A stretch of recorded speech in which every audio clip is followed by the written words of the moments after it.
Can you remain standing to observe a moment of silence and prayer?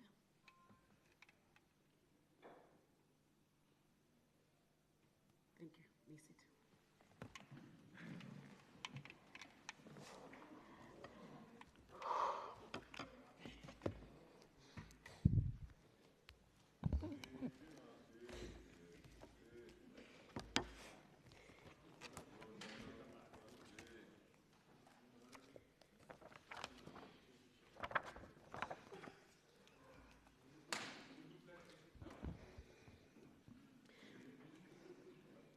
Greetings, honorable members.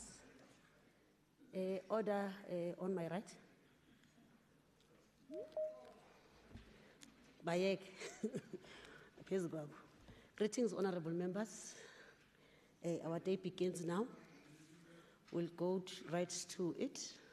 We'll start with apologies. Do we have apologies? I've got an apology of Member Celius. And from the Premier. Are there any other apologies coming from the floor? Yes, Member Albert. Sorry, Hoffman.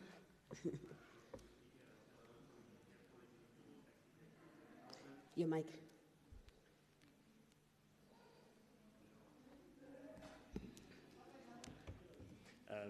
Madam Deputy Speaker, I just want to make an apology for Advocate Anton Alberts. He would not be attending today. He's unfortunately busy with party matters, urgent party matters. Okay. Thank you. Okay, thanks. Is there any other apology? Thank you, that's noted. Members, I'd like to make an announcement. The former Deputy Minister of Trade and Industry, Ma'am Elizabeth Tabate, passed on this morning. May her soul rest in peace. Those that know her, may you be comforted, and will continue to get information on her, on what's going to happen from the family as time goes. Thank you very much. Are there announcements from the floor?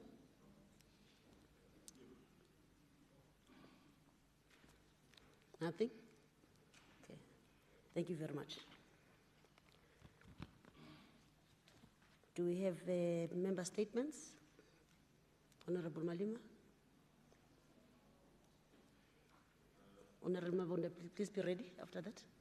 And Honorable Engelbrecht after.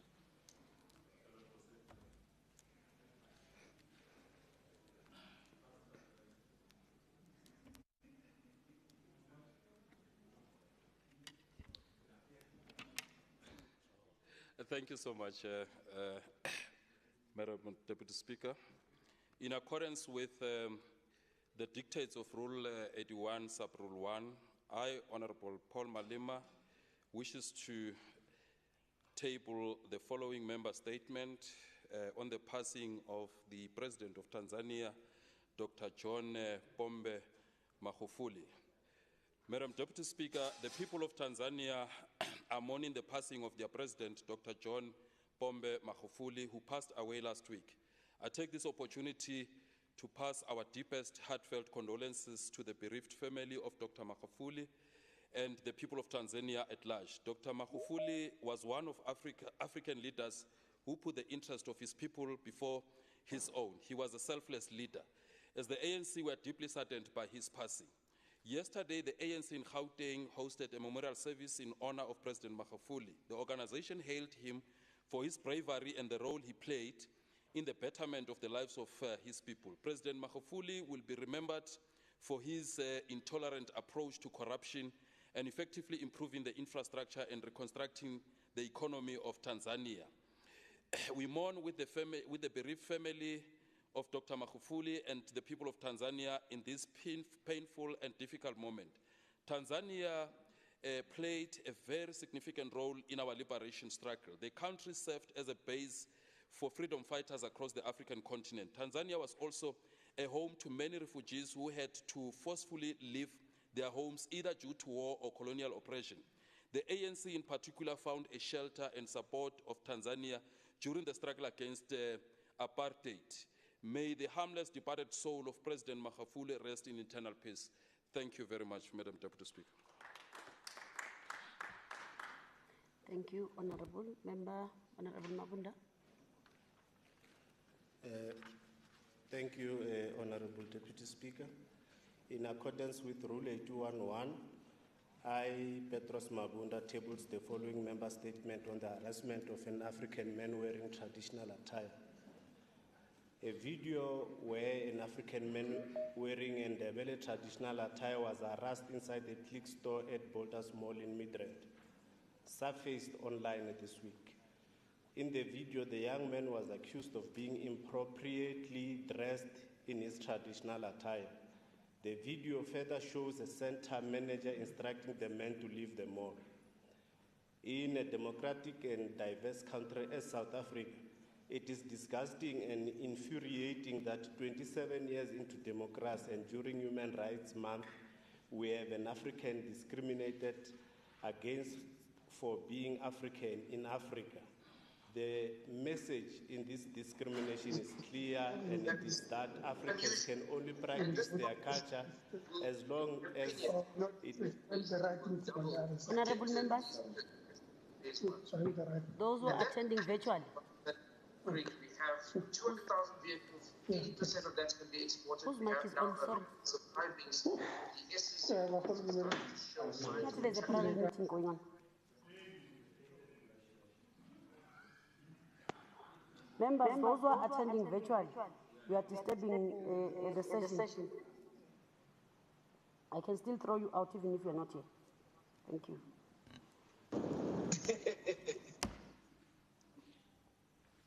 You can continue, Honorable Member. In a democratic and diverse country as South Africa, it is disgusting and infuriating that 27 years into democracy and during Human Rights Month, we have an African discriminated against for being African in Africa. The message in this discrimination is clear, and it is that Africans can only practice their culture as long as it is controlled by European standards. The enforcement of European standards on an African by another African shows the deep-rooted evil of colonialism on African people that taught them self-hate. The Constitution of South Africa, which is the supreme law of the country, affords all the people of this country equal rights. Section 30 and 31 of the Constitution talk to language and culture and cultural, religious, and linguistic communities. We cannot and will never allow Africans to be forced to abandon their cultural identity in African country. I thank you, Madam Deputy Speaker. Thank you, Member. Member Engelbrecht. Deputy Speaker, the DA notes with great concern the government's planned prohibition on the private and provincial procurement of all COVID-19 vaccines for the following reasons. Firstly, by prohibiting the private and provincial procurement of COVID-19 vaccines, government would be acting outside of its constitutional mandate by having total control over the purchase, rollout, and administration of these vaccines. Secondly, by centralizing the procurement process of COVID vaccines, this would create an administrative burden for the government, slowing the rollout of the vaccines, as we have seen, and as a consequence, would leave the most vulnerable South Africans behind in the vaccine distribution. Thirdly, allowing for the parallel procurement of vaccines in cooperation with the private sector would ensure safeguards and freedom of choice to the benefit of all South Africans, not just the ANC. Lastly, a decentralized approach to vaccine procurement would be the most efficient, most rapid, and less corrupt way of doing business. How the COVID-19 vaccines can I be protected, Deputy Speaker? Honorable Member, the same way you heckle when you're able to accept that those things happen. Continue with your speech. How the COVID-19 vaccines are rolled out is an important issue for South Africans who should have their freedom of choice respected. The distribution of these vaccines, where the private sector is involved, should not be prohibited, but be allowed to be freely distributed. I thank you. Thank you. Thank you, Honorable Member. Order, order. Thank you.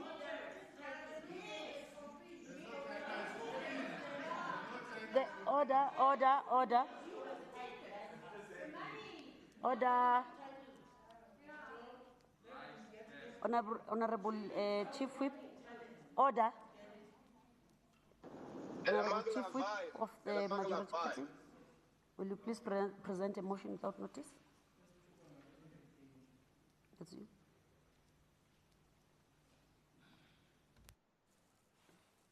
Thank you, Madam Deputy Speaker. I was just telling Honorable Sufi that I'm not going to do what I'm doing. The other time I stood up to include this in the agenda, today I must remove them. What kind of a work is that? I, Member M. Kumalo, Chief Whip, hereby tables the following motion in terms of Rule 121, read together with Rule 117 as follows.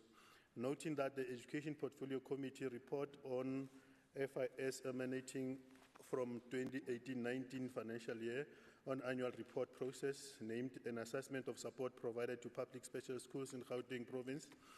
Noting Education Portfolio Committee report on FIS emanating from 2021 financial year budget process and assessment of provision of adequate water and sanitation to schools, and the Community Safety Committee FIS report emanating from 2021 financial year budget report, assessment of effective of safety kiosk and mobile police station in crime reduction, was programmed for sitting of the 26th March 2021. Therefore, request that the House resolve to remove Education Portfolio Committee report on FIS emanating from the 2018-19 financial year on annual report process, named an assessment of support provided to public special schools in the Gauteng province, Education Portfolio report on the FIS emanating from 2021 financial year budget process and assessment of provision of adequate water and sanitation to schools, and the Community Safety Committee FIS report emanating from 2021 financial year budget report, assessment of effective of safety kiosk and mobile police station in crime reduction be removed. I so move, Madam Deputy Speaker. Thank you. I rise to second, Madam Deputy Speaker. Much thanks, Honorable Moriarty. Moving right along, Secretary. Are we ready? Is the table ready? Can you read out the first order? Thank you, Deputy Speaker. The first order of the day, Finance Portfolio Committee Oversight Report on the third quarterly report of the Department of E-Governance for the 2020-2021 financial year. Thank you. Thank you. Honorable Mpisi. Thank you, Deputy Speaker. I've received different versions of reports, so I'll read this one that I have now with me. Thank you very much, Deputy Speaker. I take the areas that are not read as read, and will only concentrate on few areas of the report. The Portfolio Committee viewed the performance of the department as reasonable, and given the restrictions of the COVID-19, the department's response to three growing Gauteng together priorities, namely building a capable, ethical, and developmental state. 2, the economy, jobs, and infrastructure. 3, education, skills, revolution, and health. The department has set a target in order to realize outcomes in response to the provincial priority. As per the approved APP, the outcomes are provincial ICT oversight and governance and provincial services in the digital platform. The Portfolio Committee notes that a number of these innovations were implemented in relation to the outcome of the ICT governance and oversight. The department is commended for striving to improve township economy and for providing ICT skills as well as education. On acknowledgement, Speaker, the Portfolio Committee likes to acknowledge the MEC Nkomor Ralehoko, the HOD, and the senior teams of the department, and acknowledge all portfolio committee members and thank the staff for their support during this difficult period. With that, Deputy Speaker, we request the House to approve and second the report. I thank you. Thank you, Member. Do we have a seconder? Madam Deputy Speaker, I rise to second the report. Thank you. Thank you, Member. I now put the question. All those in favor say aye. Those who are not in favor say no. Those who are not in favor say no. Thank you. The ayes have it. The report is adopted. Thank you. Secretary, the second order, please. The second order of the day, Finance Portfolio Committee Oversight Report on the third quarterly report of the Gauteng Provincial Treasury for the 2020-2021 financial year. Thank you. Member Mpisi.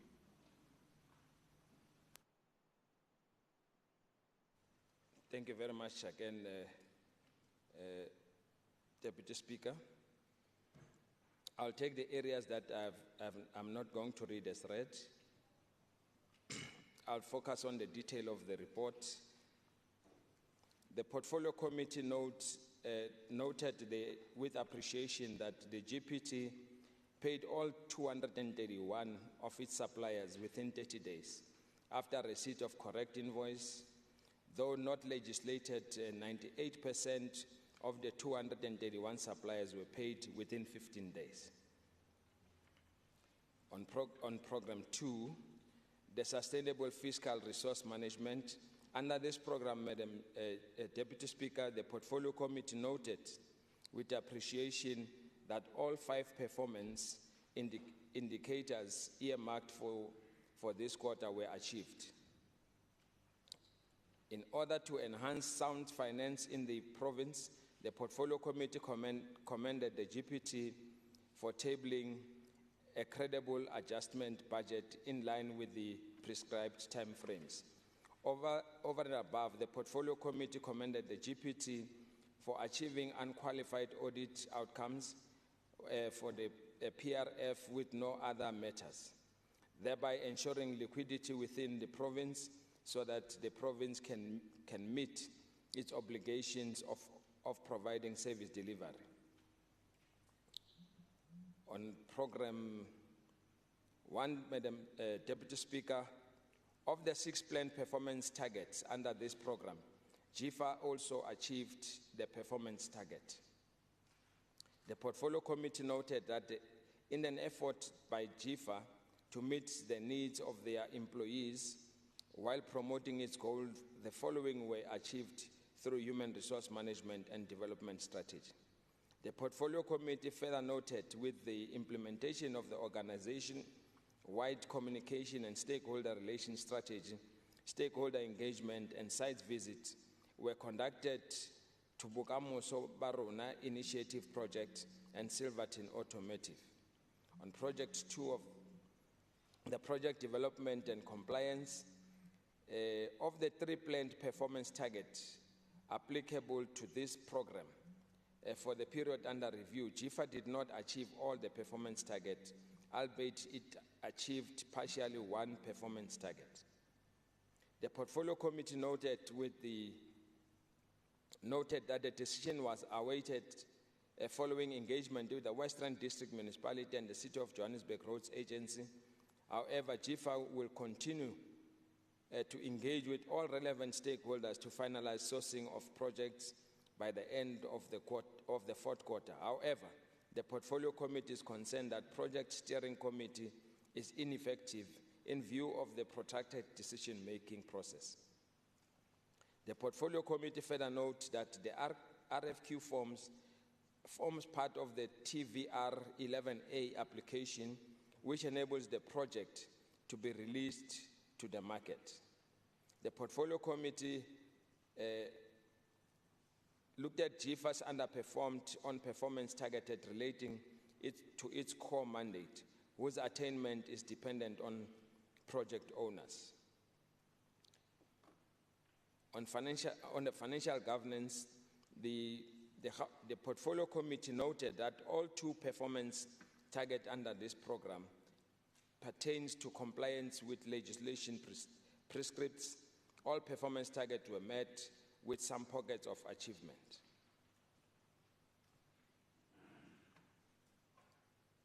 Madam Speaker, on the acknowledgement, the Portfolio Committee wants to acknowledge the MEC, Nkomora Lehoko, the acting HOD, Mr. Vilagazi, and their senior team for their commitment during this period.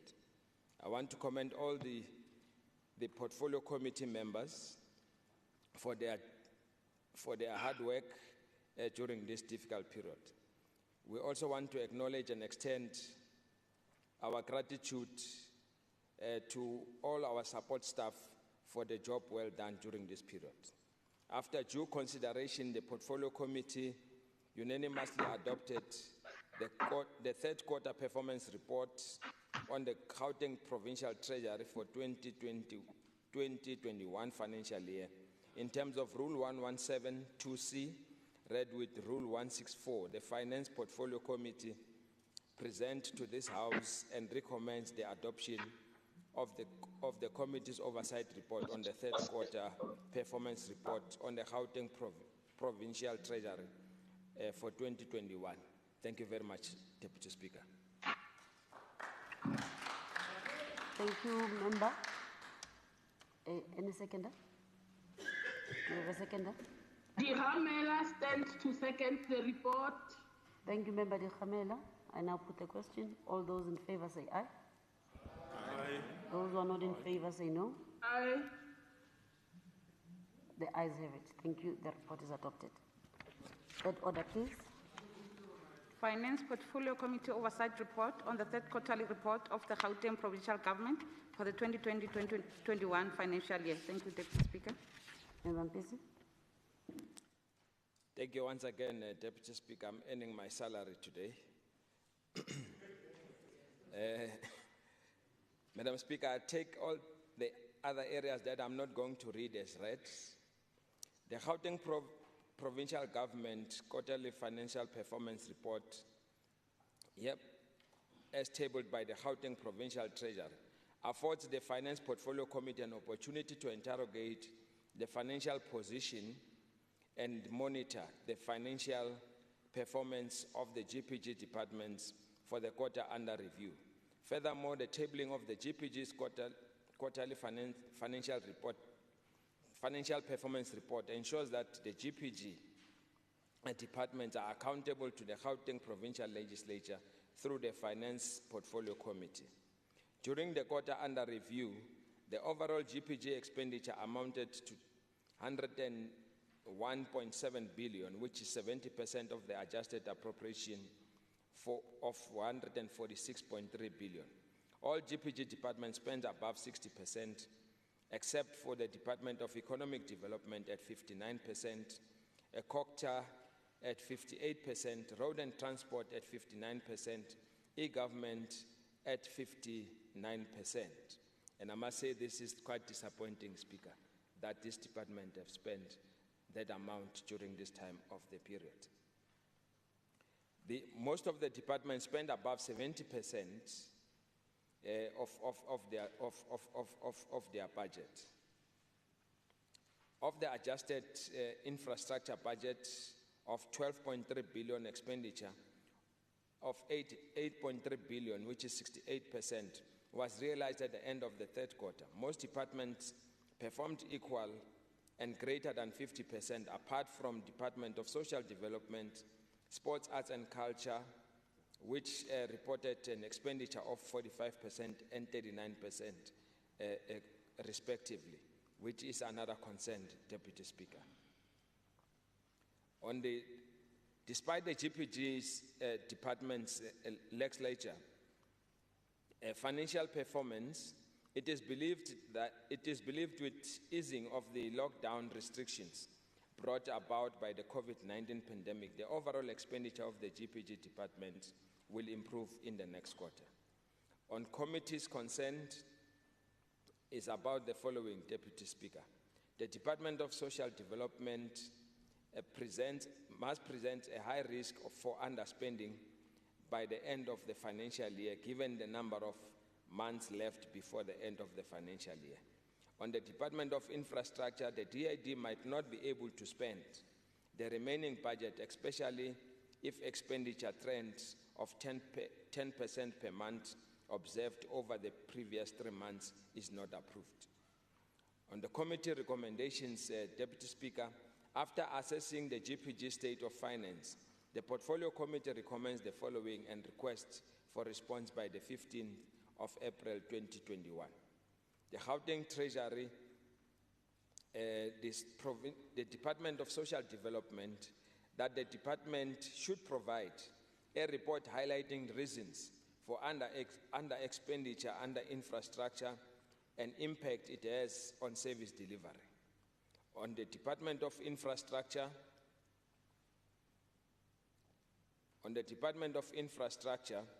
that the DID should provide a detailed report about infrastructure under expenditure and the impact it has on service delivery.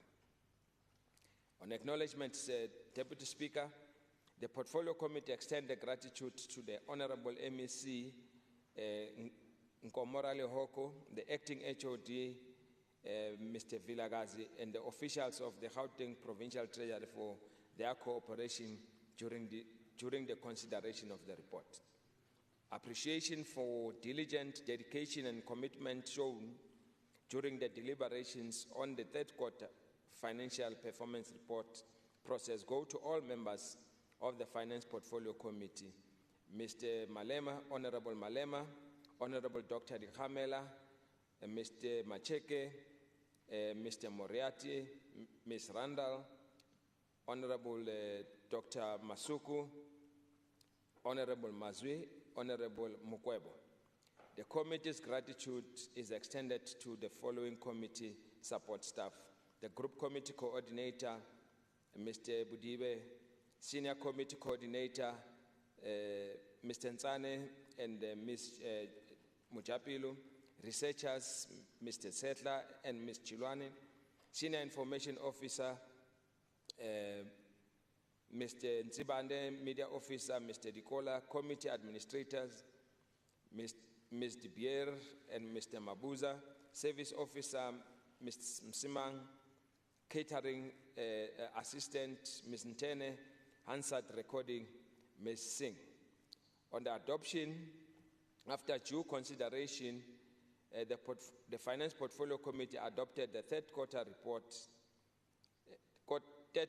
financial performance report on the Gauteng Provincial for 2020-21 financial year. In terms of Rule 117, 2C read with Rule 164, the Finance Portfolio Committee presents to this House and recommends the adoption for the committee's oversight report on the third quarter financial report performance report of the Gauteng Provincial Government for 2020-21 financial year. You can see the Deputy Speaker. Thank you. Deputy Speaker, I rise to second. Thank you, Honourable Member. I now put the question. All those who adopt or agree, say aye. Aye. Aye. Those who do not agree, say no. Thank you. The ayes have it. The report is adopted. Thank you. Moving to the next order, please. Infrastructure Development Portfolio Committee Oversight Report on the third quarterly report of the Department of Infrastructure Development for the 2020-2021 financial year. Thank you, Deputy Speaker. Thank you, Honourable Mudize.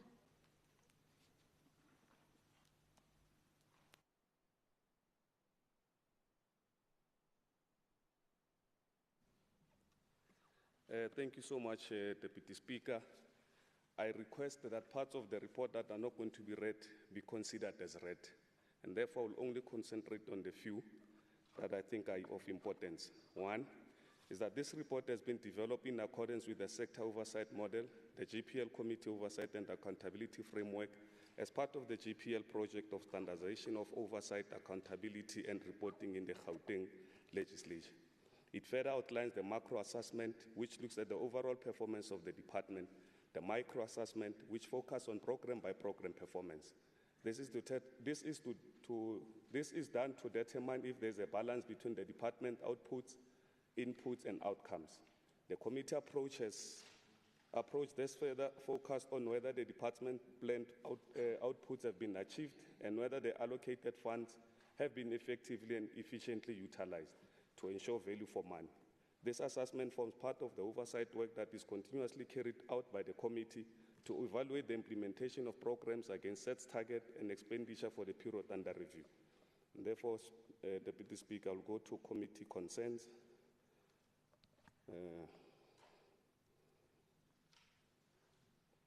The following are committee concerns. With respect to Program 1, the committee is concerned that the budget was spent at 90% yet, and yet 63% of the targets were achieved. Program 1, the committee is concerned that the targets related to procurement channeled towards Military Veterans Association companies were partially achieved. On Program 1, the committee is concerned that the targets related to spending on township enterprise revitalization were partially achieved. That the committee is concerned that the targets related to payment of invoice were partially achieved. That the targets related to emerging black firms empowered through contractors were not achieved. On Program 2 is that the concerns are that corner house targets were not achieved, road plant dam project was not achieved, and the APSA OHS project target was also not achieved. Whilst on the last one on the Program 2 concern is that the target related to the office accommodation procured to GPG Client Department were not achieved. On Program 3 concerns is that the committee is concerned with the fact that targets related to EPWP work opportunities reported by the infrastructure sector and the GPG were not achieved. The recommendation of the committee are as follows. Intervention to ensure that consequence management is implemented in future when there's misalignment between the input and the output. The department to report on interventions to ensure that targets related to procurement channel towards MV companies are achieved. That targets related to the spending on township enterprise revitalization are achieved. Department to report on intervention to ensure that payments of invoice targets are achieved. The department to report on intervention to ensure that targets of emerging black firms empowered through contracts are achieved. That the corner house targets are achieved. Department to report on measures in ensuring that road plant dam project that is target is also achieved. The APSA OHS project must also be achieved. The department to report interventions to ensure that targets related to office accommodation procured for GPG client departments are achieved. Department to report to the committee on measures in place to ensure that EPWP targets are also achieved. On acknowledgement, the chairperson of Infrastructure Portfolio Committee would like to thank MEC Mutara, HOD, and department's executive for their efforts in the consideration of this report. The chairperson also like to appreciate the diligent deliberations of members of the committee, including the staff of the committee. And therefore, Deputy Speaker, in terms of Rule 117, subsection 2C, read together with Rule 164, the Portfolio Committee on Infrastructure Development and Property Management present before this House the oversight report on the Department of Infrastructure Development third quarter report for the 2020-2021 financial year for consideration and adoption. I thank you. Thank you, member. Is there a seconder? I rise to second. Oh. Thank you, members. I now put a question. All those in favor, say aye. Aye. Those who are not in favor, say no. Thank you very much. The ayes have it. The report is adopted. Thank you. Next order, please. Roads and Transport for Portfolio Committee Oversight Report on the third quarterly report of the Department of Roads and Transport, including Gauteng Management Agency and G-Fleet Management for the 2020-2021 financial year. Thank you, Deputy Speaker. Honorable Craig. Thank you very much, Madam Deputy Speaker. I'd like to request that the sections of the report that are not read are taken as read. I'll focus on the summary, concerns and recommendations. In the quarter under review, the department managed to spend an amount of 1.9 billion across all programs, whilst G-Fleet spent 136 million. In terms of the expenditure per program, Gautrain spent 714 million, whilst the other 4 programs, namely administration, spent 80 million, transport infrastructure spent 473 million, transport operations spent 593 million, and transport regulation spent 63 million. As at the end of the quarter, the department's remaining budget allocation amounts to 3.4 billion, which includes 864 million for the Gautrain, whilst the allocation for G-Fleet amounts to 447 million.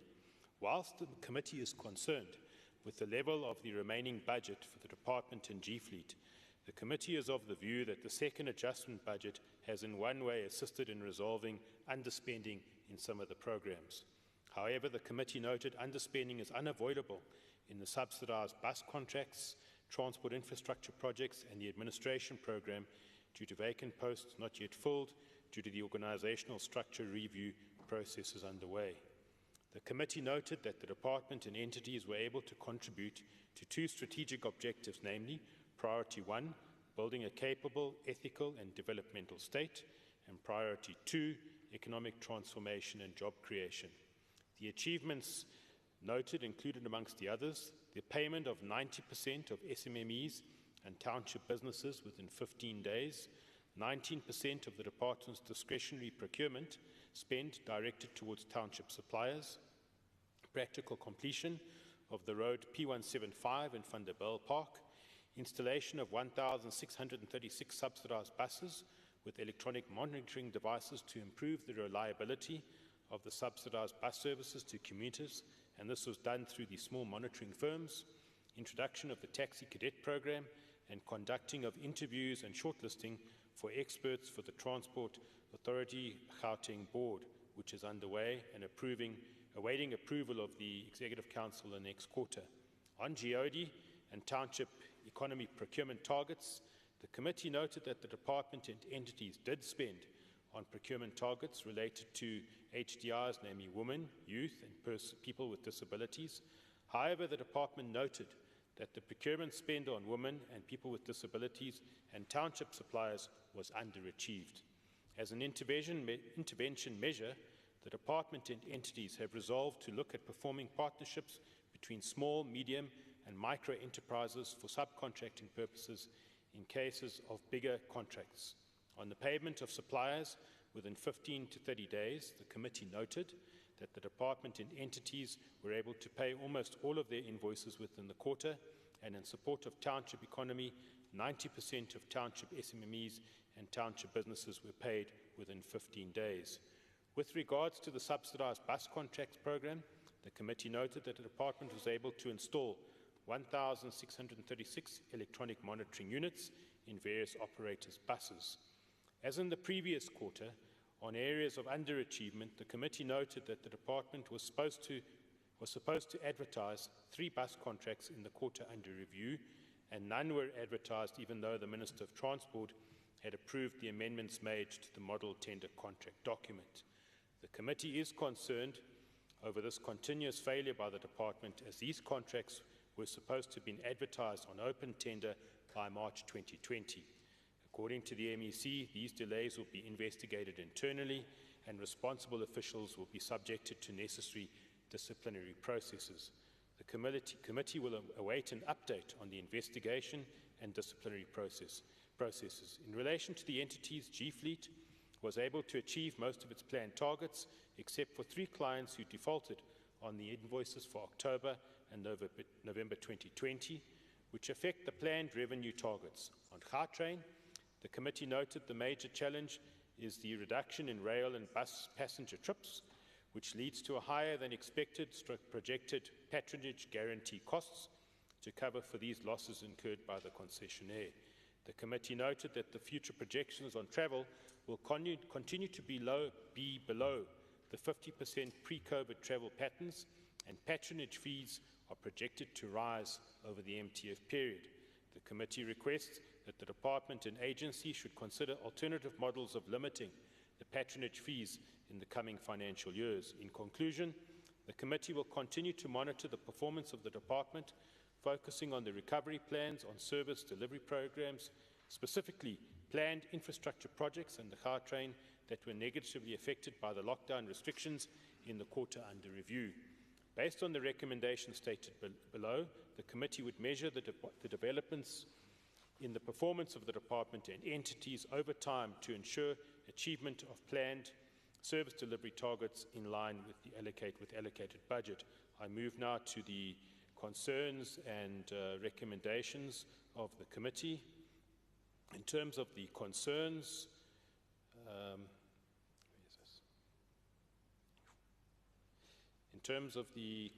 which I'll read now, I'm trying to get there.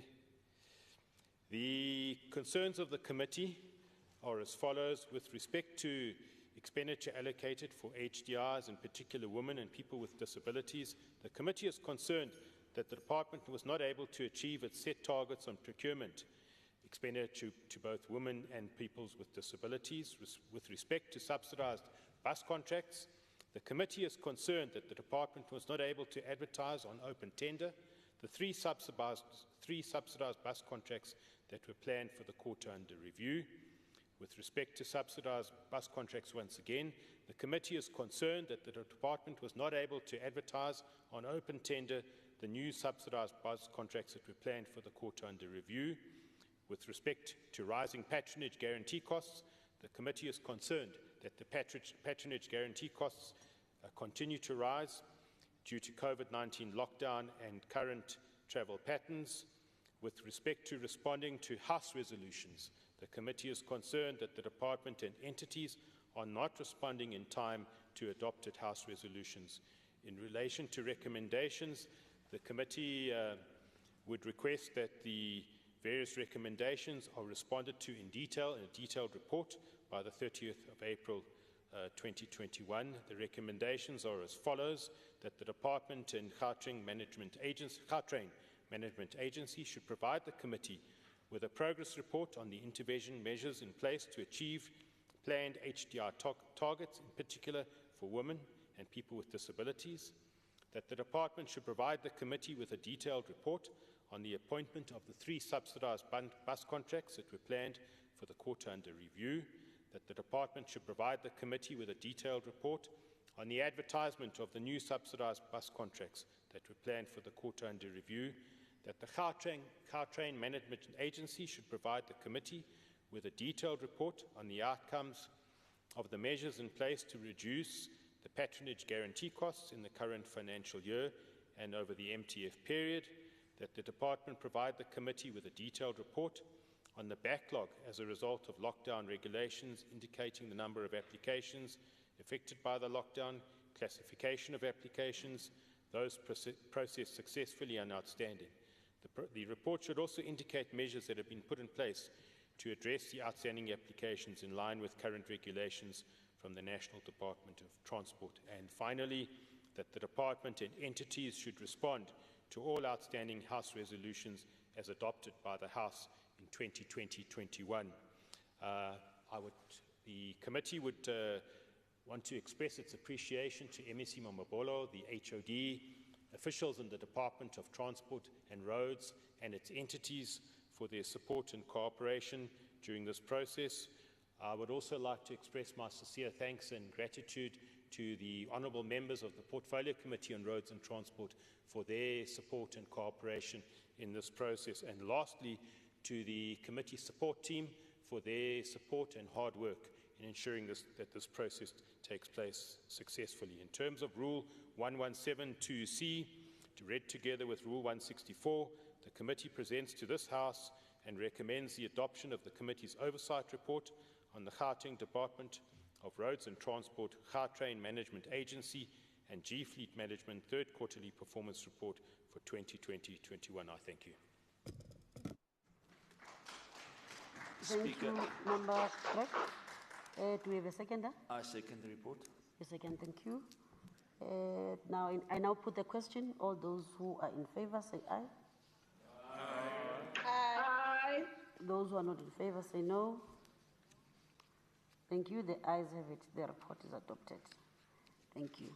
May we move on to the next order? Debate on the annual report of the Department of E-Government for the 2019-2020 financial year. Thank you. Thank you. Honourable Danda. Thank you, Deputy Speaker. The regression to qualified audit opinion for this department comes as no surprise, with 4 out of 7 senior positions of this department held by individuals in an acting capacity, including the HOD and CFO at the time of the audit. Who will be to blame for the regression? 34 findings now need audit action plans, a clear indication of a financially broken department. And worse is the fact that a qualified opinion was due to the fact that the Auditor General was unable to obtain sufficient appropriate audit evidence that management had properly accounted for computer equipment due to the status of accounting records. In support of these assets, with specific reference to Note 28 to the financial statements. An amended asset register was provided to the AG, but could a full audit review of the resubmitted asset register still not be done? Completeness of this register must now be ensured before the end of this financial year, 31st March 2021. The department also told the SCOPA committee that they will in future ensure that submitted annual financial statements are complete without errors, and have developed an annual financial statement review toolkit that hopefully will assist in this regard. The AG further reported that the department incurred irregular expenditure amounting to 354 million, with most of this caused by the ineffective contract management processes. Irregular expenditure was incurred on mainly the Gauteng Broadband Phase 2 and the Security Operations Centre that involved procurement delays experienced by CETA. Now, CETA had informed the department that the external auditor had recommended that the GBN tender be cancelled, as CETA advertised the bid on the 80-20 preferential points basis, but instead the bids were above the 50 million threshold. The Minister in the Department of Communications and Digital Technology was informed of these challenges experienced through CETA and requested that the department be exempted from the CETA Act and be allowed to procure the service on its own. This application was indeed supported by CETA, and the Minister allowed the exemption on the 29th of March 2020. Deputy Speaker, this department has been identified as a key growth area and was given a budget of 1.4 billion last year to fund key projects, like the CETA GBN contract, which is supposed to help the residents of this province to connect with government through the creation of an e-services portal and to bridge the digital divide. Portals like these are important if the provincial government is serious about improving service delivery to the residents of Gauteng, especially now with the COVID-19 pandemic, where residents are urged to maintain social distancing. The Gauteng Broadband Network Phase 2 has since been handed over to the GFA to manage the 3.6 billion rand project on behalf of e-government, who will remain the project owner. The project is currently still in the initiation phase. The Deputy Speaker, vacant positions have not been filled in 12 months and can be ascribed to the inability to attract suitable candidates, resulting in positions constantly being re-advertised. Specialists in big data analytics, artificial intelligence, and cybersecurity are scarce, and urgent finalization of the department's organizational structure in consultation with the DPSA is needed, including the review of salary scales of these very scarce and specialist skills that we urgently need. The department's response to the challenges it is facing with regards to delivering on their mandate can either be to try and stay with business as usual, or to grasp the reality and opportunity to leverage the challenges and effect structural change needed in the economy, taking into account external factors impacting or complicating the work of the department, and that involves cable theft, vandalism, load shedding, which are major disruptors of internet connectivity in South Africa. I thank you. Thank you, Member. Honourable Moriarty. Thank you, Madam Deputy Speaker. The Department of E-Government has had a troubled existence, to say the least. The origins of this troubled existence are to be found in the Gauteng Shared Services Centre. How many of you can remember that one? About which there are many legends of corruption, which will not bear repeating here, Madam Deputy Speaker, for risk of me being suspended again. Then there was Gauteng Online, for which over 3 billion rand was spent for no discernible return on investment. The Gauteng broadband network has generated its own legends. which time does not permit any pause for reflection. What I do want to do is to strongly suggest to the ANC to reconsider what went wrong in the past 2 years. My colleague talked about the regression, and regressed it did.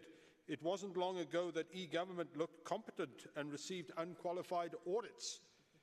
But then it all fell apart, and the story is told in this annual report, and I quote, on page 68, out of 17 senior management positions, not a single post of the 17 was evaluated.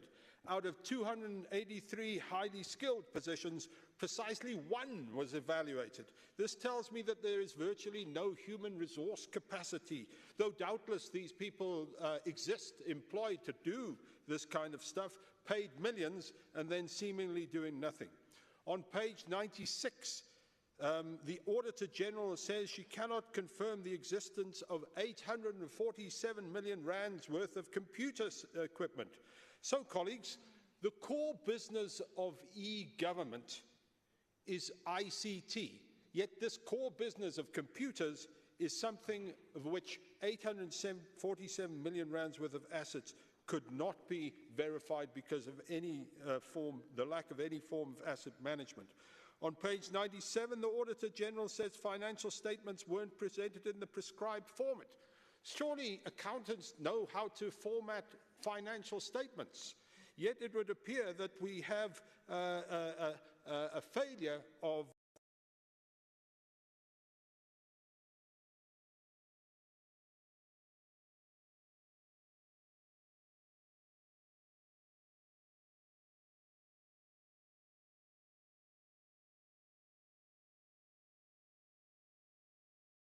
Deputy Speaker.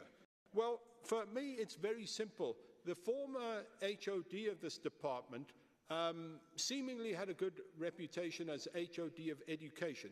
He was a good cadre, but surely an e-government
Gauteng Department of E-Government has achieved numerous milestones since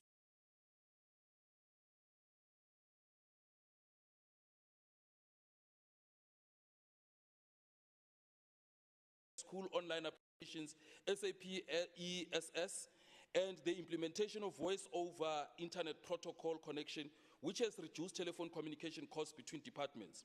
Madam Deputy Speaker, progress has also been made on the implementation of the common platform that allows citizens to access a wide range of government services through a single window at a click of a button. And provincially, the department has developed applications which were periodically tested at the Design and Validation Center to eliminate crashes, thereby minimizing disrupted connectivity. Madam Deputy Speaker, e-government has managed to migrate provincial departments and its entities to the GPG private cloud housed by the fully managed data center, which is the GPG baseline cloud infrastructure, enabling departments to have business information available and secured network. We all are aware that cyber attacks threaten any ICT environment. However, the Gauteng provincial government remains one of the most secure spaces through the cyber security services rendered at the Security Operations Center. Madam Deputy Speaker, the promotion for the usage of e-government services is paramount to the citizen of the province to transform the remote areas of Gauteng city region through advancing critical economic program which seeks to benefit the working class and the poor. We have noted with gratitude, Madam Deputy Speaker, that the department conducted e-service advocacy workshops, also customer satisfaction surveys with clients' department on service offering. Furthermore, the department has a strategic objective to stimulate the ICT economy. This is achieved by facilitating incubation and innovation, as well as encouraging public-private... Just a point of order. For health purposes, Deputy Speaker, we were told that when we come to the House, if we are not speaking, we should put on our mask. Can we request members on the other side of the aisle to please put on their mask? Please, Madam Speaker. May I proceed, Madam Deputy Speaker? Honorable Engelbrecht, ne? Please hang on. Colleagues, those without masks, can we have masks on, please? Masks on, please. Thank you. Can I proceed, Madam Speaker? Thank you very much, Honorable Member Mbisi. This is achieved by facilitating incubation and innovation, as well as encouraging public-private partnership for the development and rollout of e-government services. Madam Deputy Speaker, without fear of contradiction on our part as the ANC, this can be attributed to the high level of success and great achievement for the department. Even with the recorded success, there are, of course, persistent challenges ascribed to vacant funded posts across all programs. Delayed implementation of GBN project, non-compliance to legislation, and significant inefficiencies on internal controls. And this is corroborated by the report of the Auditor General, which shows that the lack of internal controls is the basis the department received a qualified audit opinion. Honorable members, through the Human Resource Services Program, which is assigned to optimize, digitize, and promote HR services-related business processes, the department conducted advocacy workshops at GPG entities. The purpose of the workshops was to promote the use of e-services in order to promote business processes efficiencies, which shows commitment to constantly modernize human resource business processes within the province. Madam Deputy Speaker, on the audit outcome related to financial performance of the department, the AG reported to have audited the financial statement of the Gauteng Department of E-Government, which comprises of the appropriation statement, the statement of financial position as of 31st March 2020, statement of financial performance, the statement of changes in net assets, and cash flow statement, as well as the notes comprising a summary of significant accounting policies.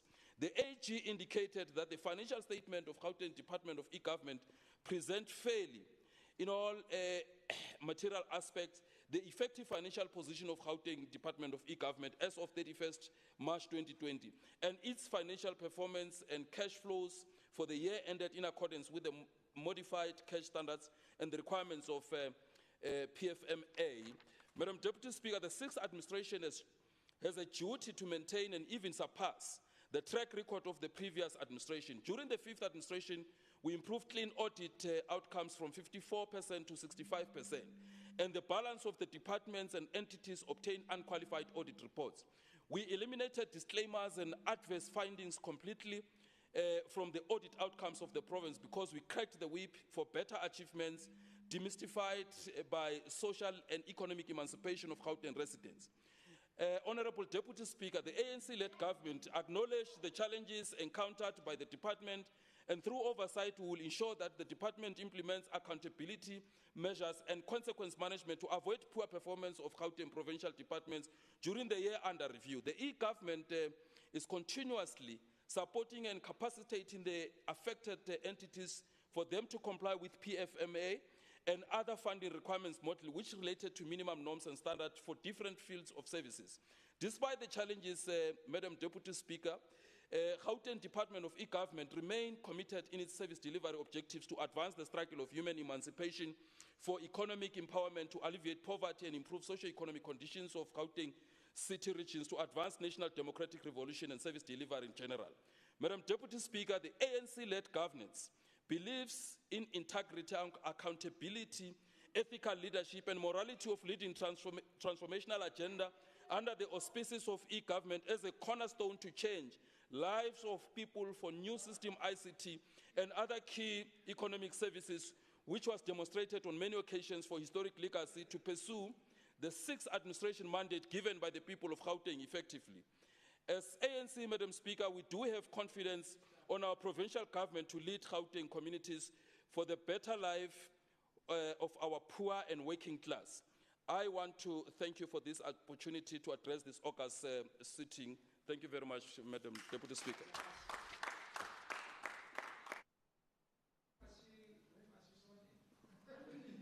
Honorable, thank you, Honorable Malema. Honorable MEC. Order. Order.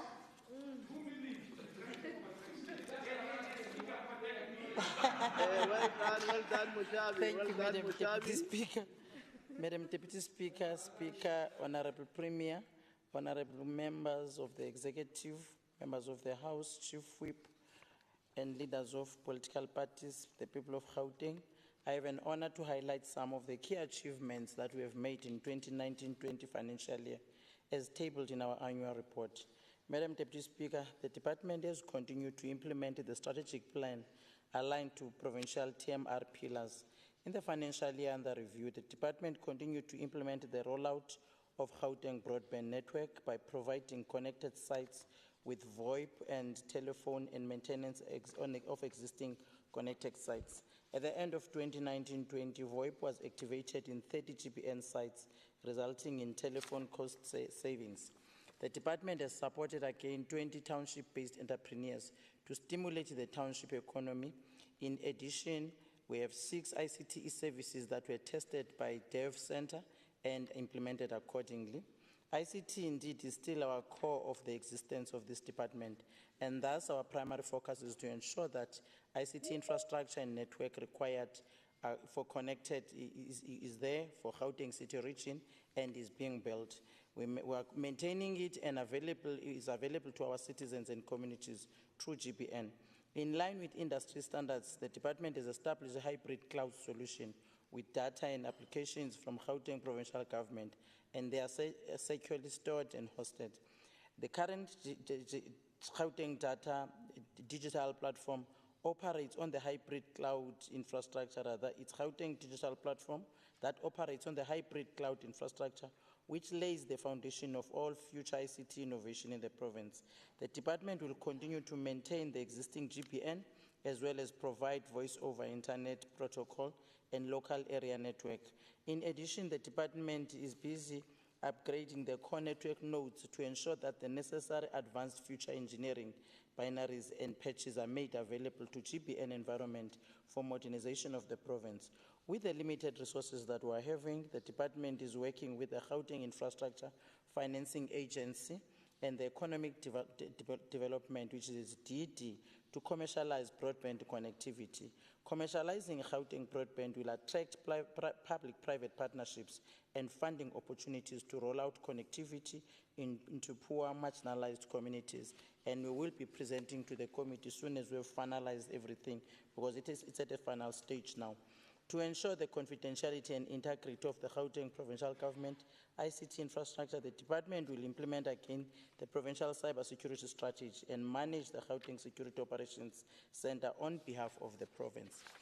The department acknowledges the fourth IR requires an inclusive approach to stimulate innovation and allow citizens to interact with the developed applications. Data is regarded as the new currency now in the new 4IR world, and the department has published and launched GPG Human Resource Data Platform with 8 new data sets. The department has developed COVID-19 food parcels dashboard to enable tracking of food parcel delivery during the pandemic lockdown period. We have also developed the GPG Service Delivery Interventions Analytics platform to monitor and track all service delivery issues that are logged at the Provincial Contact Call Center. The department has played a significant role in supporting and providing data analytics to the sub-workstations of the Provincial Disaster Management Command Center on COVID-19, which made data readily available for analysis and provided provincial leadership with an opportunity to easily make their policy decisions effectively and efficiently. The department has implemented an unstructured supplementary service data, which we call it USSD service, which has been added as an additional channel for the provincial citizens and communities to easily interact with the provincial hotline. All the members must know that the citizens and caseworkers can log and follow up cases on *134 *GPGSA hashtag, even if they have no data or voice bundles. The advent of the COVID-19 pandemic has more than ever elevated and confirmed the need for broader advocacy of the available digital platforms for our citizens and increase the uptake of the government services at the disposal through Gauteng digital platform. E-services, as Member Malimo has indicated, has proven to increase efficiency in delivery of services to the people of Gauteng. These e-services are available through the Gauteng digital platform. Since the launch of the digital platform in June 2018, the number of e-services has grown, and we have more than 100 of those e-services that you can log on now and utilize them. Going forward, the ICT solutions and advocacy, facilitation and communication of citizens will enjoy greater preference, with particular focus on ensuring citizens are made aware of available services of optimal utilization. Similarly, we will continue to conduct digital surveys to ensure we receive feedback on current services and be able to improve our services to ensure that we fully cater for the real needs of our clients and citizens. Digitalization of Gauteng services remain ingrained as a vital aspect of the future of this department and a very crucial pillar towards universal access of government services. The department aims to extend the provincial digital platform to include all identified Gauteng provincial government sites, and Member Malima have indicated on that one, the point on centralization, which has been approved by the cabinet, and we are busy now finalizing the process with all HODs and CFOs from various departments to hand over those that will be dealing with them as eGov. The successful development and facilitation of the GPG digital ecosystem requires a high standard of governance and management. Therefore, the development and review of policies, service level agreements, ICT standards and strategies, as well as implementation of existing policies will improve the provincial ICT environment. The department has established the necessary ICT governance structures that drives and enables ICT e-services. Madam Deputy Speaker, the 4IR and the coronavirus pandemic has changed the way we work, the way we live, and the way we relate to one another. We have now seen how critical it is to skill and reskill our people in our province, and not only technical skilling, however, also on soft skills for us to ensure maximum benefit for 4IR, and we need to advance the skills development and training for our people. The life of today allows one to be able to go online and grow their skill sets anytime and from everywhere. All they require is a device that they can use to connect on the internet and with sufficient data. According to Deloitte and a report which is 2018 on the Global Business Coalition of Education, I will open quote, 2/3 of today's 5-year-olds will, in about 15 years, find themselves in jobs which do not exist today. The report further states that such jobs won't be easily be located where the job seekers will live. Now the question is, are our kids prepared to enter such an unseen and global job market? Active revision therefore respond to such challenge by empowering young people and especially South Africans with ICT animation skills for them to tell their own stories in a creative manner, close quote. The World Economic Forum again articulates that clearly that the countries that benefited from the advance in technology were those that took everyone in a path of digital skill transformation. And in accelerating this digital transformation and the development of an effective and inclusive government, the digital ecosystem, the department has held information sessions for 4IR with females and youth leaders in the province, and we are continuing in this strategy. We will continue to make sure that we place our youth on ICT-related programs. Madam Speaker, I would like, before I just want to quickly respond to some of the issues that my colleagues were raising. We have completed the verification of assets of GBN sites, and we are captured the verification results into the assets register. They are all captured. We have recompiled the assets register so that we don't become unqualified. We want to have clean audit, colleagues, because this was the only snake that we have. But I don't want to repeat, Chair, what I've repeated in the committee to my colleagues. When you qualify a person that was not supposed to be qualified. So I don't want to challenge that because I've done my part with AG and my colleagues. They are aware where I stand when it comes to that. But I don't have a problem if they raise it in the House, but I will correct it, Madam Chair, because I don't want to crowdfile. And we have agreed that with AG to conduct interim audit of assets and registers. They are starting on Monday. Currently, we're sitting at 98 e-services platforms of our communities and citizens. And Madam Speaker, we have employed CFO and HOD now because they were not there. All these things, when they happened, I agree with members. The rate of the vacancy rate was high in the department, but we've employed them now. We are busy with the directors as we speak. I think about 5 or 6 directors that will be interviewed, and some already they've been interviewed. So the process is at the final stage. And I think, Madam Speaker, I'm not going to fight with Urandel and Umoriati. They have a right to raise the issues that they are raising so that I'm able to work on them. I appreciate all the issues that you have raised, and I've noted them, but definitely we will move Gauteng forward, and with the ICT in that department, which is eGov, that we want to correct all of us. We know the history, and we can't go back to the history every day. Let's move forward and change the cities and the lives and the citizens of the province. I thank you, Madam Speaker, for your time. Thank you, MEC. Next order, please. Consideration of the Finance Portfolio Committee Oversight Report on the annual report of the Department of E-Government for the 2019-2020 financial year. Thank you, Deputy Speaker. Honorable Mpisi. Thank you very much, Deputy Speaker. I must say that this is the report of 2019-20. So I think if our focus could focus on that during those challenges that we had at that time. Madam Speaker, the areas that I'm not going to read on the report, I will take them as read. This is the committee's oversight report that provides an overview of the performance of the Gauteng Department of E-Government for 2019-20 financial year and seeks to measure progress in the implementation of projects and efficiency in the utilization of the allocated budget. The department has achieved numerous milestones since the rollout of the GBN project in 2014.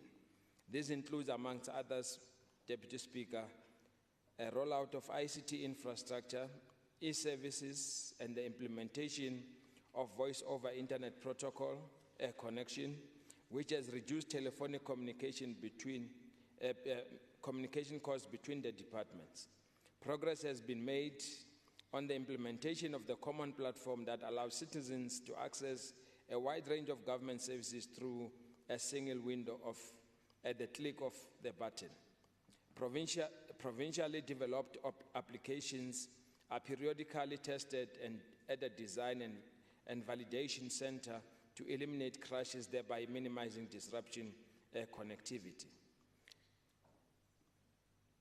Even with the recorded success, there are persistent challenges ascribed to vacant funded posts across all programs of the department, delay implementation of the GBN project, non-compliance to legislation, and significant inefficiency in the internal control.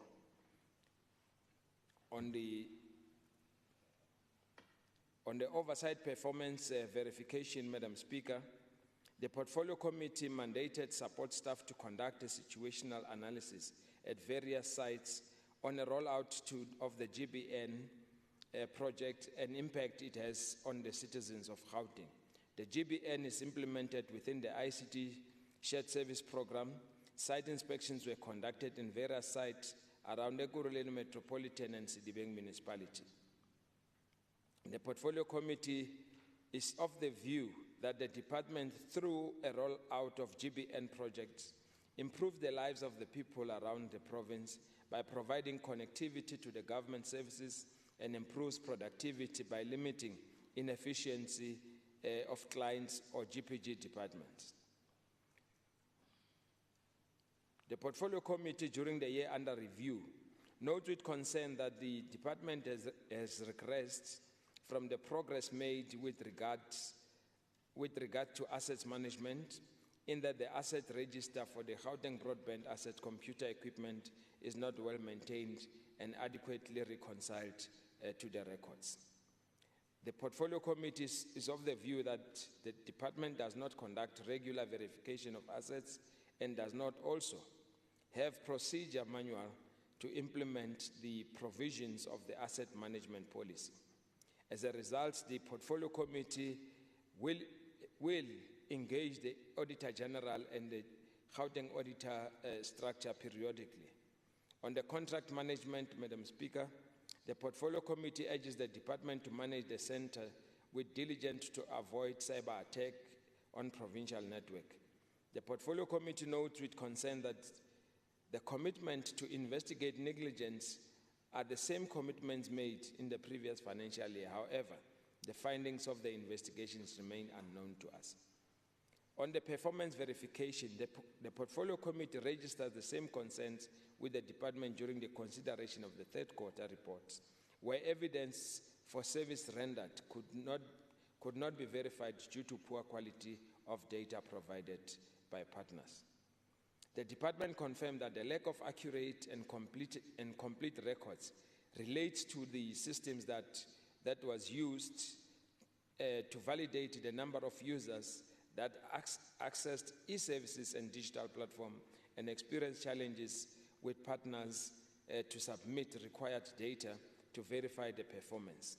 The Portfolio Committee will monitor the implementation of the initiated controls periodically. On the findings and recommendations, our consent, Madam Speaker, the Portfolio Committee is concerned about the asset register with the GBN assets, a perpetual irregular expenditure, the finding of the AG on a predetermined objectives and compliance. We therefore recommend, Deputy Speaker, that the department should submit outcomes to GAS and on GBN asset management by the 30th of April 2021. 2, that the department submit the findings of the investigations related to irregular expenditure and remedial measures to address the findings by the 30th April 2021. That the department must submit progress report on management audit actions plans to address the findings of the Auditor General on quarterly basis.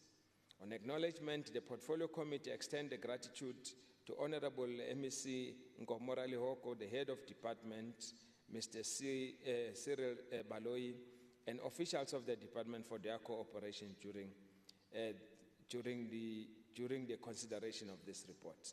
I must say that the new HOD just started last year, so it might be also acknowledged that Rashid was also acting as a head. And we want to acknowledge all the members of the Portfolio Committee, Honorable Deputy Speaker, And we extend our gratitude to all our support staff who contributed to this particular report and the diligent work that they have been carrying during this period. On the adoption of the report, Madam Speaker,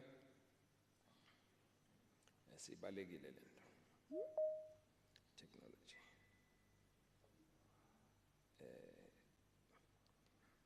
On acknowledgement, Deputy Speaker, we hereby request this House to accept and adopt this report as presented. Thank you very much.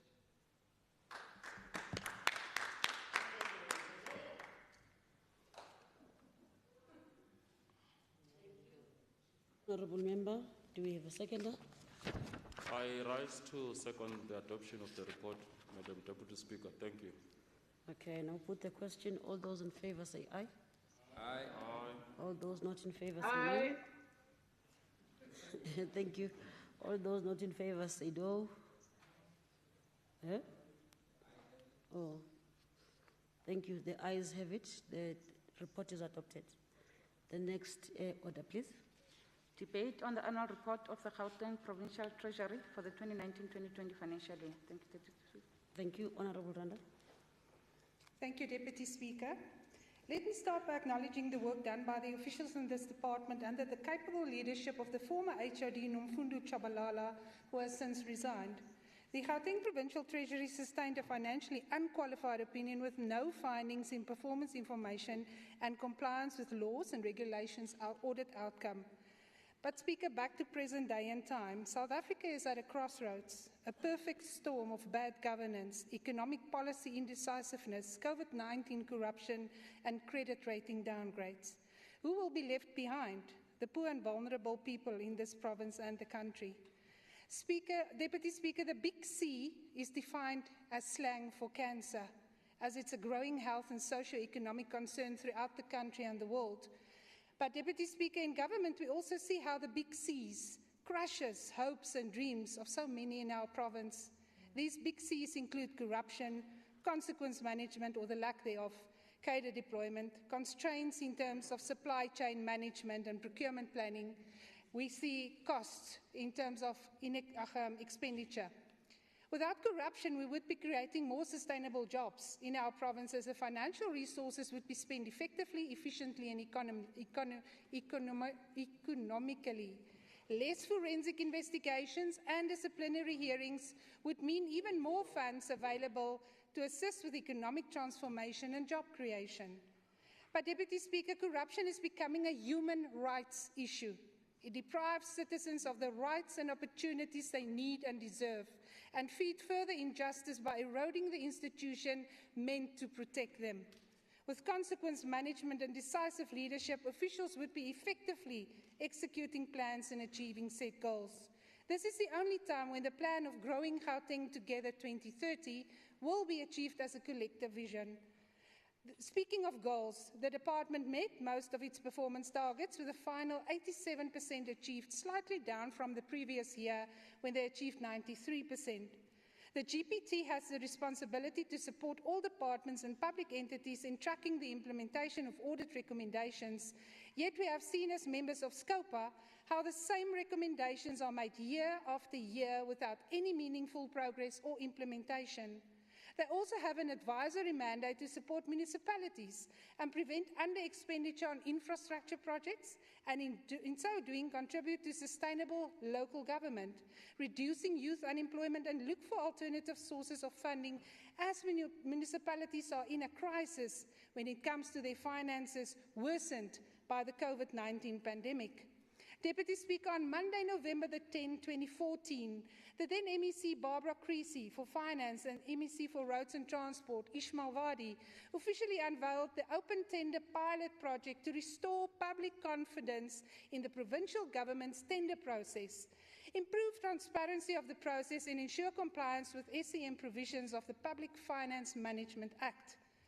But it is, however, alarming to see how Provincial Treasury, custodian of the province's financial resources and accountable to the residents of Gauteng, with the aim of growth and prosperity for all, is involved in various forensic investigations into allegations pertaining to inappropriate tender processes by departmental officials at the Tender Administration Unit, forensic investigations into possible fraudulent documents submitted by bidders, and forensic investigations into allegations of suspected fraudulent requests for proposal, RFPs, that was included by the department officials after the bids for the tender, and the list go on. The Scopa Committee also noted that the department was a defendant in various lawsuits during the year under review. Deputy Speaker, the DA has, since the introduction of probity audits and the body shop, supported this initiative, but it seems that not everyone in the department and other departments for that matter have bought into this valuable service at their disposal. You see, Deputy Speaker, too often a lifeline presents itself, but with officials and leaders behind the curve, the obvious opportunity will be missed once again. Thank you. Thank you, Honorable Randall. Order, Deputy Speaker. Order. Yes, thank you. Oh, okay. Thank you. Earlier on, Member PC raised to say that there are members who are not wearing masks in this house. I can't see those behind. Yes. I'm glad that they have now put on their mask, Deputy Speaker. The point is well made. It was Jacob Mamabudo, yes. Thank you.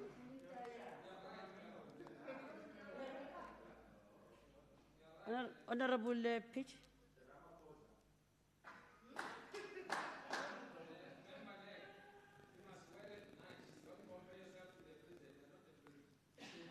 Thank you, order members. Honorable Pitch. Madam Deputy Speaker, I rise to lament the poor performance as contained in this annual report of the Gauteng Infrastructure Financing Agency. But don't worry, this is just another drop in the ocean.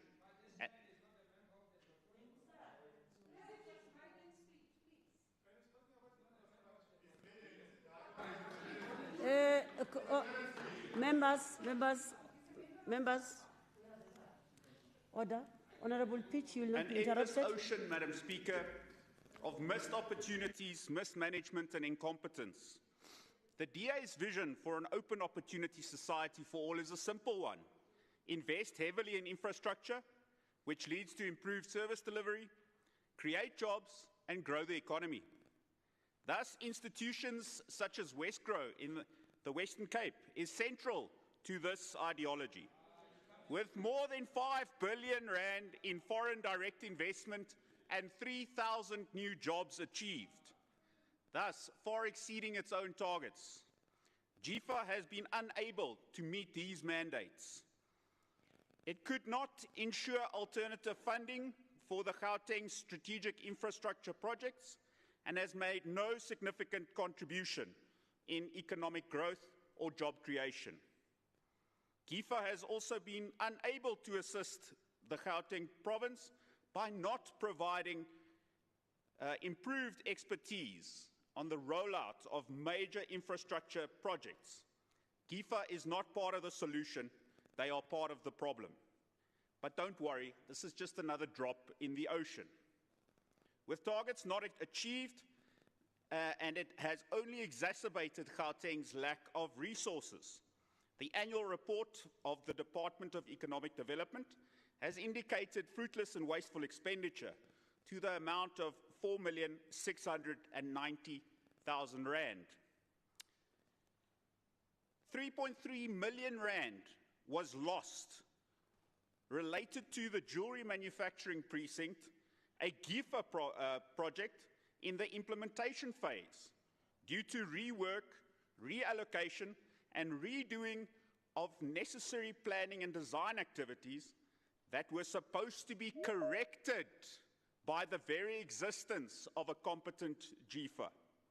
But again, this is just another missed opportunity. While it is noted that the fruitless and wasteful expenditure of the department has not been condoned, we are still waiting for an investigation. In 2019, GIFA tendered for a re-engineering consultant to improve business process and risk mitigation. But this was obviously ineffective, as this annual report is littered with mismanagement. GIFA's wage bill has skyrocketed in the meantime and increased by 4 million to over 30 million rand per annum, while adding very little value, and these resources could have been better used elsewhere. Thus, this entity, in our opinion, should be dissolved and the budget reallocated to provincial departments of infrastructure development to provide a better value for money proposition. But this is just another drop in the ocean. Don't worry about it. This ocean of waste and missed opportunities will come crashing down on this administration when the tide of poor, jobless masses asks, where are the infrastructure, where are the investments, and where are the jobs? Thank you, Madam Speaker. Thank you, Honorable Pitch. Honorable Matsega.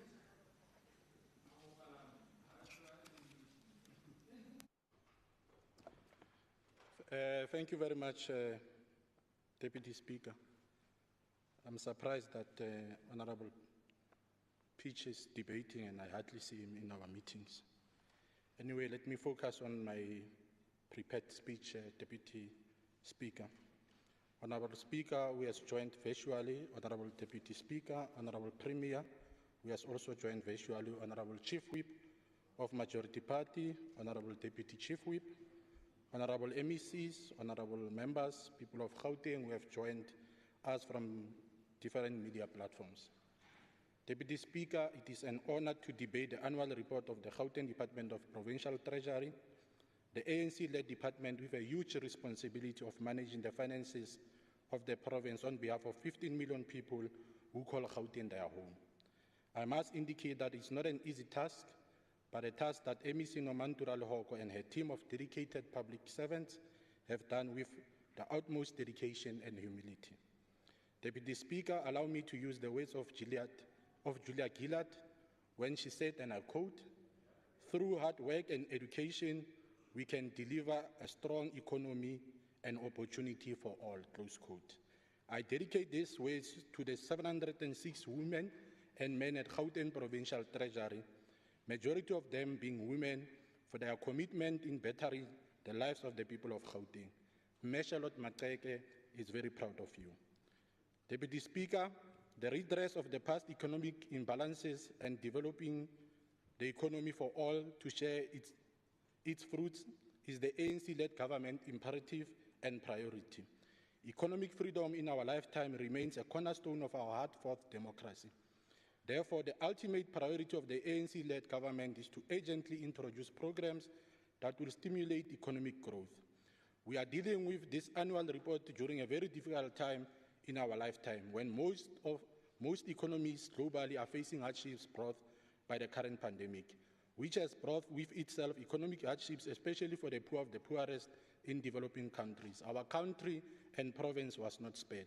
Our people hardly survive as the consumer price index has not been favorable to them. Our people hardly can afford basics such as transportation, food, and medical care. Honourable members, I'm raising this as Gauteng is the economic hub of South Africa and Africa, and it remains the center of progressive economic development and the beacon of hope for the entire country and continent. When Gauteng province sneezes, the entire country and continent catches the economic bug. Therefore, it is imperative to indicate that it has been a very tough year, but against all odds we will overcome, as proven by the departmental performance on their 2019-2020 annual report. Deputy Speaker, while progress has been made in the 2.5 decades of freedom to extend basic services and reduce poverty, distribution of income and assets still reflects the fault lines of apartheid colonialism. The distribution of wealth and incomes in South Africa is largely still characterized by racial and gender demographics of colonial past. According to Stats SA, unemployment among Africans is at 36.5% compared to 8.8% among whites. Just to Just as the COVID-19 pandemic has tested the capacity of our state and efficiency of government, it has also profiled opportunities to grow our capacity. On introducing socio-economic developmental endeavors, our biggest challenge moving forward is to make sure we implement progressive programs which will address the triple challenges of unemployment, poverty, inequality, which are unfortunately increasing at the moment. Hence, the GGT 2030 program has never been more relevant than now. In addressing the unemployment challenges, our ANC-led government is exploring a mission-oriented recovery and jobs program as a big part of the process of reigniting South African economy in general and Gauteng in particular. Deputy Speaker, we remain committed to using economic and social infrastructure programs to create jobs and empower Black and women-owned businesses as well as enterprises owned by the youth, people with disabilities and military veterans. The ANC-led provincial government is working closely with national government to leverage the opportunities and align our plans with the presidential infrastructure initiatives. In the next 5 years, Gauteng province will invest 56 billion on infrastructure development. We welcome the Gauteng provincial government led by Premier Makura on the intervention of facilitating a working arrangement amongst the different tiers of government, which has already been able to unlock investment and capacity in the Tshwane, SEZ and other areas through public-private partnerships. In the Tshwane SEZ alone, investment of more than 23 billion have already been secured. Deputy Speaker, I deliberately dedicated my debate on the importance of economic recovery and the plans thereof, as one will not speak about public finances without speaking to the economy that influences the financial viability of the province. Deputy Speaker, the Gauteng Provincial Treasury met most of its performance targets for the 2019-2020 financial year. As set out in the annual performance plan, of the total number of 45 performance targets applicable for the period under review, Gauteng Provincial Treasury achieved 39 performance targets, translating into 87% of APP achievements.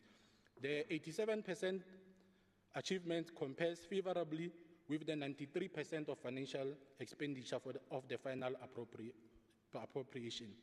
Deputy Speaker, during the period under review, a total of 244 suppliers were trained in the 9 workshops that were held. The department has paid all invoices within 30 days as per legislative requirements. Furthermore, the department has achieved an average of 83% in terms of paying invoices within the 15 days. A total of 150 youth were empowered. The province over-collected on revenue by 7.2%, exceeding the own revenue collection target of 5.3%. This is an achievement representing almost 50% of the initial target. The GPG wage bill against allocated budget was maintained at 55%, way below the target of 60%. The department further updated the risk profiles of all 14 departments and 8 municipalities. As part of fighting corruption, the department conducted 4 procurement-related fraud detection reviews. These achievements, honorable members, are a true reflection of an ANC-led provincial treasury at work. Lastly, Deputy Speaker, let me take this opportunity to congratulate the ANC-led Gauteng Provincial Treasury for achieving clean audit for 8 consecutive years, from 2012-2013 financial year to the current 2019-2020 financial year under review. We call out the former HOD, Ms. Nomfundo Chabalala, for this achievement and call upon the acting HOD, Mr. Mqedisi Vilagazi, and incoming HOD to continue where their predecessor left off. Deputy Speaker, unlike those whose sole responsibility is to oppose everything that we do, our approach to the economy is based on the understanding that economic activity is not for its own sake. It is meant to serve society and improve the lives of the people. At the core of economic policy should be improving the distribution of income and assets to overcome inequality, unemployment, and poverty. As I conclude, Deputy Speaker, allow me to quote Bob Menendez when he said, and I quote, "We need to have a strong economy that can create employment opportunities, that can also produce the revenue that we need to defend our country at home and abroad, close quote. ANC lives, ANC leads. Ours is to continue to change the lives of our people for the better. I thank you.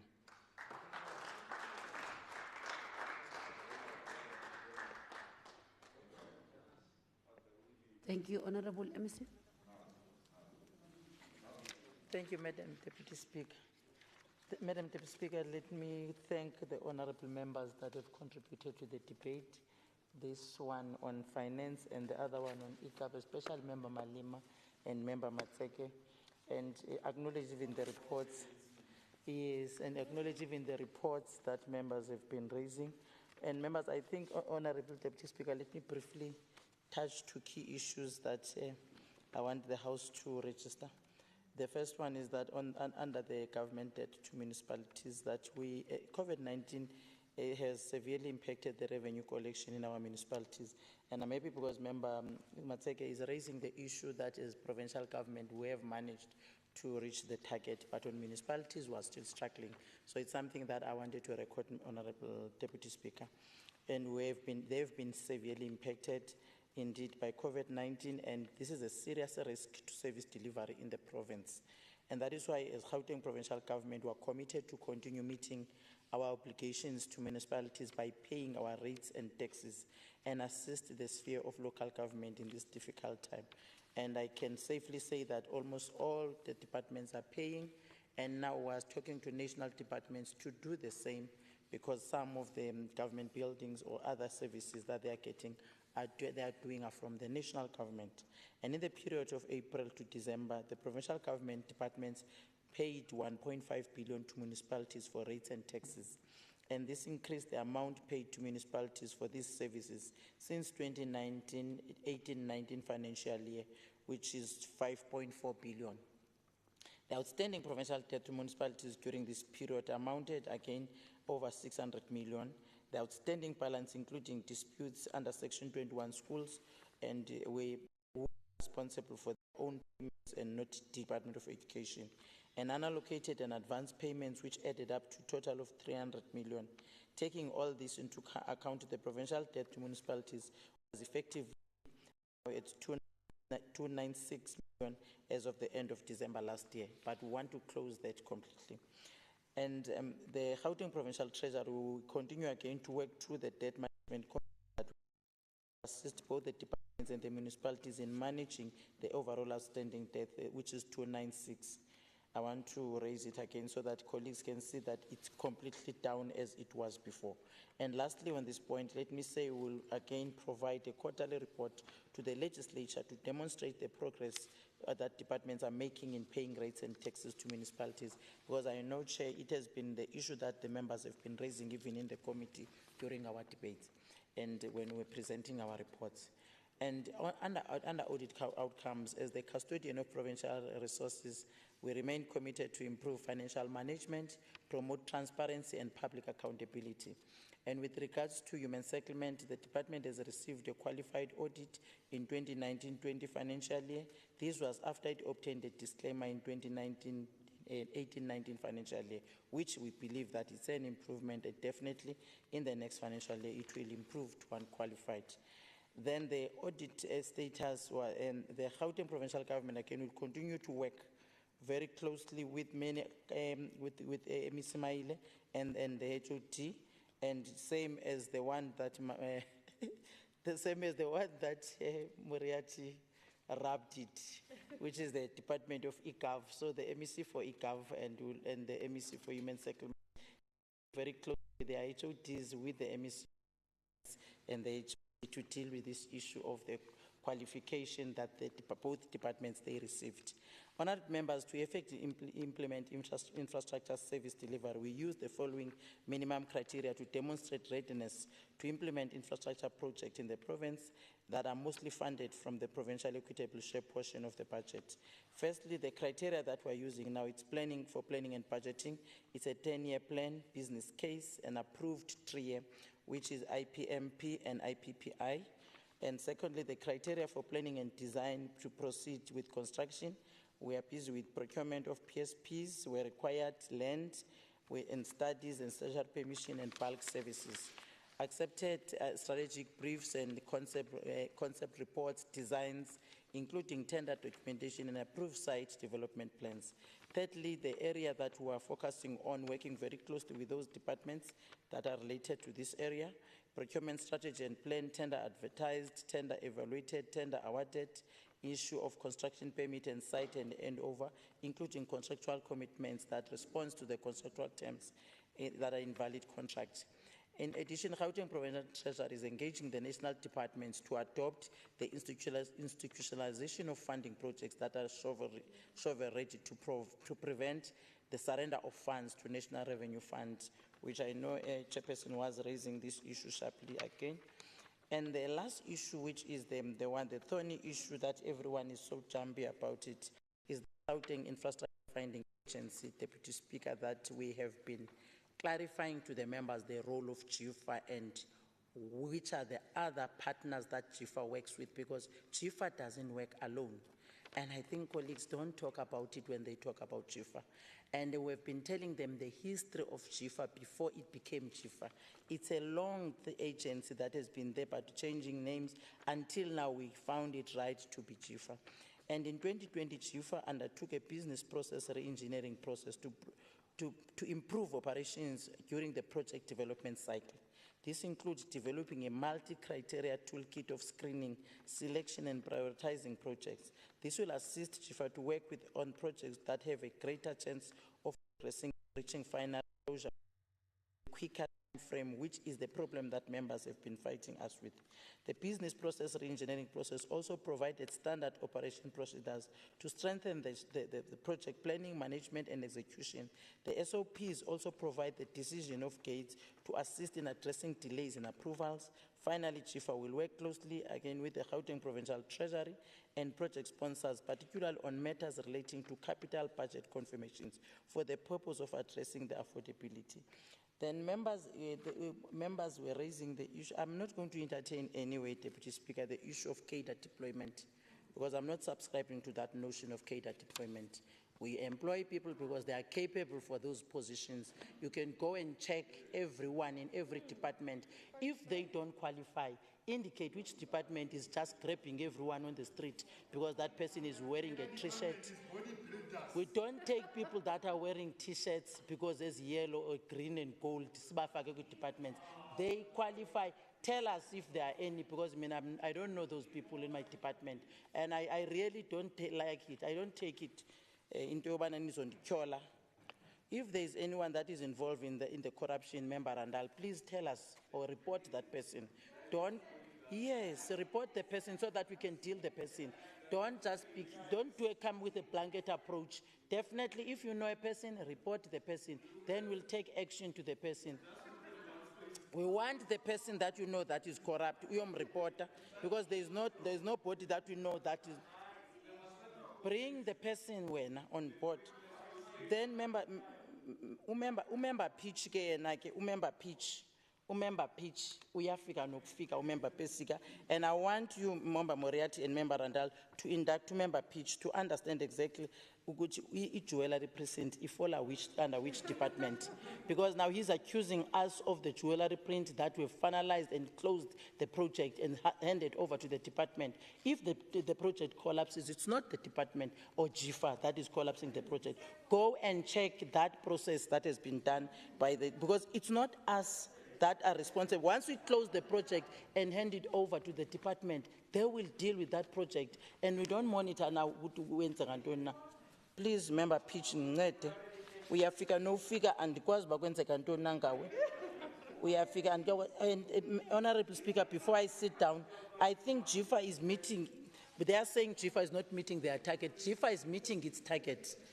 GIFA is meeting its target, and I've presented to the committee, and I'll go back and present again, because the department GIFA is working with other departments and state of entities in the province.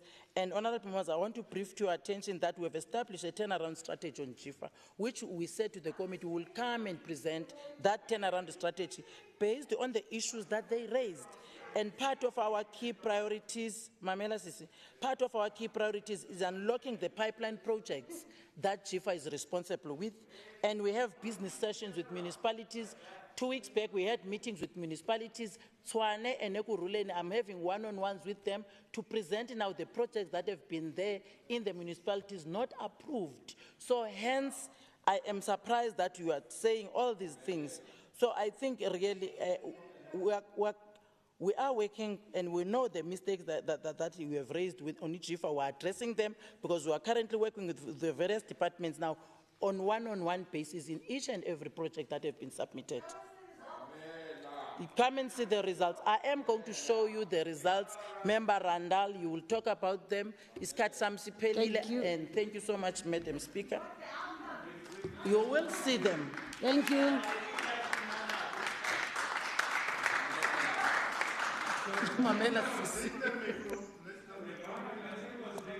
Honorable members, can we have the next order? Thank you, honorable members. The next order.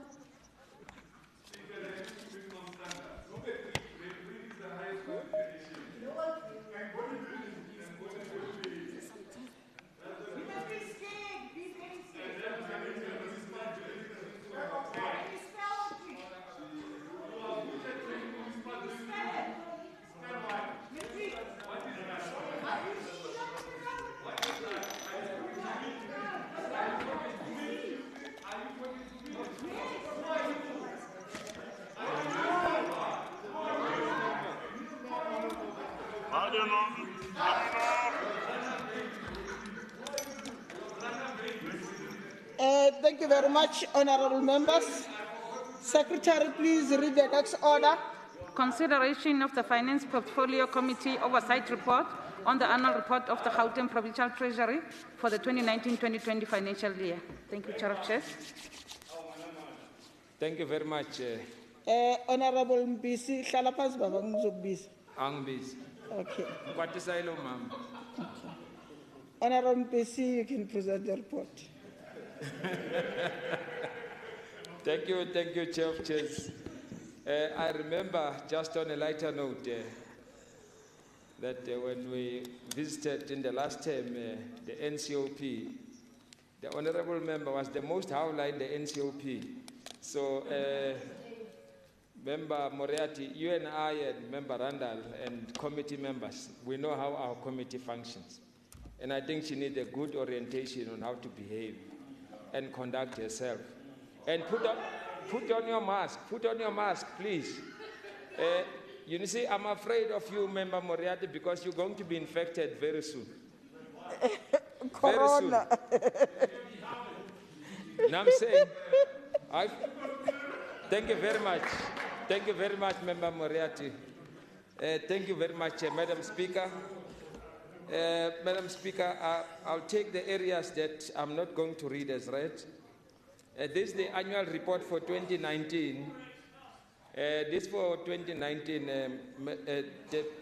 Chair of Chairs. An annual report is a comprehensive report on a department's activities throughout the preceding financial year. Annual report is intended to give the legislature information about the financial and non-financial performance of the provincial Gauteng department. Furthermore, the annual report is an important tool in assisting the Finance Portfolio Committee and the public understanding of the operations of the Gauteng Provincial Treasury and its component, which is GIFA, as well as ensuring accountability to the Gauteng Provincial Legislature. The Gauteng Provincial Treasury met most of its performance targets for 2019-20 financial year as out in the annual performance plan of 2019-20 financial year. Of the total number of 45 performance targets applicable for the period under review, the GPT achieved 39 performance targets, translating into 87% of the APP's achievement compared to 93% in the previous financial year. The 87% APP achievement compares favorably with the 93% expenditure of the financial appropriation. Of the 15% performance target applicable under sustainable fiscal resource management, 13 targets were achieved. The areas under performance pertaining to under expenditure on infrastructure allocated by the GPT and unconditional grants allocation. Of the 32 performance target applicable to GIFA for the period under review, 30% performance targets were achieved. The areas of underperformance relate to failure to complete the planned number of feasibility studies and releasing the planned number of projects to the market. Financial governance achieved most of its planned performance targets. Apart from one underperformance was recorded on the performance target regarding percentage of departments with unqualified audit outcomes due to failure of the Department of Human Settlement to obtain unqualified audit outcome. Key achievements including, among others, performance target relating to the percentage of the audit recommendation tracked departments and the public entities before the next audit cycle, and percentage entities with unqualified and unqualified audit outcomes. Likewise, Madam Chair of Chairs, the Provincial Supply Chain Management achieved most performance targets set out in the annual performance plan except one. Underperformance is linked to the failure to achieve the planned number of entities implementing the open tender process. Noteworthy achievements pertains to the surpassing of number of targets training workshops provided to township suppliers, the percentage of utilization of township suppliers in the central data system, and the reports produced to monitor 30% spending on the township suppliers. Under the Gauteng Audit Service, 5 performance targets were planned and 4 performance targets were achieved. Underperformance was recorded on the performance target about supporting all departments, entities and municipalities to achieve unqualified audit outcomes. For example, the key performance achievements include the implementation of risk-based internal audit plans approved by the audit committee, internal audit recommendations tracked as implemented by departments and trading entities, and ensure that significant Auditor General's findings are followed up by the internal auditors. On the audit findings by the Auditor General, according to the Auditor General's opinion, the financial statement present fairly in all material respect the financial positions of the Gauteng Provincial Treasury and the GIFA as of 31st March 2020, and their financial performance and cash flows for the year that ended in accordance with the modified cash standard and the requirement of the PFMA Act number 1 of 1999. Our consent, Chair of Chairs, the committee is concerned about the following. GPT, the specific factors which led the Department of Human Settlement obtaining a disclaimer audit opinion. 2, the mere application for rollover of funds does not constitute a remedial action for under-expenditure. Instead, the issue of under-expenditure becomes a vicious cycle in this department, as a rollover funds will impede the expenditure of funds earmarked for the following financial year. 3, the GPT only compiles reports on government debt to municipality, and it does not highlight the contents of such reports to the Portfolio Committee for oversight purposes. On GIFA, the efficacy of the project management within GIFA in light of project experience, delays in approval and affordability challenges, which should have been addressed by the Project Steering Committee. On our recommendations, we expect the department to report by the 15th of April 2021 On GPT, the GPT should provide the specific factors which led the Department of Human Settlement obtaining a disclaimer audit opinion. 2, the GPT should submit a checklist to verify project readiness to the implementation and screen departmental infrastructure project with a checklist to prevent under expenditure leading to requests for rollover. 3, the GPT should provide a report on quarterly basis highlighting government's department which owes municipalities. On GIFA should submit a detailed report highlighting how it intends strengthening its project management to ensure seamless project planning and execution. On acknowledgement, the Portfolio Committee extends gratitude to Honorable MEC Nkomorale Hoko, the Acting Head of Department, Mr. Vilagazi, and the official of the Gauteng Provincial Treasury for their cooperation during the consideration of the report. In appreciation for diligence, dedication, and commitment shown during deliberations on the annual performance report process goes to all members of the Portfolio Committee, Member Malema, Member Dikhamela, Member Macheke, Member Masuku, Member Moriarty, Member Randall, Member Mazwi, and Member Mukwebo. The committee's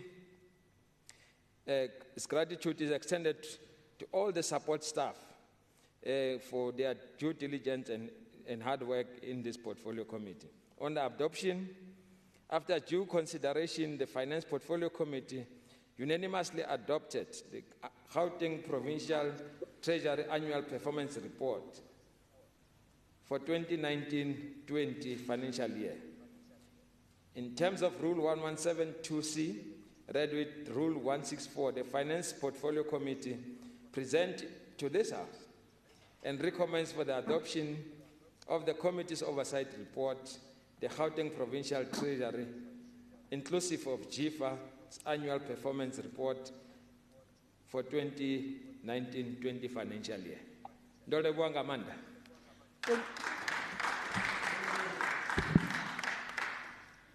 Thank you very much, Honorable Mbisi. Is there any seconder? Dikhamela seconds the report. Thank you very much, Honorable Dikhamela. I now put the question. All those in favor say yes. Yes. All those not in favor. Yes. All those not in favor say no. The yes have it. Secretary, please read the next order. Thank you, Honorable Chair of Chairs. Debate on the annual report of Department of Infrastructure Development for the 2019-2020 financial year. Thank you. Thank you very much. I now call upon Honorable Fuchs to please start with his debate. Thank you, Chair. In 2009, the Gauteng Provincial Administration decided to split the infrastructure development function from the Department of Roads, Transport and Public Works.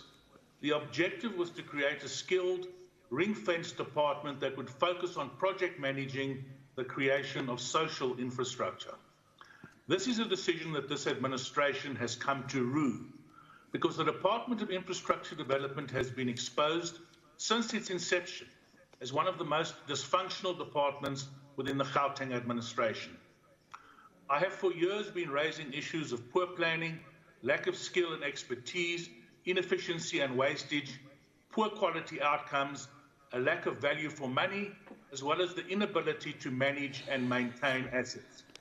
In the past, this input was met with denial, aggression, insults, and public relations exercises to hide the poor performance. In fact, the Premier previously accused me of being overly critical, yet here we are. There are only two KPIs, Chair, above all others, that point to the true performance of an entity such as DID. These are the number of projects that have been completed within time and budget, and the ability to spend the infrastructure budget of the user departments. During the financial year under review, the department was able to complete only 12% of its projects on time. Let me repeat that, 12%, and 40% of its projects within budget. Besides the poorly planned orgy of spending on health infrastructure, DID only managed to spend 77% of the budget of other user departments. A company that performs as poorly as DID in the private sector would be liquidated and shut down. Now, the MEC says that it is unfair to compare DID to the private sector because the private sector works on the basis of the bottom line, while there are other considerations, as she put it, in government. Therein lies the problem, because who decides what these other considerations are and how much budget over and above what was allocated should be extracted from the fiscus? I would suggest, MEC, that it is unfair to milk the taxpayers of Gauteng in order to support your party's cadre deployment and other policies that encourage mediocrity and are leading to a failed state. I wonder if you would take the same view if you were spending your own money and not public funds. Now, there are a number of other failures that conclusively prove that DID is dysfunctional. During the earner review, no conditional assessments of property was carried out, and I quote, due to capacity challenges. On the basis of this abdication of responsibility and not adhering to the legal prescripts of GIAMA, our infrastructure deteriorates and the administration falls foul of health and safety regulations. The taxpayers foot the bill and lives are lost, as happened in the case of the Bank of Lisbon. It is interesting to note that one of the departments that failed to provide the required user asset management plans was the Office of the Premier. Well done, Mr. Premier. You have once again set a good example for those who choose to ignore the law. It is an absolute travesty and borders on criminal negligence that this administration has no property management capacity to speak of. You will recall that we previously brought a motion to capacitate property management, but your party voted against it. Now, the chickens have come home to roost. There's less and less money available to fund social infrastructure. So the Premier needs to spare us the propaganda about how infrastructure development will save our post-COVID economy. It never has, and it never will, because of your inability to implement. In addition to the inefficiency and wastage, DID does not provide quality or value for money. In order to safeguard the public purse, it would make sense to allow user departments to use third-party project managers as opposed to being forced to use DID. Departments are tired of being taken for a ride, and I can assure you that the citizens of Gauteng are tired of paying a premium for incompetence of this administration. DID employs 2,400 people and does not come close to meeting its mandate. A case could be made that DID is nothing than an employment agency for people earning a salary but not contributing to service delivery. Maybe they too are victims of poor leadership. Unless this department vastly improves its performance, it needs to be shut down. Thank you.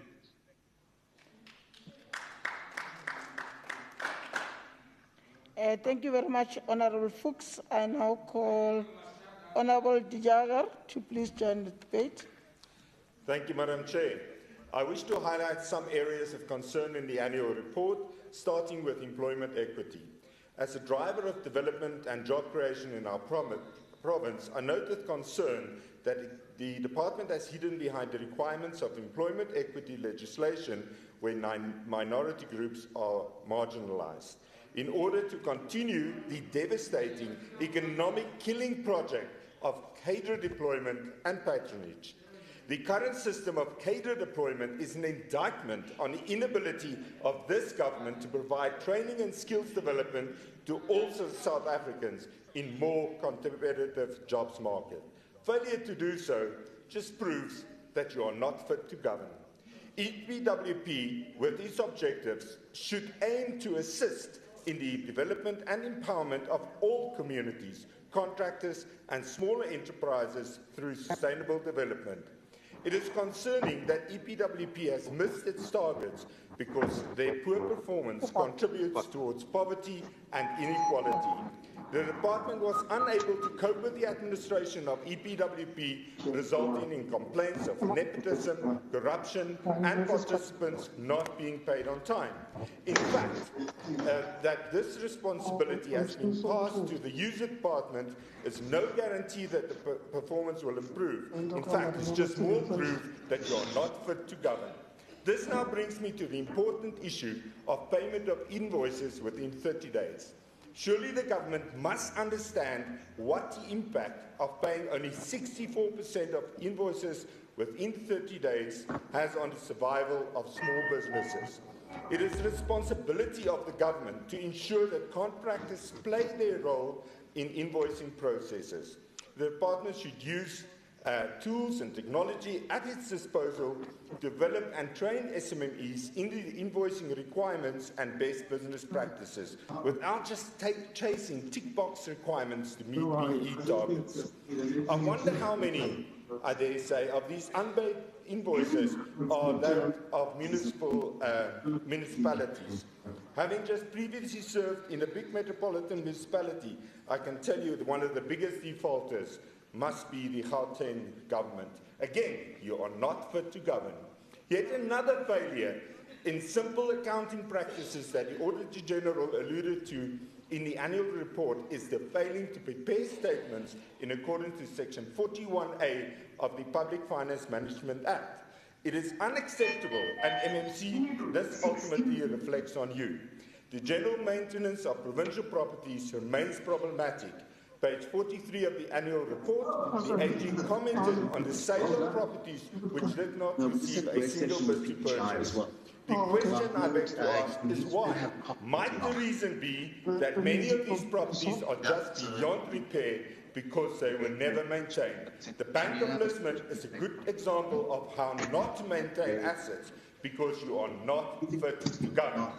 In closing, Madam Chair, it is high time that the department starts ensuring that all buildings... Thank you, Honorable Dianger. We are coming for you in 2024 because you're not fit to govern.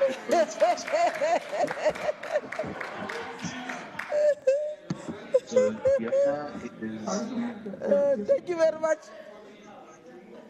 Thank you, Honorable Ndlovu. You can... Thank you, Chair of Chairs. Umnandu Pupa Emin, Ilanga Livalele. Honorable Speaker of the House and Deputy Speaker in the absentia, the Honorable Premier of Gauteng, members of the Executive Council, Chief Whip of the Majority Party, Honorable members of this House, ladies and gentlemen, and the people of Gauteng. Honorable Chair and members of Legislature, infrastructure is a critical economic catalyst in Gauteng, hence the importance of this debate. This, Madam Chair, is based on our commitment in GGT 2030, when we stated that the infrastructure would be central in us delivering modernized, re-industrialized, and reintegrated economy of Gauteng. This is not just a debate, but it is a session to recount how the department has performed in the 2019-20 financial year on its commitment as reflected on its APP. The human resource capital is an important ingredient in building department capacity to drive its mission. Hence, we would like to commend the department, who have 99 of its professionals registered with the Built Environmental Accredited Association, and ensuring that its program is driven by 1,590 technical skilled professionals.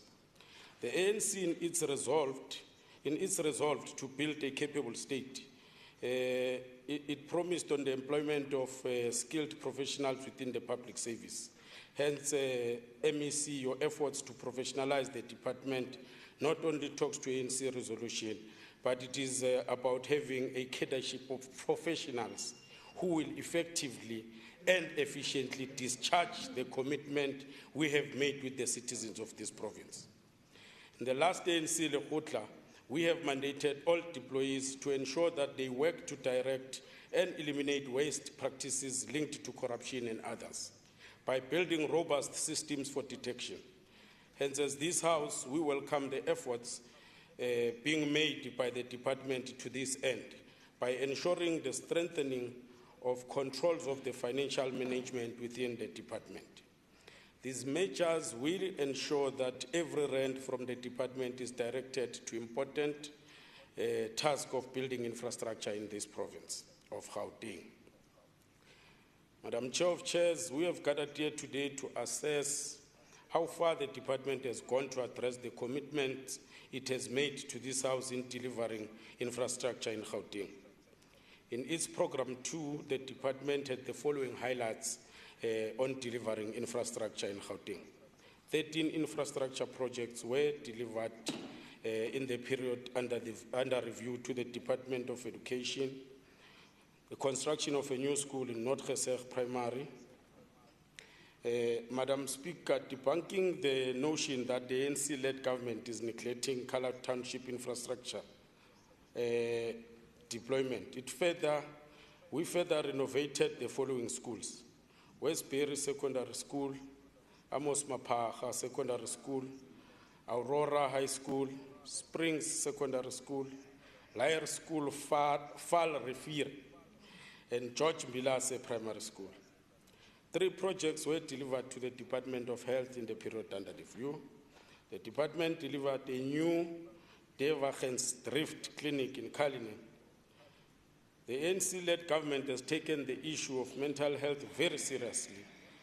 Hence, the department completed 2 projects to upgrade and renovate psychiatric wards in Helen Joseph and Charlotte Makleke Academic Hospitals. The department has also worked with the Department of Social Development in building facilities to help our children to be champions of social cohesion. Hence, in the period under review, the department has 95% completed building a Garankuwa Child Youth Care Center in Arabile and Devon Early Child Development Center, which is 83% completed. The department has started work in building and completing the following projects: the Rastafal, Acacia, Buipatong, and Kokosi community libraries. The department is currently busy with the procurement process for services to finally develop a Kopanong Precinct project, which will create an integrated government boulevard in the inner city. The department was able to generate 11 million of revenue through auctions of its non-core properties in the province. Some of the properties have been donated to other state agencies for use in developmental projects.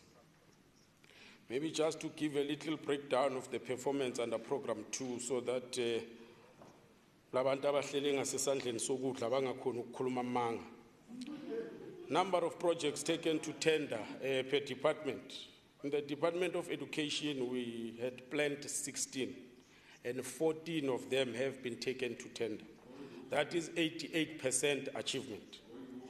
In health, the plan was 1, and the 1 has been achieved at 100%. Under the STARS program, the plan was 9. And achievement is 6, which is 66%. So we are actually doing very well in that field. The department Program 3, which seeks to develop and empower local communities and contractors, is part of efforts to expand the economic development goals in Gauteng. The EPWP work opportunities targeted were exceeded by 257. With 5,757 benefiting from the program. Honorable members, the Department of Infrastructure is in line with the strategic priorities of the national and provincial government. Hence, the performance of the department, even though has partially achieved its objectives, it will need to improve in the management of the projects. It is a cause for concern that a number of projects have been delayed due to the problems from the side of the contractors.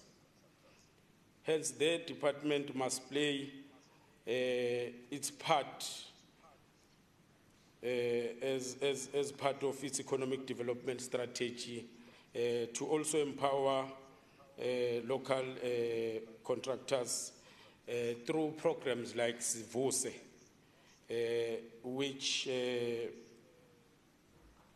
which brings skills to manage big projects to small contractors. We also would like to call on the department to interface strategically with the security cluster to manage the disruption of projects by community extortionist groups. Our commitment to empowering the Africans cannot be held hostage by criminals who have stopped a number of projects in the province. The ANC has taken a firm view on lack of spending of allocated funds to the projects. We welcome the strengthening of human resource capacity within the department. We hope this will help in managing the projects such that no funds are left unspent. The department's focus on building local economic capacity is commendable. We hence have noted that poverty alleviation, fighting inequality and unemployment remain at the center of strategic priorities of the department. The DID has focused on implementation of job creation initiatives for the previously disadvantaged groups, youth, women, people with disabilities, and military veterans. The allocation of budget for procurement of goods and services to women-owned companies. This is in line with the state of the province of the previous financial year, the 2018-2019, imperative that focuses on revitalization of township economy and empowerment of SMMEs through mainstreaming of women and other previously disadvantaged sectors in the department's procurement processes. We are pleased to announce that the DID obtained an unqualified audit opinion. The department reported that it has established an audit war room to strengthen accountability by management, to ensure that audit action plans are adequate and effective, to increase reliability of information reported on AFS and performance information, and finalization of audits without delays. The department further reported that the internal control will in future review the process of preparing the financial statements and review them before submitting them to the Auditor General. Client departments are therefore really encouraged to place a dedicated focus on undertaking all the required planning processes and provide the portfolio of evidence to enable Gauteng Provincial Treasury to allocate more funding for the infrastructure. This requires that departments undertake due diligence during planning phases, apply credible prioritization criteria, develop business cases that adequately address all planning issues, and that the capacity and capability to implement efficiently and effectively exists. Chair of Chairs, infrastructure is not only directly contributing factor to an improvement in the standard of living for communities, reducing poverty levels and addresses inequalities, but it is also a key driver in creating an environment that is conducive to economic development, growth and job creation. Over and above the allocated infrastructure budget from the Gauteng Provincial Treasury, the department will continue to consider projects that will be ready for the delivery on the ground post the tabling of the budget. This is to ensure that greater efficiency on spending is attained and that more and better outputs and outcomes are achieved with fewer resources. Madam Chair, one of the ANC Lekgotla resolutions which took place recently is to further make a clarion call to enhance access for infrastructure development, to encourage and attract the communities on massive poverty alleviation projects within our province for the benefit of the poor and the working class. I therefore congratulate and support the effort of the Department of the Infrastructure Development on its annual performance to give more and effective good initiatives to promote and develop infrastructure investment through advancement of the national democratic revolution with the intention to move South Africa forward.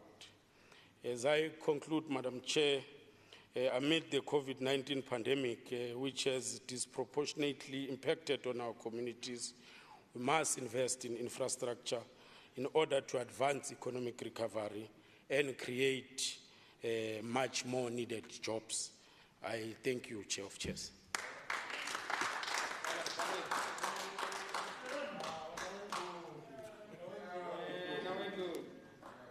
Thank you very much, Honorable Ndlovu. I'll now call Honorable MEC Mutara to respond to the debate.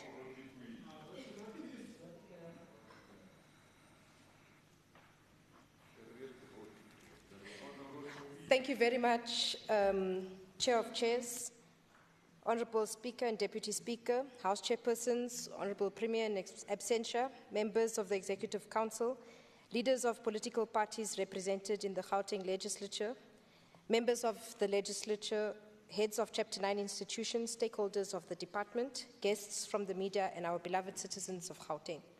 It gives me great pleasure, and I recognize the privilege bestowed upon me to be afforded an opportunity to debate the annual report of the financial year 2019-2020, which was presented to this House. It is an opportunity to present the work undertaken by the first year of this administration and provides the basis of which we will ensure we reach the goals as espoused in the Growing Gauteng Together 2030 vision, our strategy as adopted by the African National Congress and supported by the voters in 2019. In line with the manifesto priority which articulated the need to create a capable state and build capacity of the state, it is noteworthy to report that the department now boasts 818 artisans, which is an increase by 175 artisans in the previous financial year.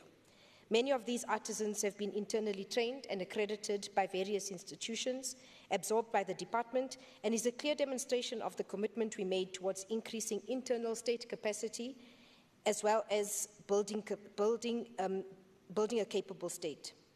We will continue to support the skilling of, as well as the improvement of the working conditions of these key individuals.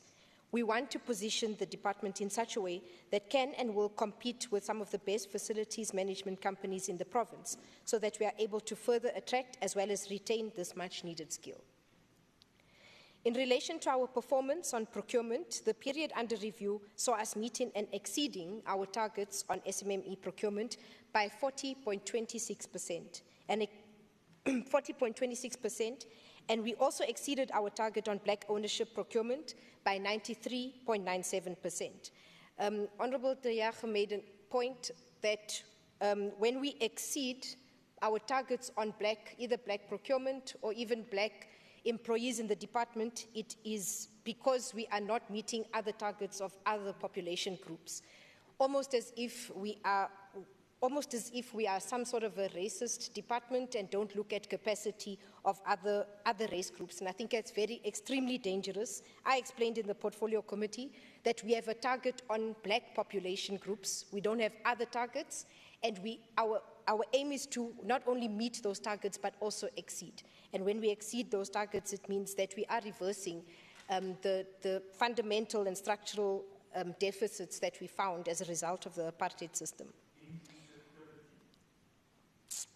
This is a clear indication that a previously white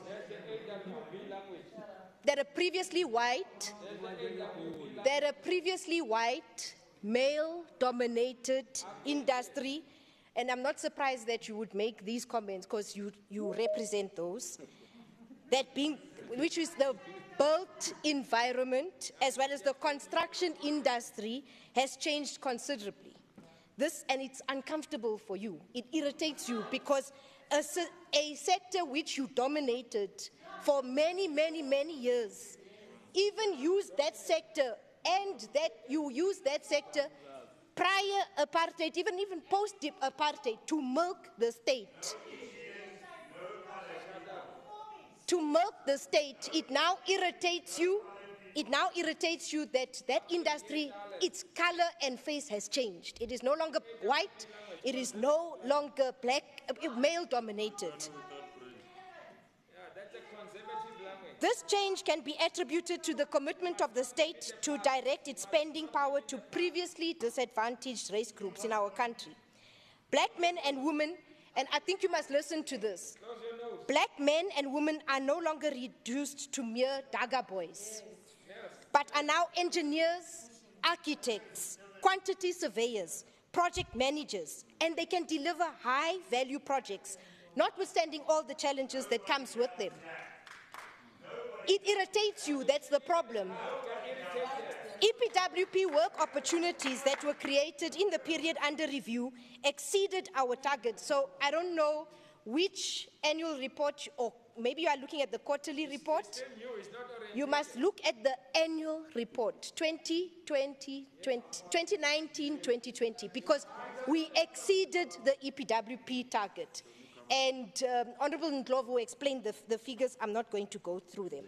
But I want to thank the Departments of Health, Human Settlements, Social Development, and Roads and Transport, who were able to contribute to the majority of what we counted in the province, and that the count that we reached was 61,000 job opportunities.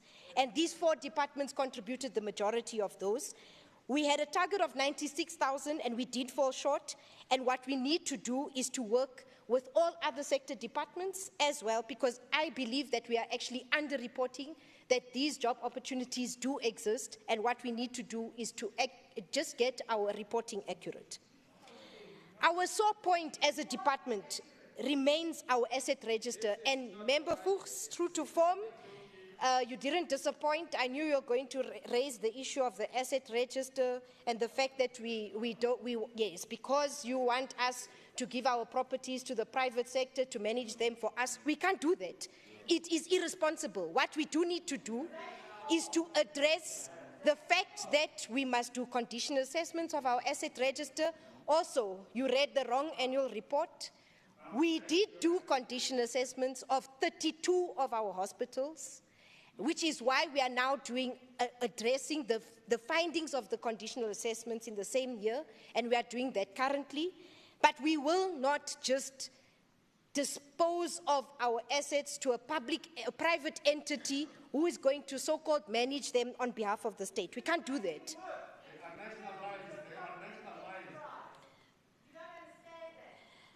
The department completed a number of projects in the period under review, and Member Ndlovu did speak to the details, but I want to speak about a very special one, which was the Noordgesig Primary School. What has that school done?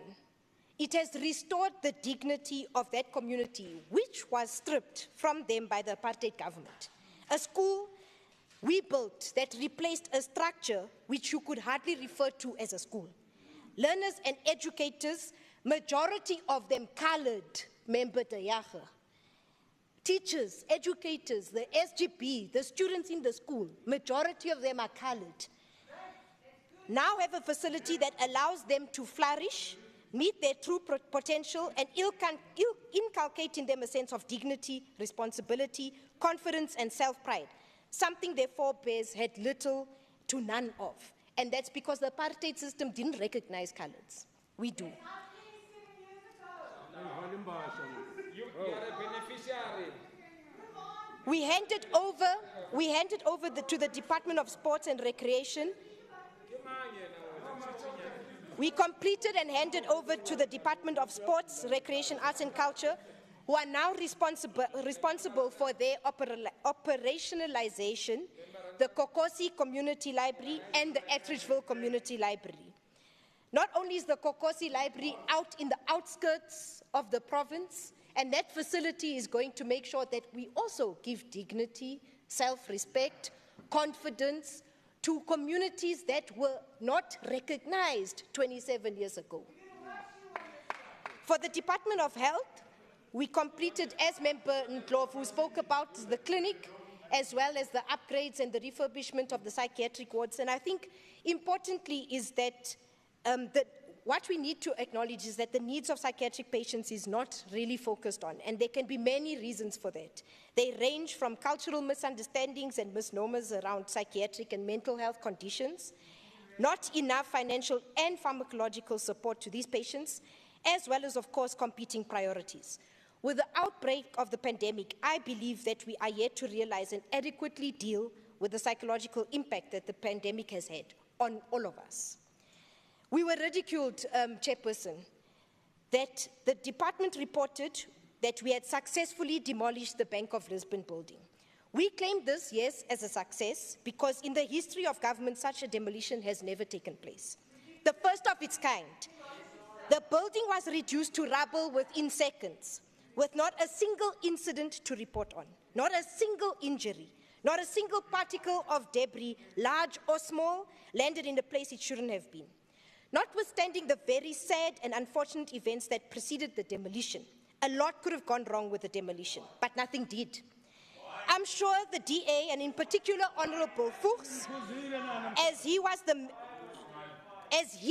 member in particular who ridiculed us, I'm sure when we brought that building down on that Sunday morning, he was waiting in anticipation for something to go wrong.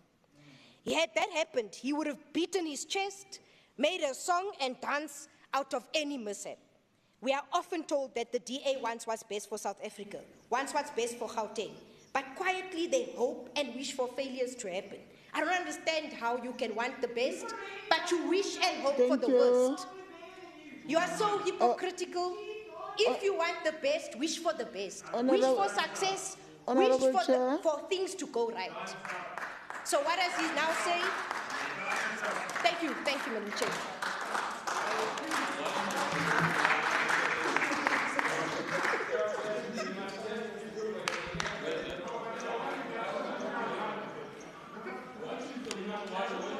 Thank you very much. Thank you very much, Honorable Ms. Mutara. I now call upon Honorable Modise as the chair to please present your report.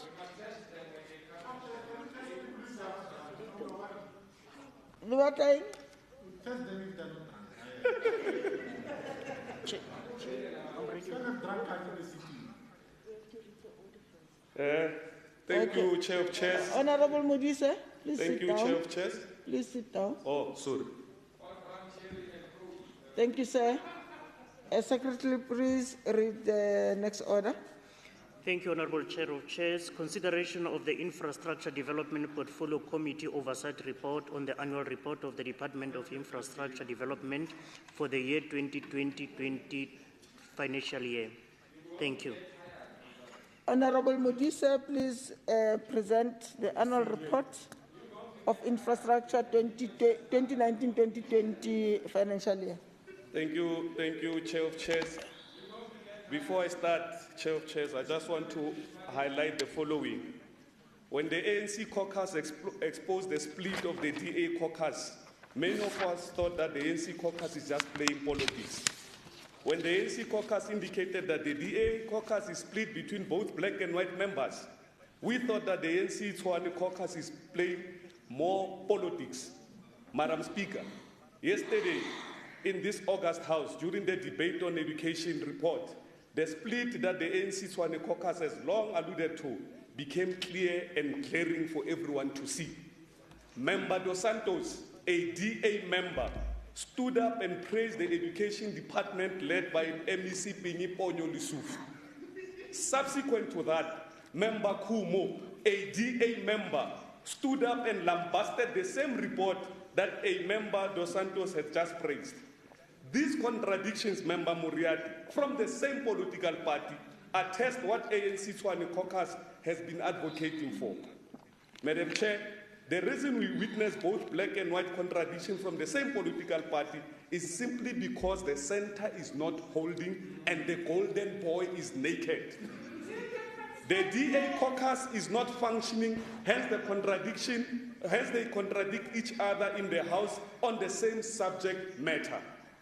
Members of the DA, like the rest of us here, they get to know what a member is going to say when they arrive in the House because the caucus is not functioning. The DA is split along racial lines, and it was proven yesterday. The golden boy is naked, and the center is not holding Member Muriati. The revolt against the golden boy is there for everyone to see. Member Muriati made some interesting comments the other day and thought I would not respond. Well, you thought wrong. I'm going to respond. When I made a member statement condemning the myopic manner in which the DA chose to handle the matter involving the golden boy and Nkele Molap, I quoted what was said by the golden boy. Now Member Muriati in his attempt. Now you remember the golden boy. Now Member Muriati in his attempt to be seen supporting the golden boy, the same way Bas John Oosthuizen did to my money. He said that I made allegations. Member Muriati, how can I make allegations when I quoted what was said? Madam Chair, Member Mabala. It is time. Pity Member Mabala is not here. Member Mabala stood up here and told us that the EFF, they have been providing superior logic in this house. Well, Chair, I have been a member of this house since 2019, and to date, I am still to see or feel the so-called superior logic from EFF. Yes. Unless, of course, the superior logic means lawlessness, rowdy, and howling, then Member Mabala is correct. For the economic flip-floppers have indeed provided superior logic. The economic flip-floppers have not been the same since the departure of Mandisa Mashego. And Member Mabala is trying so hard to fill the space left by Mandisa Mashego. The problem with Member Mabala is that unlike Member Mandisa Mashego, Member Mabala is not an avid reader. She relies heavily on Mgosi and a common knowledge and what do you call this thing? Rumors. The EFF is known to call for something and do the direct opposite. Few years ago, EFF called for ANC members in parliament to use their conscience when they were voting against the motion of no confidence in President Zuma. In Mogale City, members of the EFF heard the call from the leadership. They did exactly that. They voted with the ANC for a mayor in Mogale City using their consciousness. What happened to them? They were expelled from the EFF. That is what the economic flip-floppers are known for, calling for something and doing the opposite. Madam Chair, I request that parts of the report that I'm not going to read be considered as read, and the report will focus on the following. Executive summary. I wish I knew your name. This lady, man. I wish I knew, but I'm coming. Don't worry, I'm coming for you.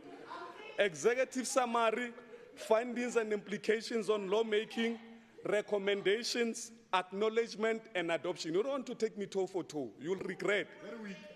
You are still very young for that. Very weak. The Portfolio Committee on Infrastructure Development and Property Management presents annual oversight report on the performance of the Department of Infrastructure Development and Property Management for the 2019-2020 financial year. The assessment of this report was conducted based on the department's allocated resource against planned targets for the year under the review. The department received an overall budget allocation of 3,424,986,000. You will not have said that number. And 3,342,973,000 was spent, which translates to 98% expenditure at the end of the financial year.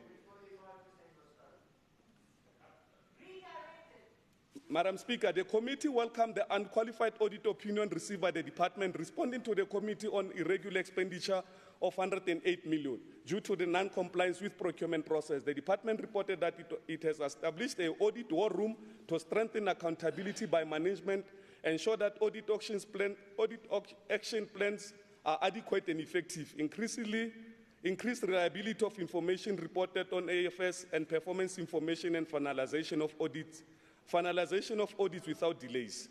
On findings, the committee is concerned that the department spent 98% of allocated budget and only 50% of the targets were achieved, that STARS project targets were not achieved, that no information was provided by the department on what was going to be done with the 108 million irregular expenditure as per the AG findings.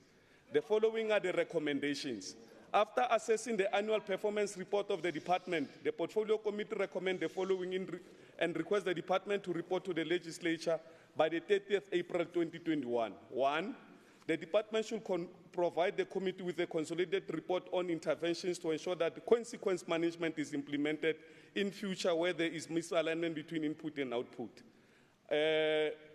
Consequence related to the irregular expenditure of the 108 million, the implementation of audit war room time frame, and overall budget spent on COVID-19, including the 44 million allocated.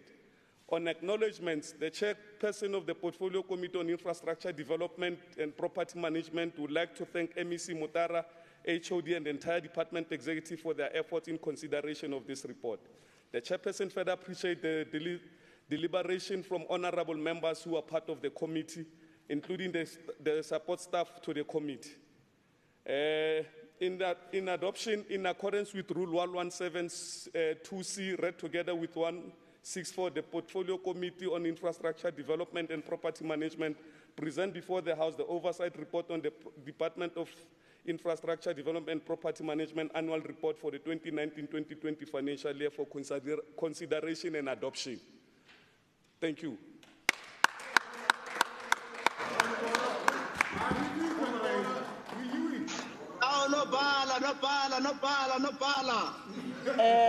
Thank you very much, Honorable Modise. There is a point of order from Honorable Muriati. Muriati, you are welcome to raise a point of order. What's the point of order? I rise in terms of Rule 87, subsection 1, subsection E. It says that members may not comment on matters that are irrelevant to the matter under discussion. I would submit that our colleague, Honourable Modise, found himself running out of breath because he was running out of time, because he spent 90% of his time on matters that were irrelevant to the report that he was presenting. So I would ask that we disregard what he had to say because it was irrelevant. But I wouldn't worry to do that even whether you rule or not, because I have disregarded it, and I'm sure honourable members will also disregard it anyway. Thank you.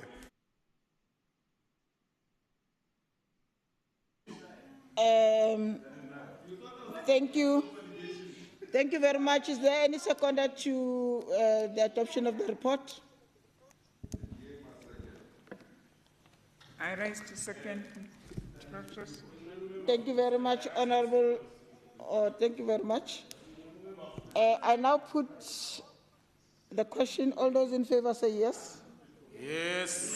Yes. All those not in favour say no. Thank you very much. Secretary, please read the next order.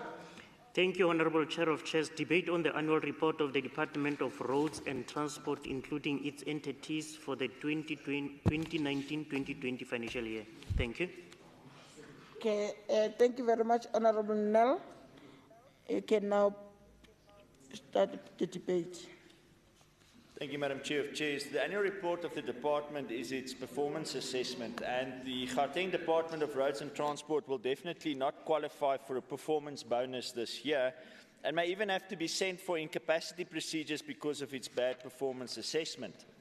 It was only able to achieve 48.7% of its strategic objectives during the past year, which also showed it in its financial performance with an underspending of 637 million rand.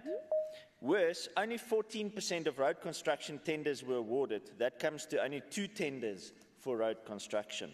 Although the achievement of strategic objectives was slightly better than the previous financial year, there exists serious doubt about its legitimacy. This stems from the Auditor General's opinion that reads as follows: I was unable to obtain sufficient appropriate audit evidence for the reported achievements of the 3 of the 8 indicators relating to this program. This was due to a lack of accurate and complete records. I was unable to confirm the reported achievements by an alternative means, close quote.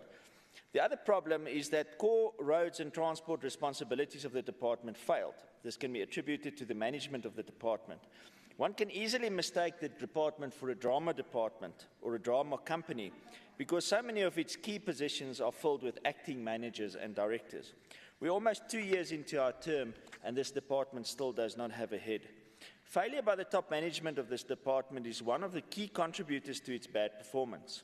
Once again, this is supported by the Auditor General's comments, and it reads as follows. The accounting officer did not adequately exercise oversight responsibility regarding financial and performance reporting and compliance with legislation. The department did not have sufficient monitoring and reviewing controls to ensure that financial performance reports submitted for auditing were accurate and complete. This explains very clearly why the department fails when it comes to crucial business processes like supply chain management. The adjudication of tenders in this department is beset by bad management, wrongly written tender specifications, mismanagement and corruption. Once again, this is confirmed by the Auditor General, who states various investigations were initiated by the department into allegations of possible unethical behaviour and allegations of procurement and contract management irregularities, close quote.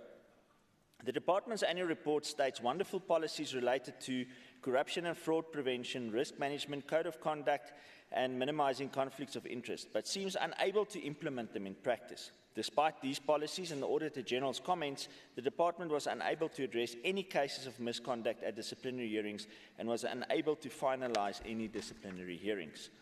It is no wonder the department is unable to process tenders, which causes delays in construction projects in the province. Even projects that are underway are mismanaged, delayed, and even stopped due to non-performance by contractors. The root of the problem lies with the management of the department. We also see this in the failure of the department to manage driver licence testing and driver licence renewals. Corruption and mismanagement in licensing centres and a breakdown in communication between the department and the RTMC has led us to chaos with no real end in sight for this crisis. What we have is a department that falls behind its own infrastructure program further and further as every year goes by. The longer-term effect is that we face a future where roads and transport is going to inhibit our economic growth instead of being the accelerator that it is supposed to be. Speaker, during the 2019 annual report debate, I told the story of Mr. and Mrs. Chowki who were moving to Gauteng in 2030. I was hoping in reviewing the department's performance in the last year that I would see some progress that could avert the future scenario that I sketched at the time.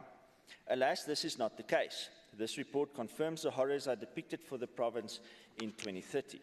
However, I'm confident that in 2024,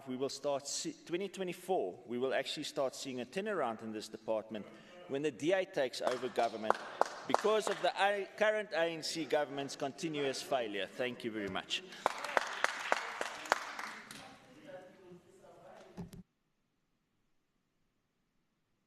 Thank you very much, Honourable Nell. I now move to Honourable Duplessis to please present his debate. Thank you, Madam Chair. For the 2019-2020 financial year, the Department of Roads and Transport had a vacancy rate of 25%. This is extremely worrisome as it means that the department has been operating at 75% of its capacity. A department like Roads and Transport is important as the maintenance of our roads is critical if we want to keep goods and services moving through our province. The fact that this department only has an operational capacity of 75% means that critical work that is needed to be completed to ensure that our roads are maintained cannot be completed on time. According to the annual report, the Senior Management Service, SMS, has at the end of March 2020 had a vacancy rate of 18% due to the department lacking a sufficient compensation budget, while critical occupations had 76% vacant posts. Madam Chair, the fact that this department claims that SMS positions were not filled because it lacked a sufficient compensation budget is concerning, given that this department has underspent on its budget to the tune of 627 million rand. Underspending by Roads and Transport is now becoming the norm. Political leadership is vital to steer the department in the right direction so that road infrastructure service delivery can be effectively and optimally rolled out. Critical vacancies in this department must be addressed as a matter of urgency, and the serious underspending by this department must also be addressed if we are to ensure that projects undertaken by the department is completed on time. In addition to this, it is also very concerning to note that 12 matters that were raised in SCOPA have not been resolved. And according to the department, this is because Roads and Transport lack the skills needed and also do not have the capacity to resolve these issues. Madam Chair, what this department clearly lacks is the political will and leadership to ensure that critical vacancies are filled, that underspending does not occur, and that critical road infrastructure projects are advertised and completed on time. I thank you.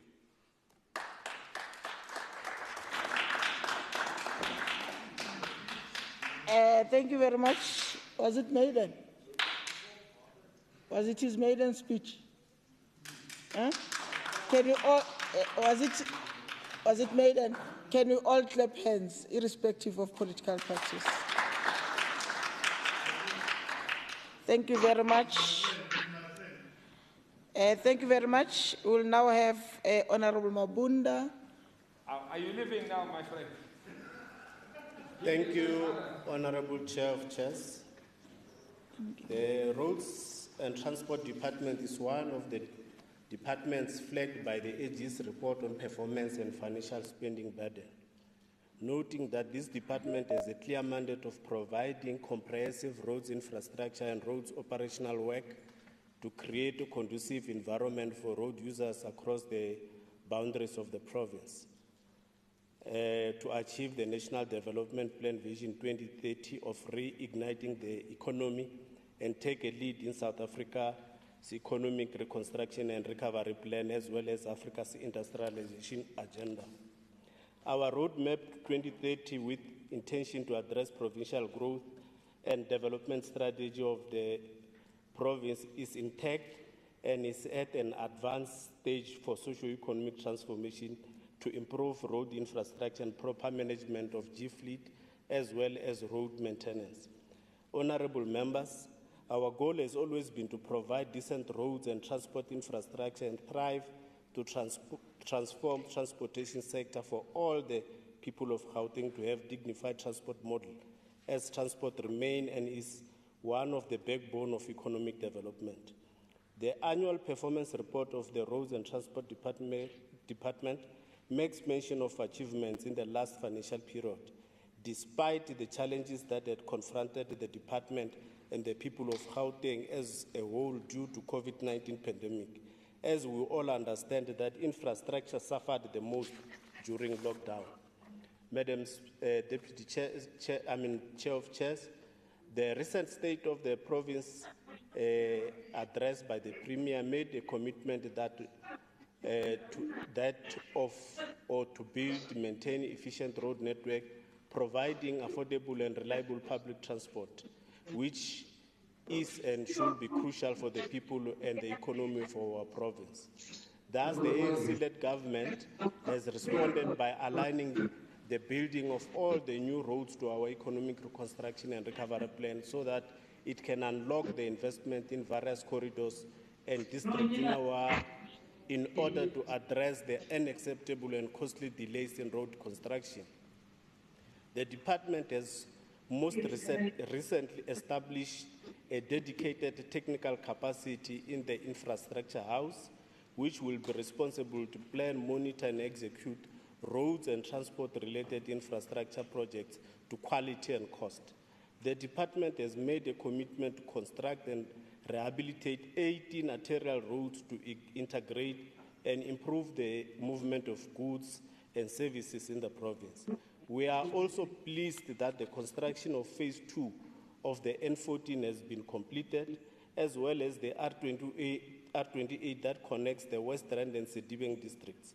Substantial work is also underway to patch, rehabilitate, and resurface major roads that were affected by the recent heavy rains. Our investment in public transport infrastructure, logistical hubs, intermodal facilities, rolling stock, buses, and taxis remain paramount to the economic recovery and development of the province, so that the much-needed jobs in the province and economy will be created. Although the purchase of additional coaches for the Gauteng is discontinued due to the downward trend in demand, the Department of Roads and Transport is going ahead with the plan for the expansion of the footprint of the Gauteng to the eastern, western, and southern part of our province. The establishment of Gauteng Transport Authority is taking us closer to the single integrated, intermodal, reliable, safe and affordable public transport system across the province. We hope to have a single ticket system for all modes of transport in Gauteng by the end of the coming financial year. Honorable members, the minibus taxi industry plays a critical role in the public transport system of our province, and we have long expressed our intention to stem out the violence and integrate the industry into the comprehensive public transport system. Between 2015 and 2019, the department has had many engagements with the taxi industry about the challenges facing the sector. The ongoing conflict, violence, instability, and murderers saw the appointment of the Commission of Inquiry into Taxi Violence in September 2019 to probe the underlying causes of the conflict and the people involved. We are happy with the Commission's work, which was made available to the public upon conclusion in December 2020 by the MEC of Roads and Transport in the Gauteng Province, Honorable J. Mamabulu. And the report which it produced as it was able to unearth some of the causes of conflict in the taxi industry and submitted recommendations which, if implemented, will alleviate further conflict in the minibus taxi industry business. The findings and recommendations of the Commission are wide-ranging and far-reaching. The Oversight Committee of Roads and Transport has welcomed the Commission's report and further agreed with the MEC for Roads and Transport to move with speed in implementing the recommendations of the Commission, especially to ensure effective regulation and transformation of the sector. In relation to the achievement of service delivery targets, Gauteng ANC noted the department managed to achieve 18 out of 39 of its targets against its annual performance plan set targets, whilst in the previous financial year, the department has also managed to achieve only 27 out of 44 of its targets. Non-achievement of planned targets was realized in the transport infrastructure, operations and regulation programs, and targets affected included the delays in the tendering process and cancellation of some of the planned infrastructure projects, in the introduction of new bus contracts and implementation of the QMS in provincial DLTCs and TOLEPs. In relation to the infrastructure and special infrastructure projects for service delivery performance, we have noted that the performance was able to achieve some of the planned targets, and this included designing of customer service centers, kilometers of surfaced roads rehabilitated, kilometers of surfaced roads resealed, kilometers of blacktop patching, gravel roads bladed, number of maintenance jobs created as well as way bridges calibrated.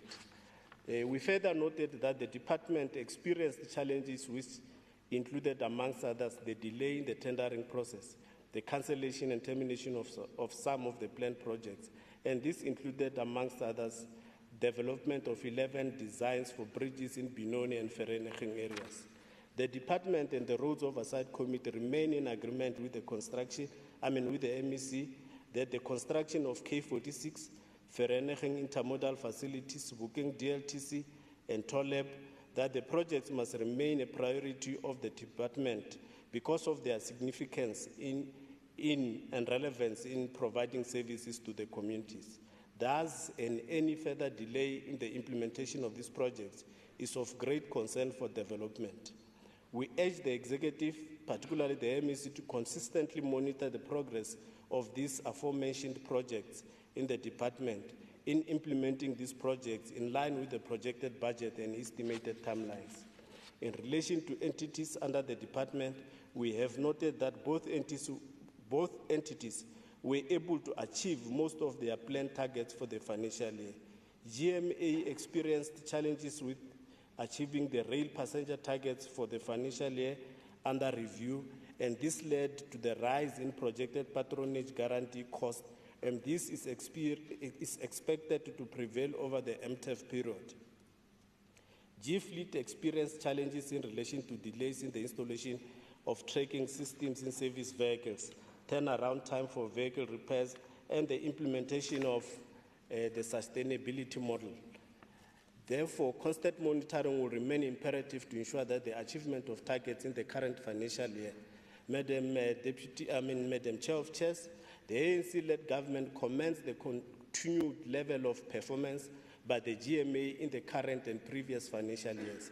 Regarding the department, we recommend that the level of performance requires continuous attention and oversight by the committee in relation to implementation of infrastructure projects, introduction of new bus contracts, and the development of the integrated fare management system.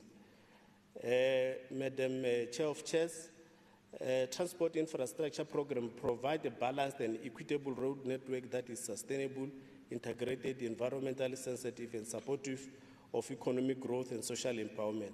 The program achieves its objectives through four sub-programs, namely infrastructure, planning, infrastructure design, construction, and maintenance. We urge the department to work hard to intensify the strategic plan to implement these major programs for the development of the province.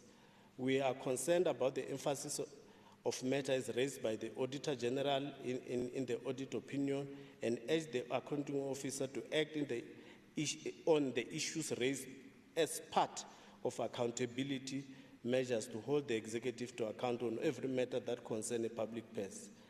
Madam Speaker, the ANC-led government believes in integrity, accountability, and ethical and morality of leading transformation agenda under the auspices of Road and Transport Department as a cornerstone to change the lives of people for new system of transport, intermodal, and infrastructure development, which was demonstrated on many occasions for historic legacy to pursue the sixth administration mandate given the people of Gauteng effectively. As the ANC, we do have confidence on our Provincial Roads and Transport Department that it will deliver to Gauteng communities services that will be for the better life of the people and the working class. I thank you, Madam Chair of Chairs.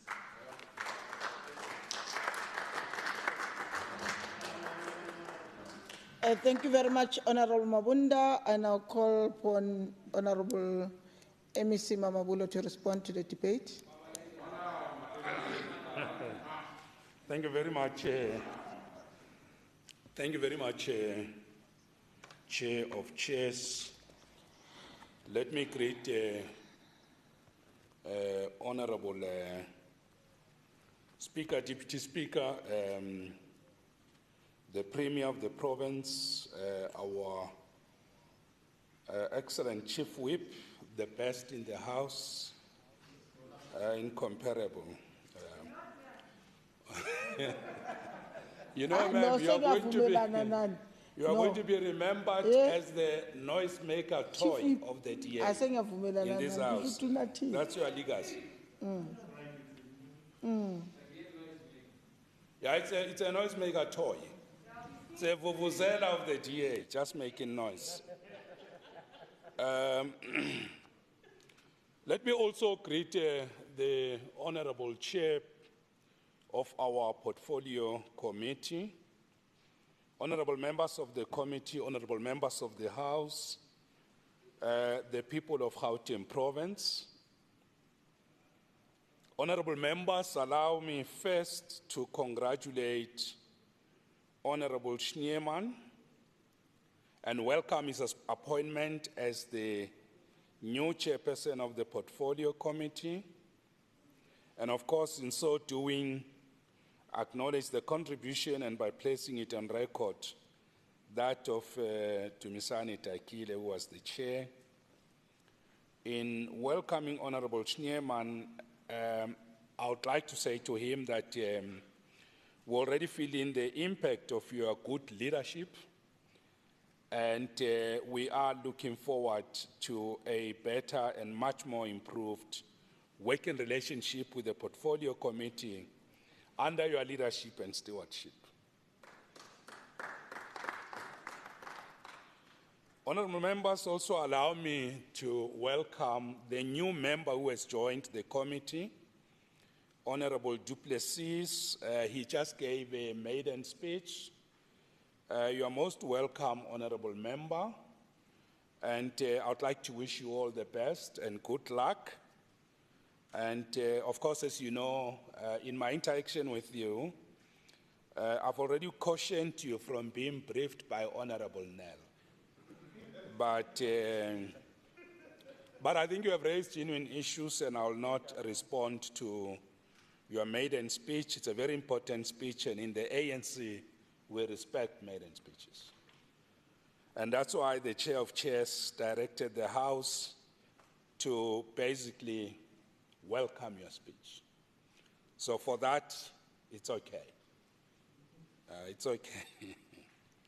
Now, honorable members, let me also thank the African National Congress for giving me the opportunity to present the annual report of the department to the House.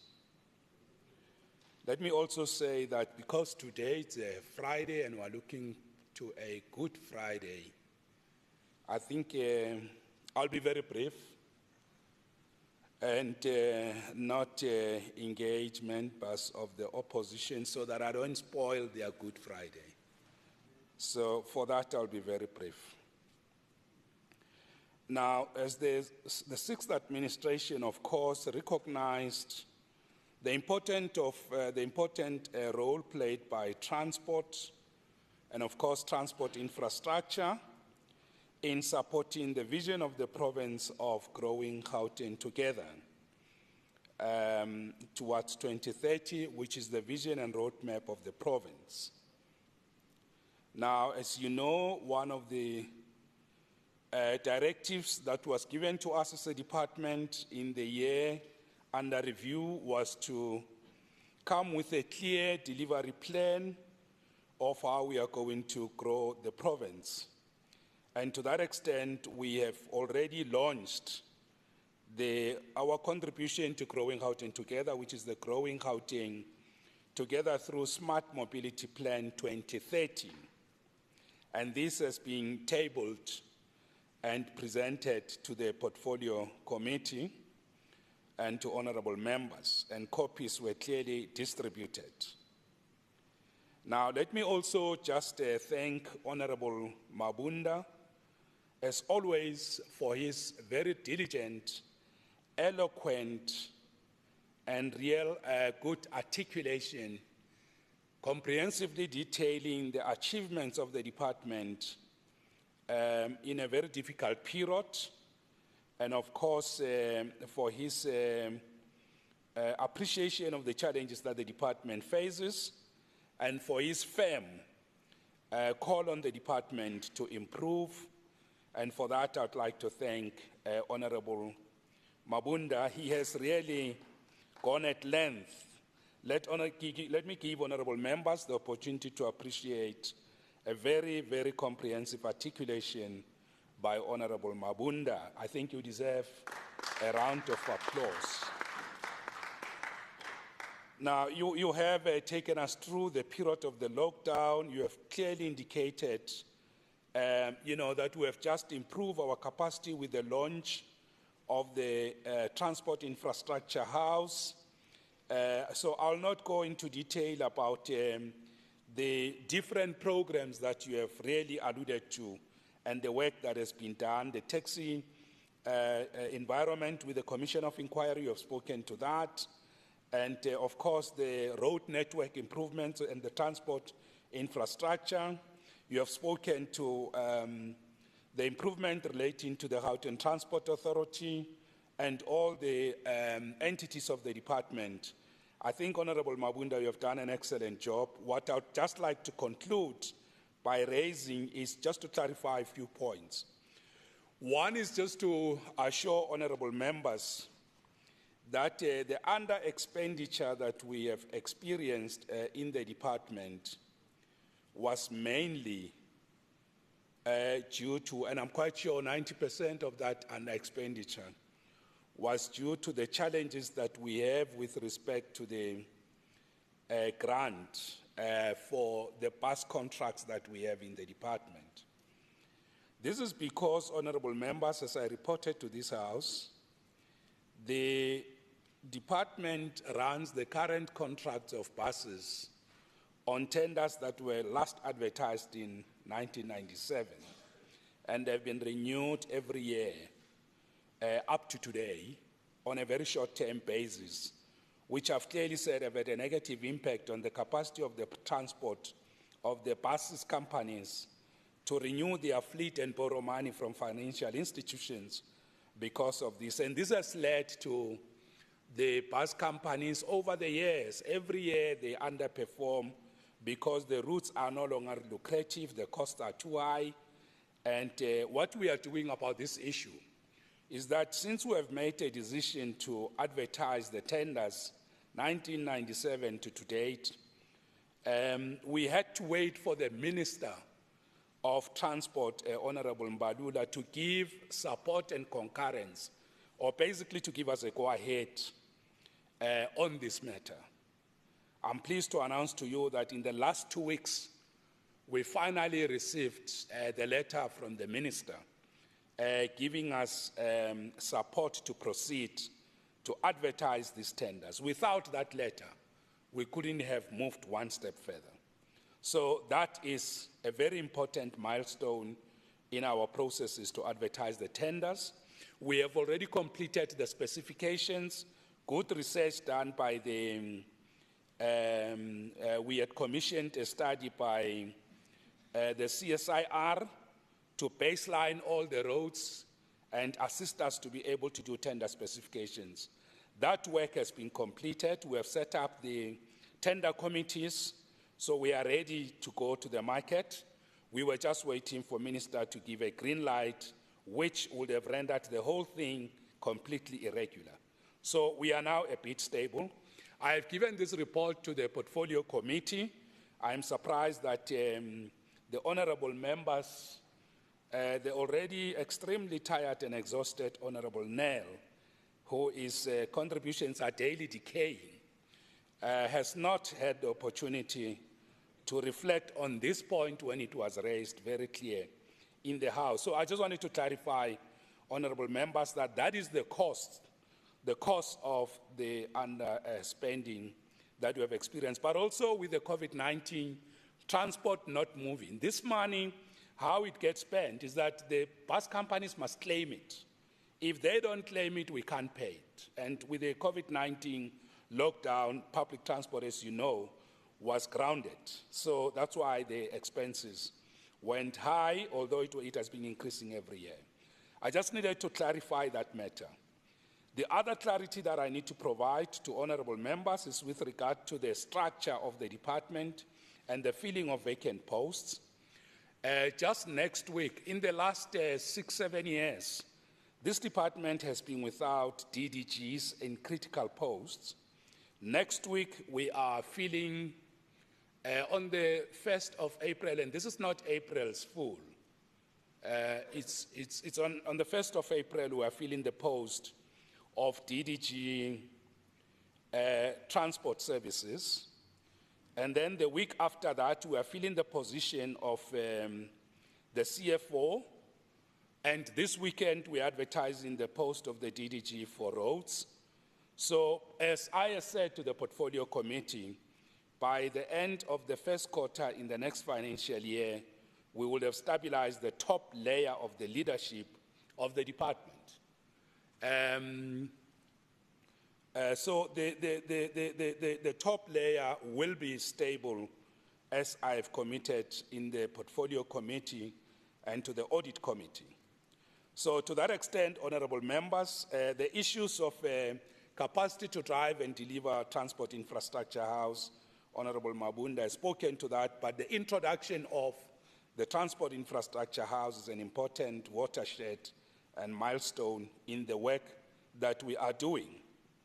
Now, honourable members, let me take this opportunity to thank all members of the committee for the work that they are doing, for their role in helping us to improve the work of the department. And I would like to give this House 1 minute in recognition of, as a gift for Good Friday. I'm giving you 1 minute back, honourable members. Thank you very much. Thank you. Thank you very much, Honorable Mamabulo. And now call upon Honorable Skiman to, before that, let me ask the Secretary to call the next order. Thank you, Honorable Chair of Chairs. Consideration of Roads and Transport Portfolio Committee Oversight Report on the annual report of the Department of Roads and Transport, including its entities for the 2019-2020 financial year. Thank you. Honours given, please present the report. Thank you very much, Chair of Chairs. But before I start and deal with the report at hand, I just want to say to the Honourable Nell, he made a comment here, and it's a comment that the DA and its predecessors have made in every election since 1994. Usually about 3 years before the next election, they start having these dreams. And these dreams that they have are that after that election, they'll be sitting somewhere else. And I want to say to the Honourable Nell, there's a saying that says, a dream deferred. And I want to say to you, Honourable Nell, and your caucus, and the DA, that your dream deferred that started in 1994 will continue past the next election. And when you wake up the next day after the results have been announced, you'll also realize that your dream was nothing but a nightmare for you. Because you'll remain sitting there. I don't know about you, but your caucus and those who come after you will remain sitting on that side. So I'd really urge you not to publicise these dreams of yours, because they don't ever come into fruition, and I can assure you they will not come into fruition in the next election either. Thank you very much. Must be your last few years. Count them in. Honourable Chair of Chairs, I want to turn to the report at hand, and I just want to ask that the sections of the report that I do not read be taken as read by members of this House. I'll be focusing on the executive summary as well as the concerns and the recommendations. In the financial year under review, which is 2019-2020, the committee noted that the department continued to manage 4 programs, namely administration, transport infrastructure, transport operations, and transport regulation. Furthermore, the department has 2 entities under its wing, namely the Gautrain Management Agency, known as the GMA in the rest of this presentation, responsible for the operations of the Gautrain system, and G-Fleet Management, responsible for provision of fleet services to government departments and entities.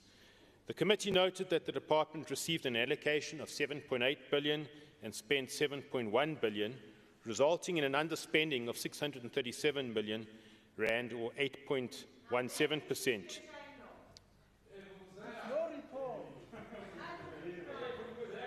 You should be ashamed of your dreams. The Gauteng Gautrain Management Agency received an allocation of 2.1 billion through transfers received from the department, and the entire allocation was spent on planned targets for the period under review.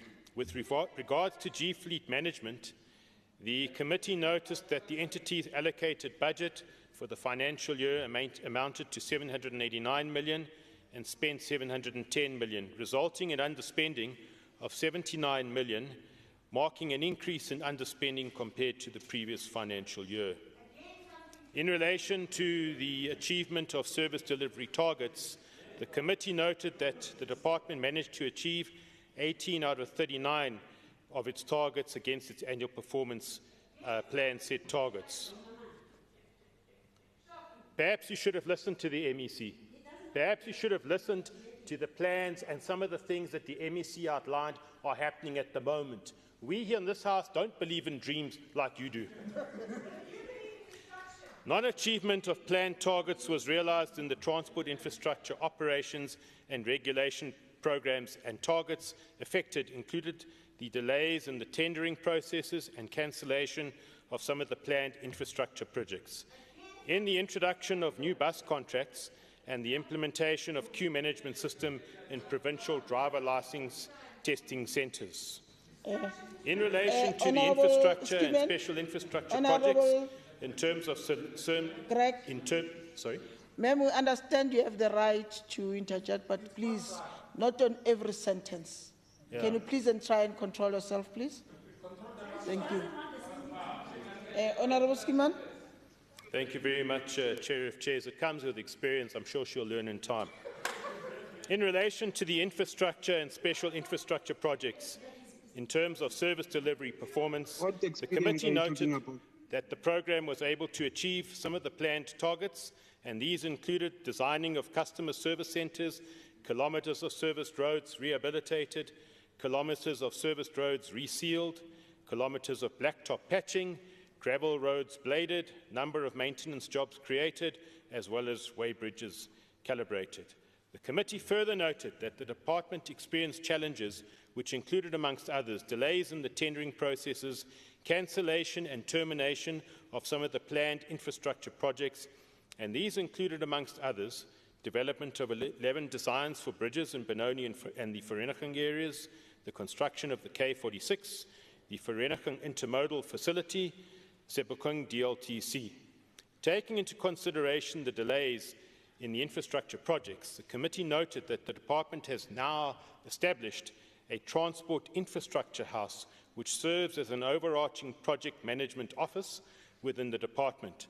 The committee will monitor the progress of this initiative by the department, and should I say a positive initiative, in turning around its performance in implementing these projects in line with projected budgets and estimated timelines. In the Transport Operations Programme, the committee is concerned over the challenges experienced in this programme and requests that the department should consider instituting consequence management processes relating to officials who have not been performing their responsibilities to achieve the planned targets. This is because, with regards to the bus contracts, the committee noted that the programme continued to receive a qualified opinion from the Auditor General because of the lack of reliability of information pertaining to the management of bus contractors' information on the number of kilometres for trips that have been undertaken in the current financial year. In relation to entities under the department, the committee noted that both entities were able to achieve most of their planned targets for the financial year. The Gautrain Management Agency experienced challenges with achieving the rail passenger targets for the financial year under review, and this led to the rise in the projected patronage guarantee costs, and this is expected to prevail over the MTF period.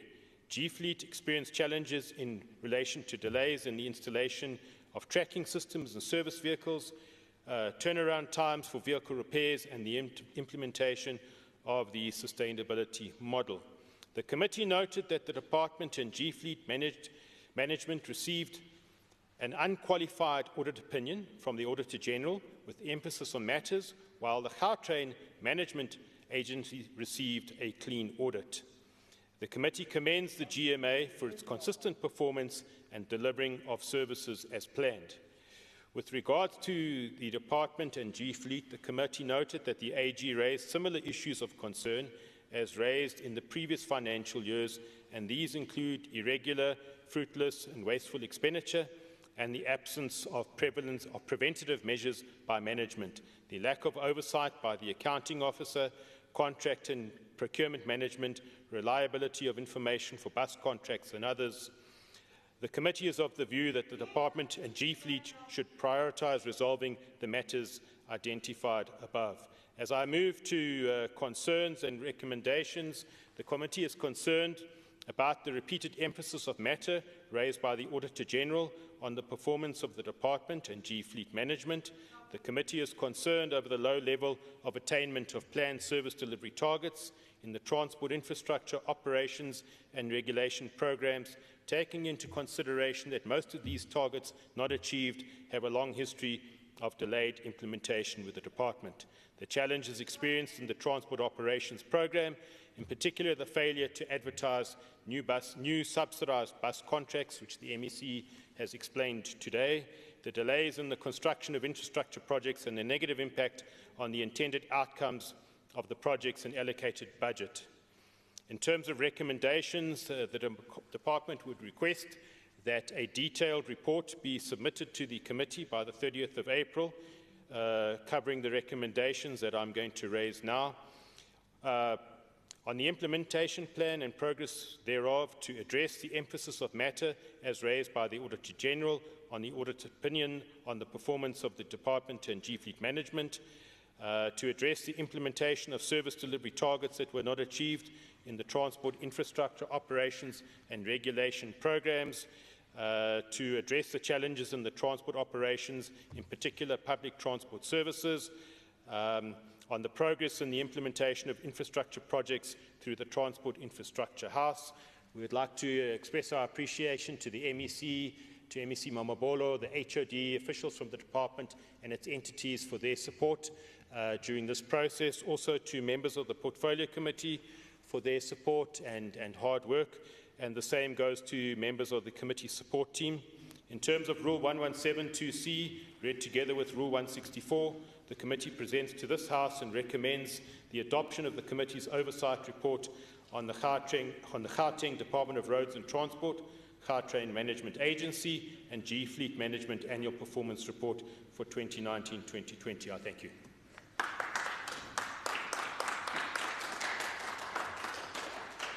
Thank you very much, Chair. Is there any seconder to the report? To the adoption of the report? I'll second, Chair. Thank you.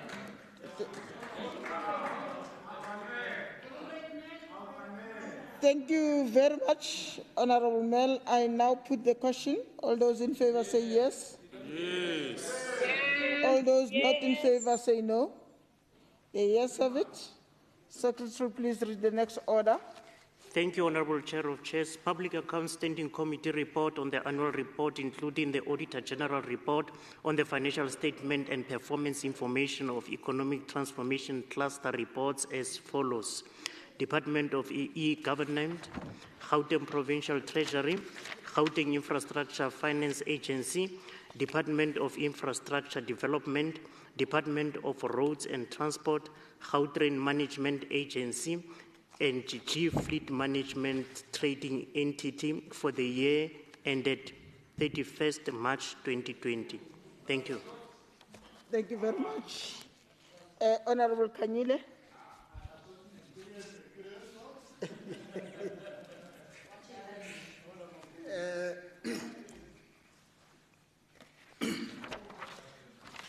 Madam Madam Chair of Chairs, thank you very much.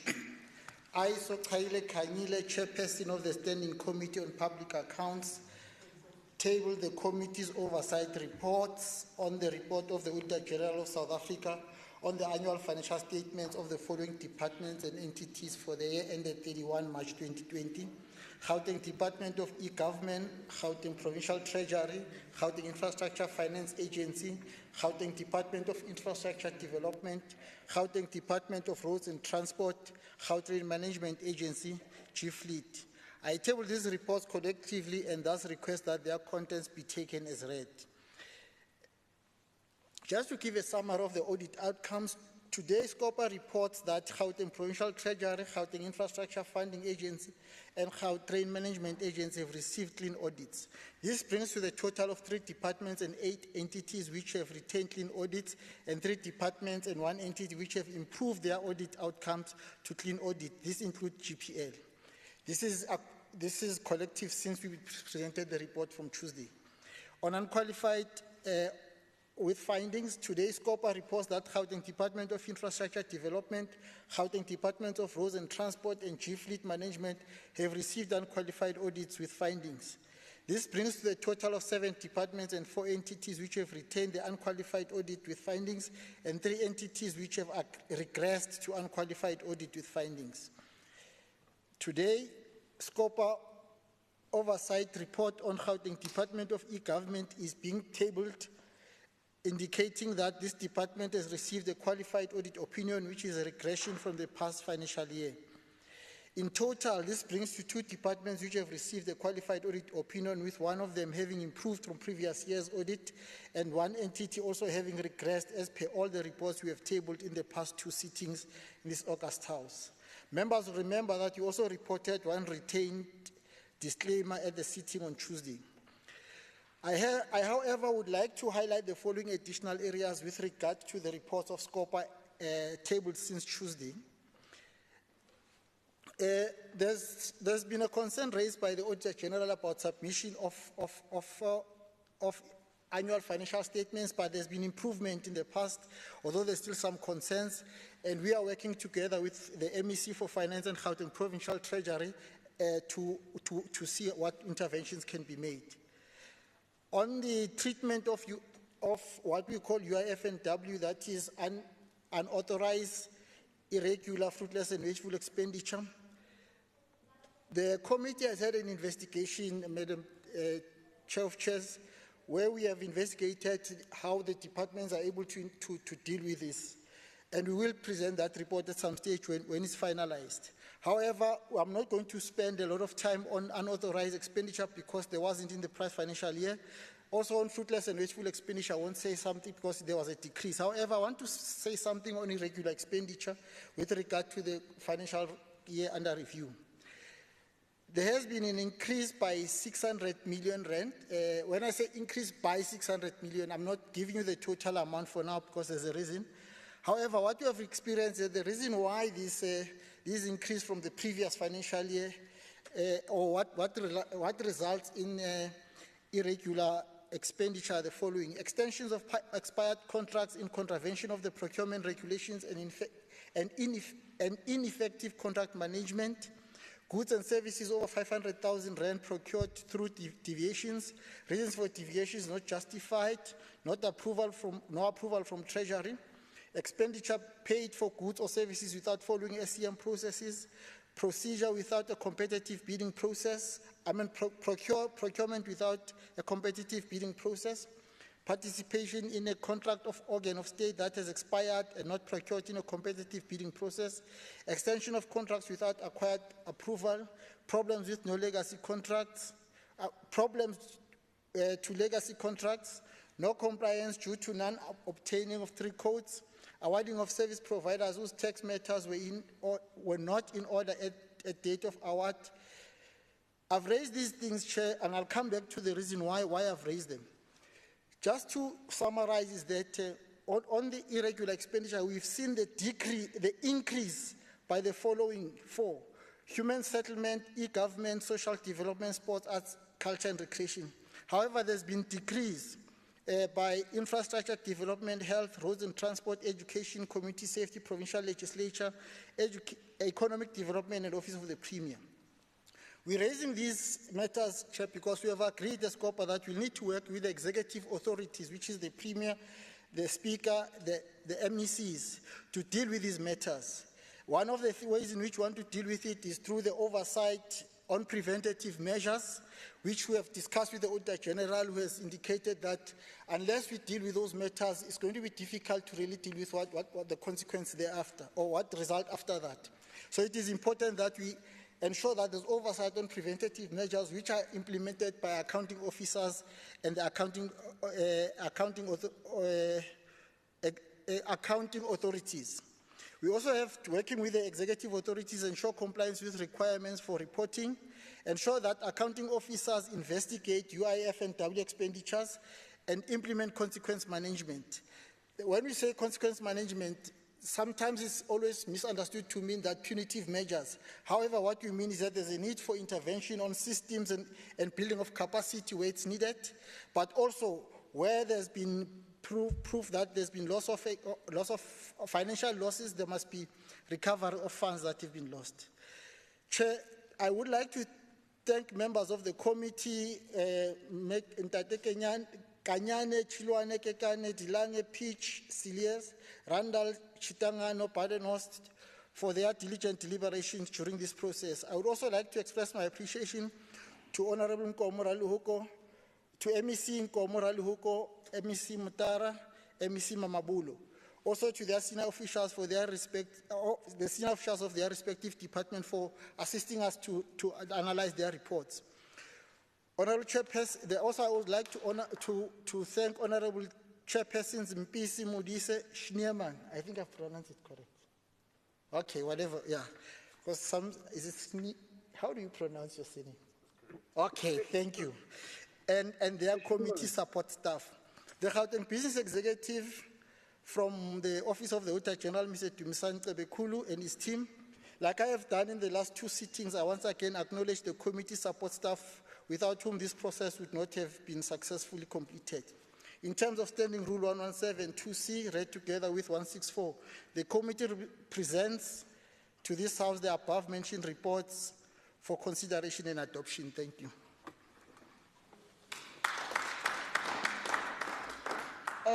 Thank you very much, Honorable Kanyile. Is there any seconder to the adoption of the report presented by Chair Kanyile? Honorable Randall?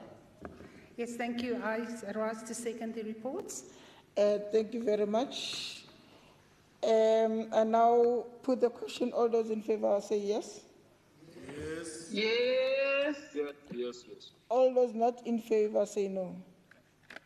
The yes is it. Secretary, please read the next order. Thank you, Honorable Chair of Chairs. Public Account Standing Committee Oversight Report on the Gauteng Provincial Unauthorized Expenditure Bill G006 of 2020 for the year 2020 and 2021 financial year. Thank you. Thank you very much, Honorable Kanyile. Please present your report, sir. Thank you, Chairperson of Committees. I, Sotaile Kaine, the Chairperson of the Public Accounts Standing Committee, table the committee's oversight report on the Gauteng Provincial Unauthorized Expenditure Bill G006-2020 for the 2020-21 financial year. I request that the areas which I will not read be taken as tabled. Expenditure is classified as an authorized expenditure when incurred without legal authorization by the Gauteng Provincial Government in respect of overspending of a vote or a main division within a vote. This could also be expenditure not in accordance with the purpose of a vote or the main division within the vote, or expenditure incurred without complying with relevant legislation, rules, or regulations. The Office of the Premier, Vote 1, incurred an unauthorized expenditure during the 2018-19 financial year. This was confirmed in the report of the Auditor General of South Africa to Gauteng Provincial Legislature on the audit of the 2018-19 annual financial statement. The Gauteng Provincial Treasury has reiterated the reasons as follows in its motivation to SCOPA to consider the unauthorized expenditure. 1, the Office of the Premier incurred an unauthorized expenditure with the amount of 5.9 million rand in the 2018-19 financial year due to overspending in Program 1 administration. The expenditure was in relation to life many claims which were paid in line with Justice Seneca's arbitration award issued on the 19th of March 2018. The claims received by the Office of the Premier had to be processed before the financial year end 31 March 2019 to avoid reputational risk and possible interest payment associated with delays in settling these claims. Due to the complexity of the arbitration, the Office of the Premier, with time constraints, could not envisage the number of claims that were to be received. Further, a verification process of every claim needed to take place and the eventual registration of such claimant on the government payment system.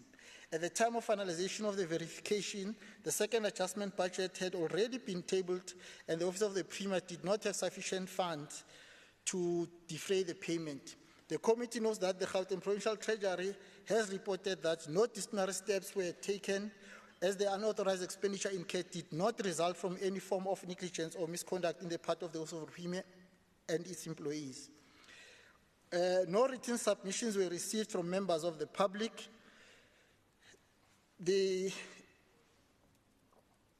A legal opinion was sought from GPL's legal unit, which indicated that the bill is in line with the relevant provisions of the Constitution as well as the Public Finance Management Act, and that there are no proposed amendments in respect of the bill. The committee supports the principles and details of the Gauteng Provincial Bill. I would like to thank the members of the committee. I would also like to express my appreciation to the MEC MEC Nkomo, Ralihuku, and officials from the Gauteng Provincial Treasury for their assistance in this process. I would also like to thank the SCOPA support staff with whom this process would not have been successfully completed. After due deliberations, the Standing Committee on Public Accounts unanimously adopted the report on the Gauteng Unauthorized Expenditure Bill in terms of Standing Rules 117, 2C, read together with 164. The committee present to this House the above-mentioned report for consideration and adoption. Thank you.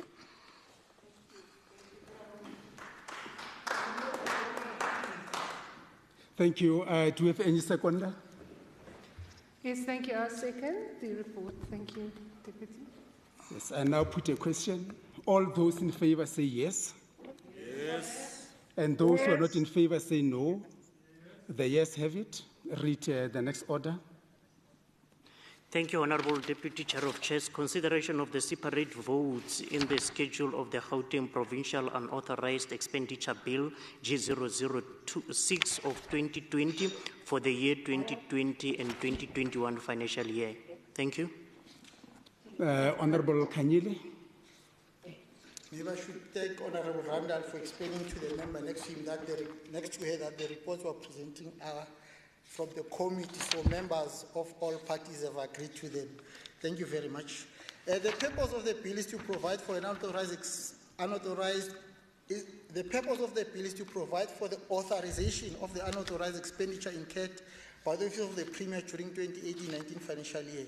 We have attached the schedule, Chair, and I would like to, according to Rule 116, subsection 4, to make an amendment on the financial year. In the report, it says 2018/2020.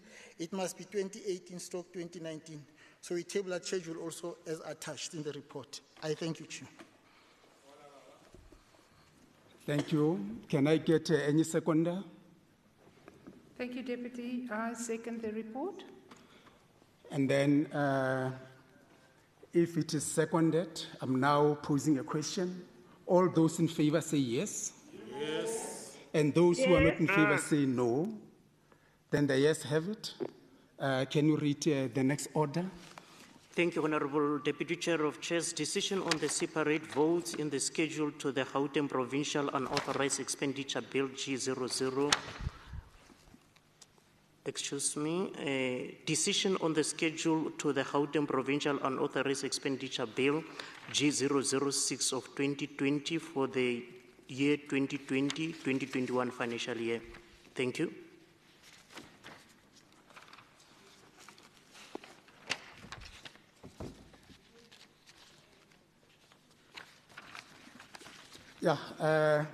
Now, I will now put a question on the separation votes in terms of Rule 223.3. I now put a question on vote 1.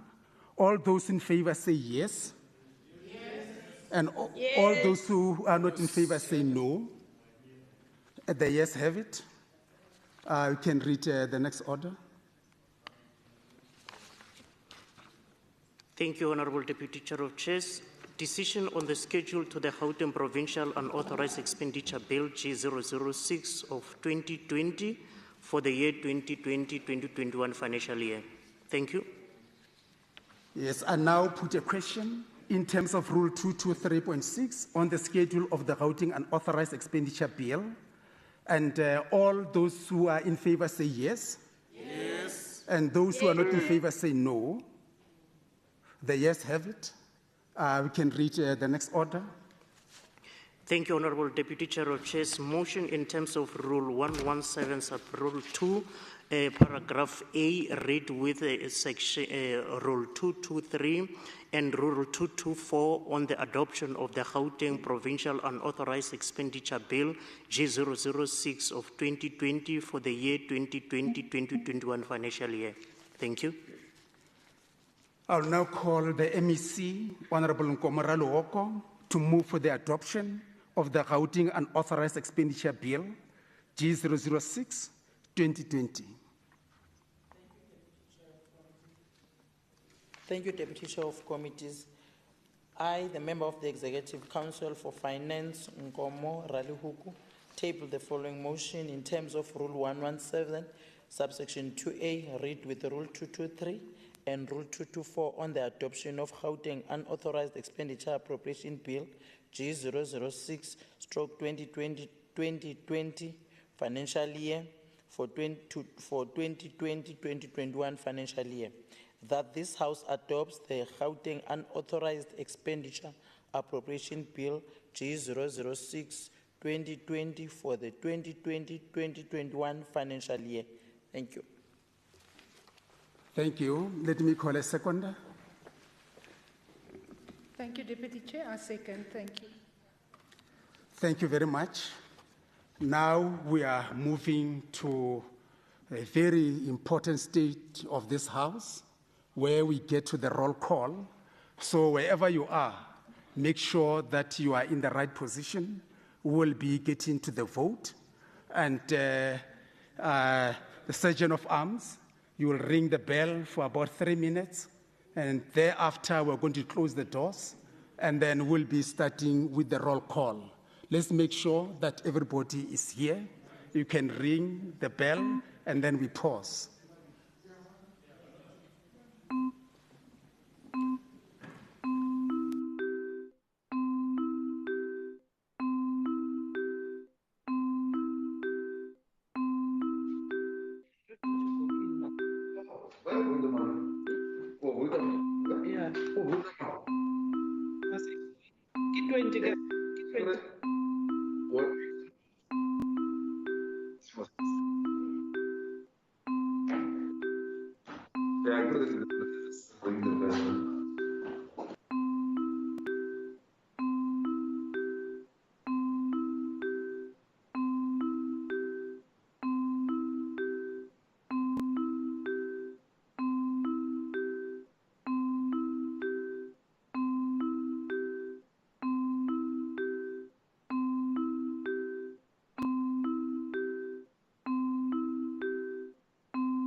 Must I start? Are you ready?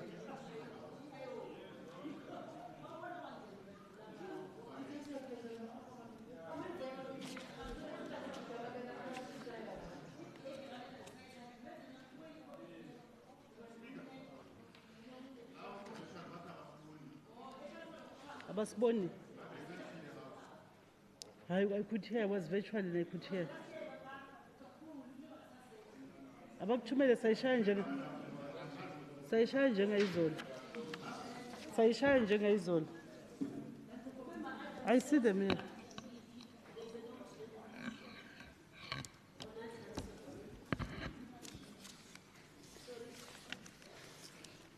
Hayi mina nginibekela kahle yazi.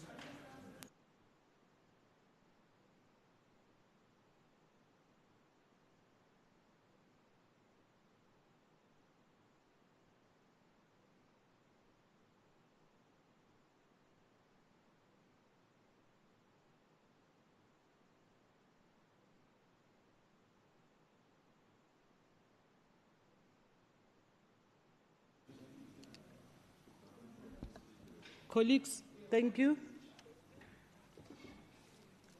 I think we'll do like we did yesterday.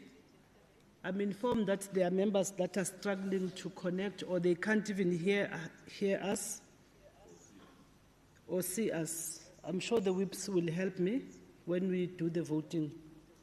We're now going to vote. And if you are for the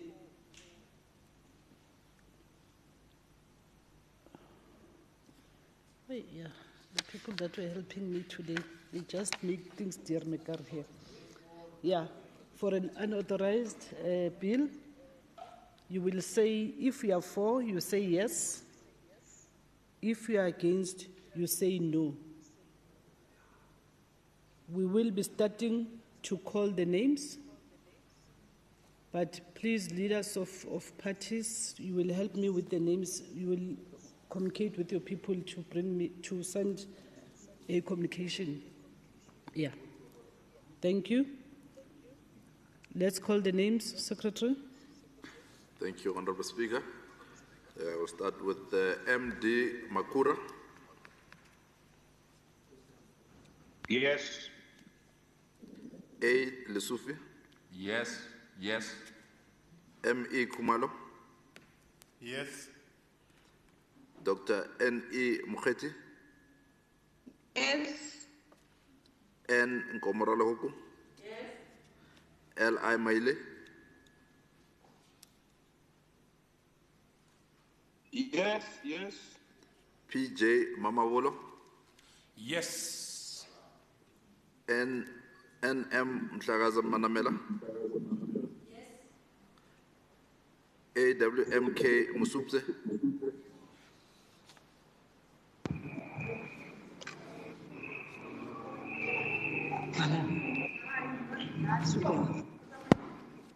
A.W.M.K.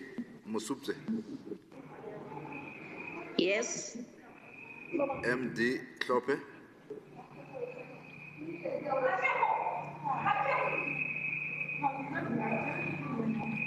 M.D. Klope.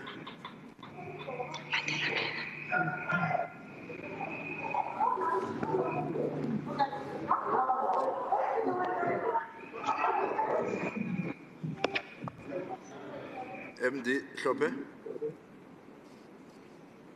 Continue. We'll skip. B. Dr. B.E.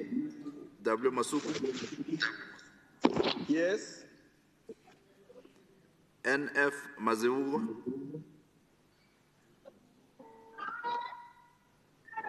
Yebo ngiyavuma. T. Mutara.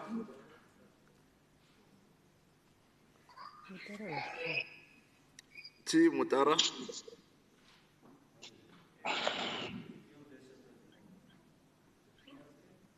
Continue. T. Mutara, E.S. Malobane,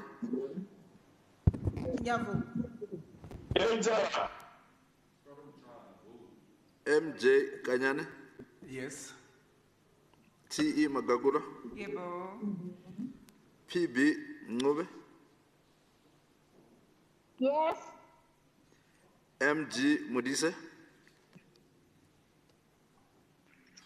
Yes, yes, yes, yes. G.D. Skinman, Yes. W.M. Macheke, Yes. J.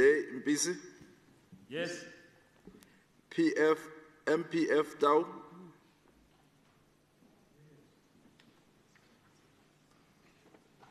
MPF Tau,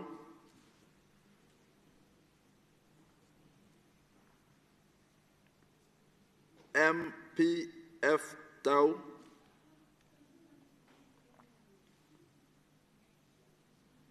MK Chilwane, Yes. RJ Kekana,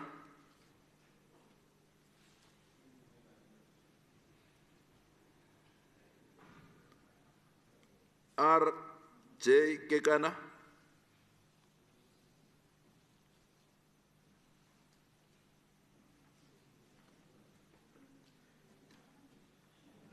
PB Mabunda, Yes. KP Diale, Yes. DP Malema, Yes, yes, yes. DC Ledwaba,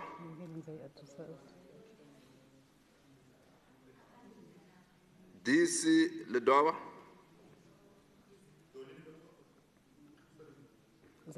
At the end. Or at the end. She's a network problem. She sent a message. F Hassan, Yes. Dr. Yes. M.R. Paladi Di Khamela,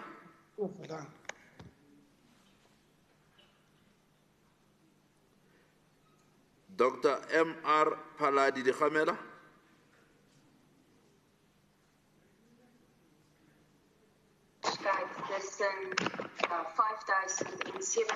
Dr. M.R. Paladi Di Khamela,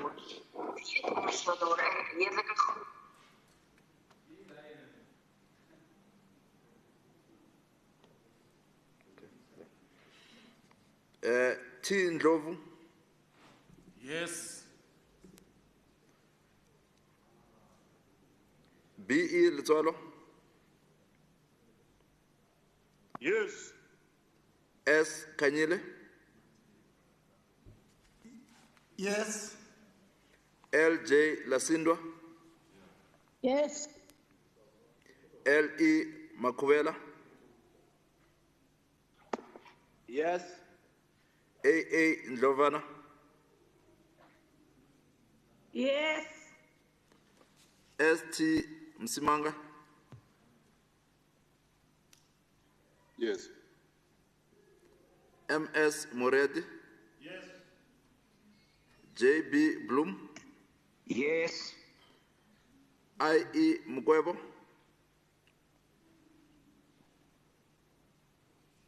I.E. Mkwebo, A.D.W. Alberts,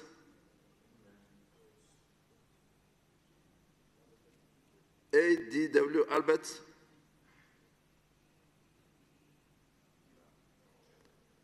Bishop D.K. Adams, Yes. B.W. Dlamini,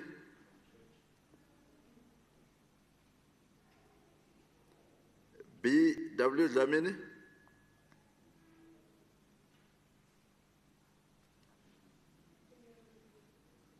B.A. Engelbrecht, Yes.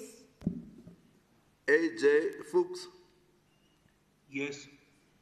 R. Ntseke,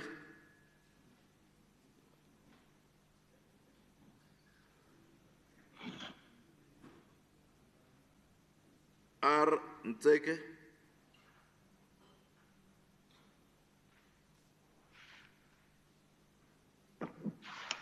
R. Ntseke,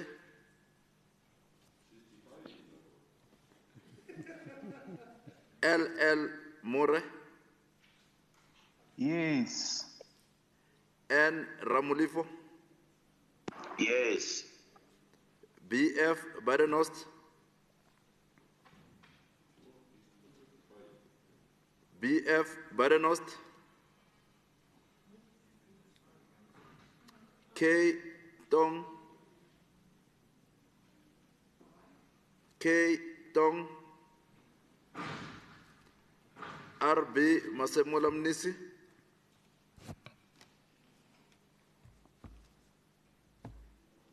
RB Masemola Mnisi, MF Ledwaba, MF Ledwaba, CW Mabala, CW Mabala,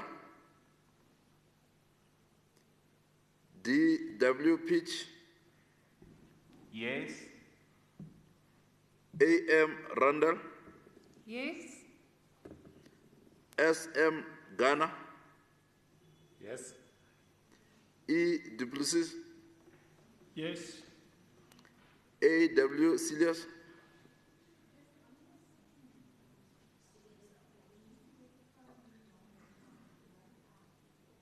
FP Nell, Yes. JJ Hoffman,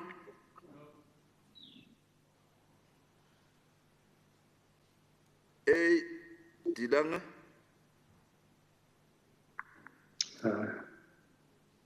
A Dilanga,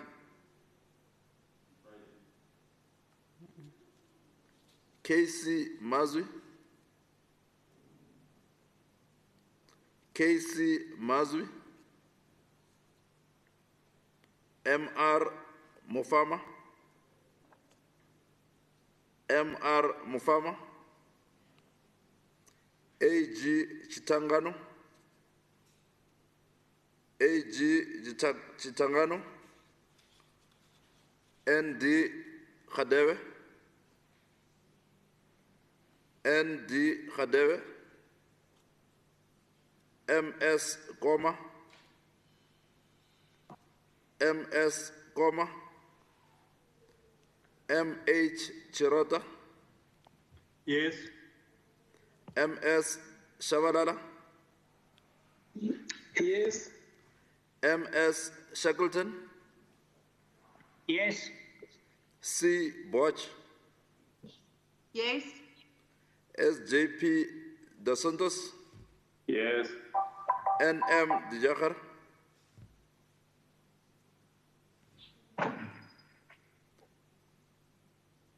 NM Dijakhar,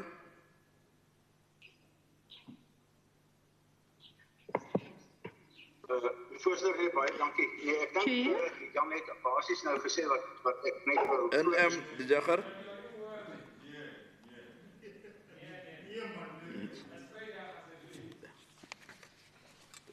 Chair.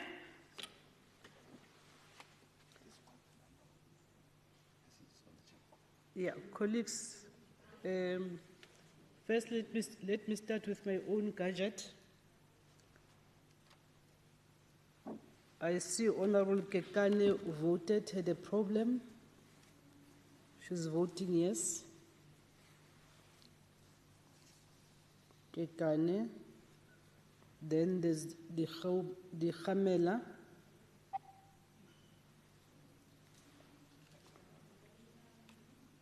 Then there's Mutara.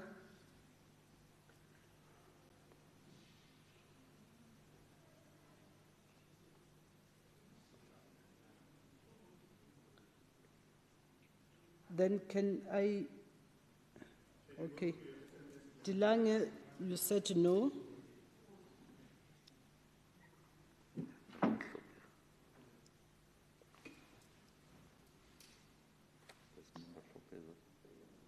Lopez says yes. Okay. Can I, Speaker. my phone is in the office. Okay, Tau says yes. Thanks, Speaker. If you can mention the names, it's Tau. Okay.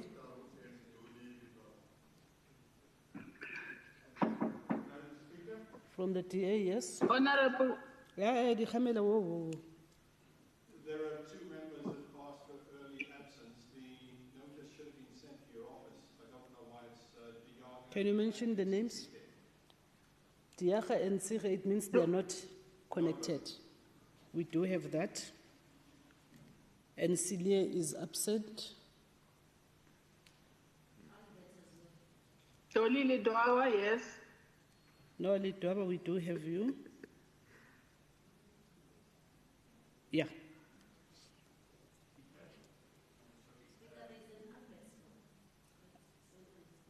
Send a message.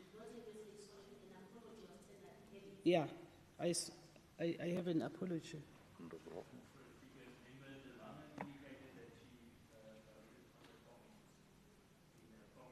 No, he says no. Yeah, I picked that one up. Colleagues, first let me address the issue of Honorable Hoffman. When the doors are closed, we are not allowed to come in at all. In other words, you can't vote because we are here, but we are outside.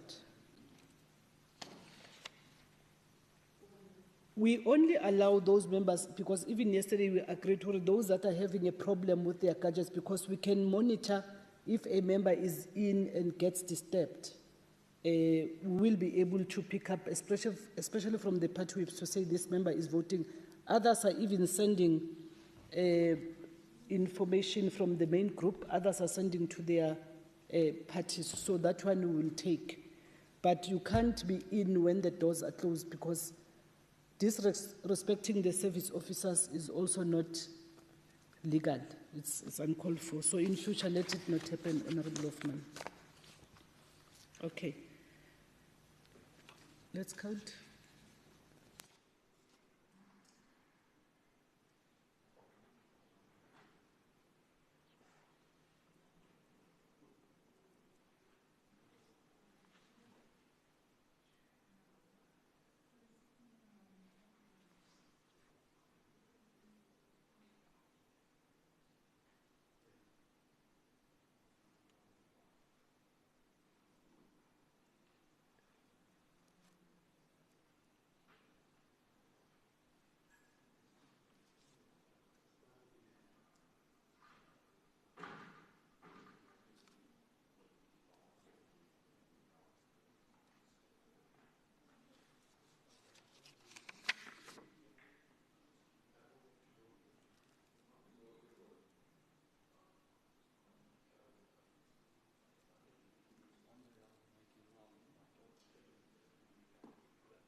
Can I announce the results?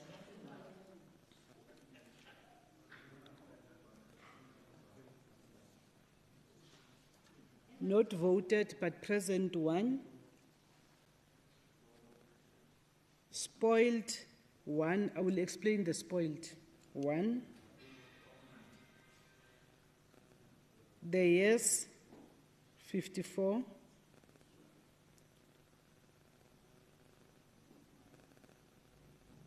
What I will regard as not voted because we don't have apologies, it's 11. Apologies is 5. That makes 73.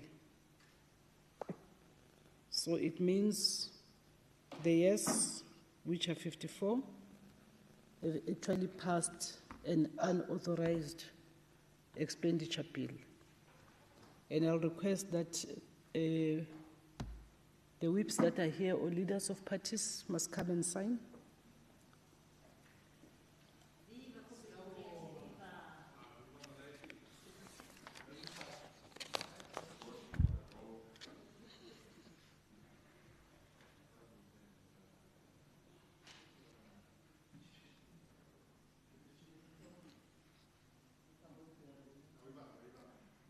Yeah, I said I will explain the spoiled. Yours is spoiled, Honorable Hoffman, because if we allowed it in future, it will create problems. So the two of us did not vote.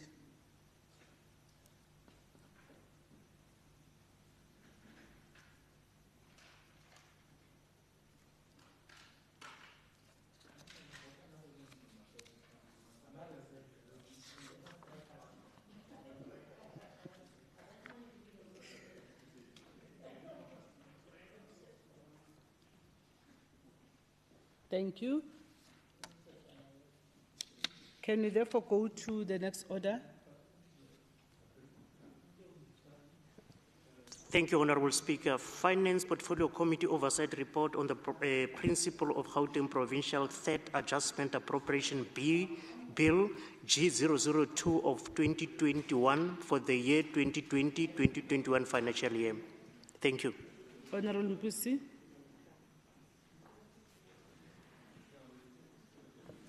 Thank you, Speaker. Speaker, the bill seeks to amend the Gauteng Second Provincial Adjustment Bill to appropriate funds made available to the Department of Human Settlement subsequent to the tabling and adjusted appropriation on the 19th November 2020, amounting to 143.6 billion.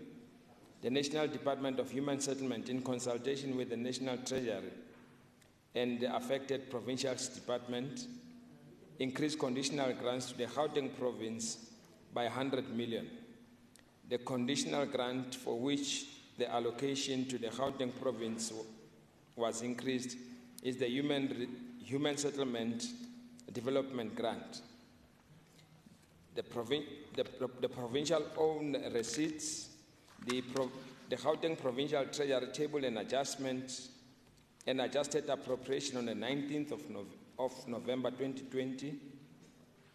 Subsequent to the adjusted appropriation, the Department of Human Settlement, in consultation with the Treasury and the affected provincial department, increased the conditional grants to the Gauteng by 100 million. On the changes to the conditional grant, the Human Settlement Development Grant, the allocation for Human Settlement Grant is adjusted upward by 100 million.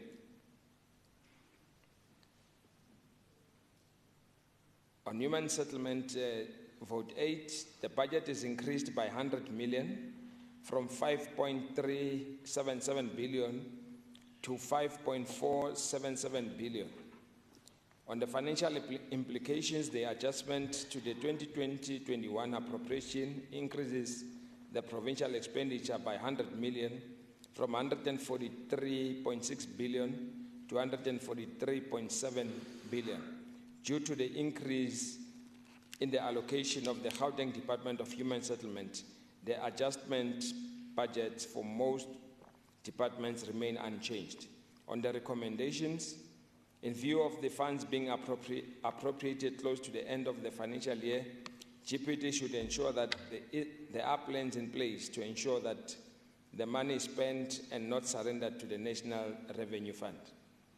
Two, the GPT should ensure that procurement procedures are properly followed to avert unauthorized, irregular, fruitless, and wasteful expenditure. On the acknowledgement, we want to acknowledge the MEC for Finance, MEC Nkomora Lehoko, the acting HOD, Mr. Villagas, as well as the senior officials of the GPT, is highly appreciated. Thanks and appreciation to all members of the Portfolio Committee. The committee's gratitude is extended to the following support staff: Group Committee Coordinator, Mr. Budibe, Senior Committee Coordinators, Mr. Ntsane and Ms. Mojapilu, Researchers, Mr. Setla and Ms. Chilwani, Legal Advisor, Ms. Ngubani, Senior Information Officer, Mr. Ntsibande, Media Officer, Mr. Dikola, Committee Administrators, Ms. De Beer and Mr. Mabuza, Service Officer, Ms. Msimang, Catering Assistant, Ms. Ntene, and Hansard Recorder, Ms. Singh. On adoption, Speaker, after due consideration for the Financial Portfolio Committee unanimously adopted the report on the third Provincial Adjustment Appropriation Bill, G002 of 2021. In terms of Rule 1172C, read with Rule 164, the Finance Portfolio Committee present to this House and recommend the adoption of the committee's report on the third Provincial Adjustment Appropriation Bill for 2020 and 2021 financial year. Thank you very much. Thank you. Any seconder? Speaker, I'll ask to second. Thank Seconded. I now put a question. All those in favor say yes. Yes. All those not in favor say no. The ayes have it. The report is adopted by the House. Can we have the next order? Thank you, Honorable Speaker. Cooperative Governance, Traditional Affairs and Human Settlement Portfolio Committee Oversight Report on the detail of the budget vote 8 of the Provincial Third Adjustment Appropriation Bill G002 of 2021 for the year 2020-2021 financial year. Thank you. Honorable Diale. Thank you very much, Madam Speaker. May I request that I don't switch on my camera? I have connectivity challenges in the villages where I am. I, Honorable Kidiboni Diale, on behalf of Human Settlement Portfolio Committee, hereby tables a committee oversight report on the detail of the third Provincial Appropriation Bill for the Gauteng Department of Human Settlement. Madam Speaker, I'm going to request the House to accept the parts that I'm not going to read from this report and consider them as read. The report seeks to provide clarity on the Gauteng Department of Human Settlement third Provincial Adjustment Appropriation Bill that was tabled on the 19th November 2020. The Gauteng Department of Human Settlement 2020-2021 financial year budget was adjusted by 100 million from 5.3 billion to 5.4 billion. This increase was due to the National Department of Human Settlement injecting conditional grant by 100 million to the Human Settlements Development Program. The Gauteng Provincial Government benefited 100 million from the funds that were taken by National Treasury from other provinces. Madam Speaker, the Portfolio Committee noted the allocation for the Human Settlement Development Grant as adjusted upward by 100 million, and the adjusted budget of the department increased from 5.378 billion to 5.478 billion. The Portfolio Committee notes the increase and hereby requests the department to provide a detailed report on how the 100 million was spent. I wish to thank the MEC for Gauteng Human Settlement, Honorable Maile, the head of department, Ms. P. Mbanjwa, and the team of Human Settlement in Gauteng. I also wish to acknowledge and express my gratitude to the honorable members of the Portfolio Committee on Gauteng Human Settlement, Ms. B. Mube, Mr. Malema, Mr. Schneeman, Mr. Sirota, Mr. Msimanga, Mr. Dlamini, Ms. Tong, Mr. Ledwaba, Mr. Adams, and Ms. Dilange. I furthermore would like to express appreciation for the contribution of the following staff members: Group Coordinator, Ms. Mbanjwa, Senior Researcher, Ms. S. Nenweli, Committee Researcher, Asanele Gwaibani, and Mr. Sizwe Nene, as well as coordinators, Ms. J. Muteke, Ms. J. Nyembe, Ms. N. Mzimakwe, and Ms. M. Mtembu, as well as other staff members that gives us support as a committee. Madam Speaker, allow me to, in accordance with Rule 117, subsection 2C, read with Rule 164, the Portfolio Committee on Gauteng and Human Settlement Portfolio Committee presents the oversight report on the details of the third Provincial Adjustment Appropriation Bill for the Department Human Settlement for 2020-2021 financial year for adoption, taking into account the proposed recommendation made in this report. Thank you very much. Thank you. Any seconder to the report? I rise to second Member Adams, Honorable Speaker. Seconded, Honorable Adams. I now put a question. All those in favor say yes. All those voting in favor say no. Yes. The yes have it. The report is adopted by the House. Can we have the next order? Thank you, Honorable Speaker. Decision on the separate votes in the schedule to the Gauteng Provincial Third Adjustment Appropriation Bill G002 of the 2021 for the year 2020-2021 financial year. Thank you. Honorable, please, I'm not sure you want to put them as a collective. Indeed, Speaker, I'll take it as a collective. Okay. Thank you.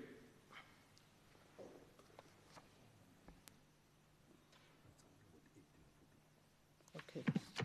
Declaration. Yeah. Okay. Rule 223 indicates the order in which money bills should be dealt with by the House. After the consideration of the principle of the bill, the consideration of the votes in the schedule takes place. But I'm also informed that there's going to be a declaration on vote number 8. Can I request Honorable Randall to do the declaration? Thank you so much, Speaker. In terms of Rule 106, I'm Member Adriana Randall on behalf of the Democratic Alliance, wishes to indicate our support to the Gauteng Provincial Third Adjustment Appropriation Bill with the following comment. We note the additional conditional grant transfer of 100 million to the Department of Human Settlements late in the current financial year, mainly to assist the department with the payment of accruals. We further note the possibility of unauthorized expenditure if this budget will not be spent accordingly. I thank you.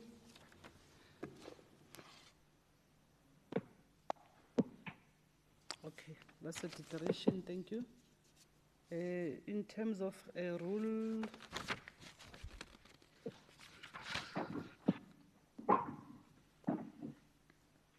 the whips have indicated that there will be no debate on the votes. So this has been put in the House for consideration, and the declaration has been received. Thank you very much, Honorable Randall.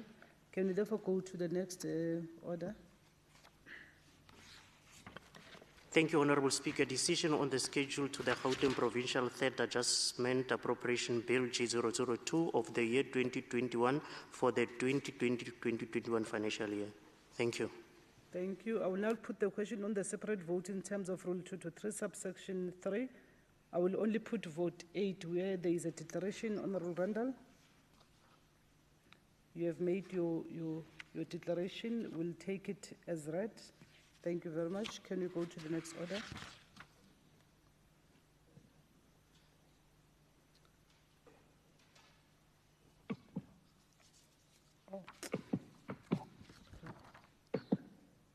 Okay, can I therefore put a question to the House? All those in favor say yes? Yes.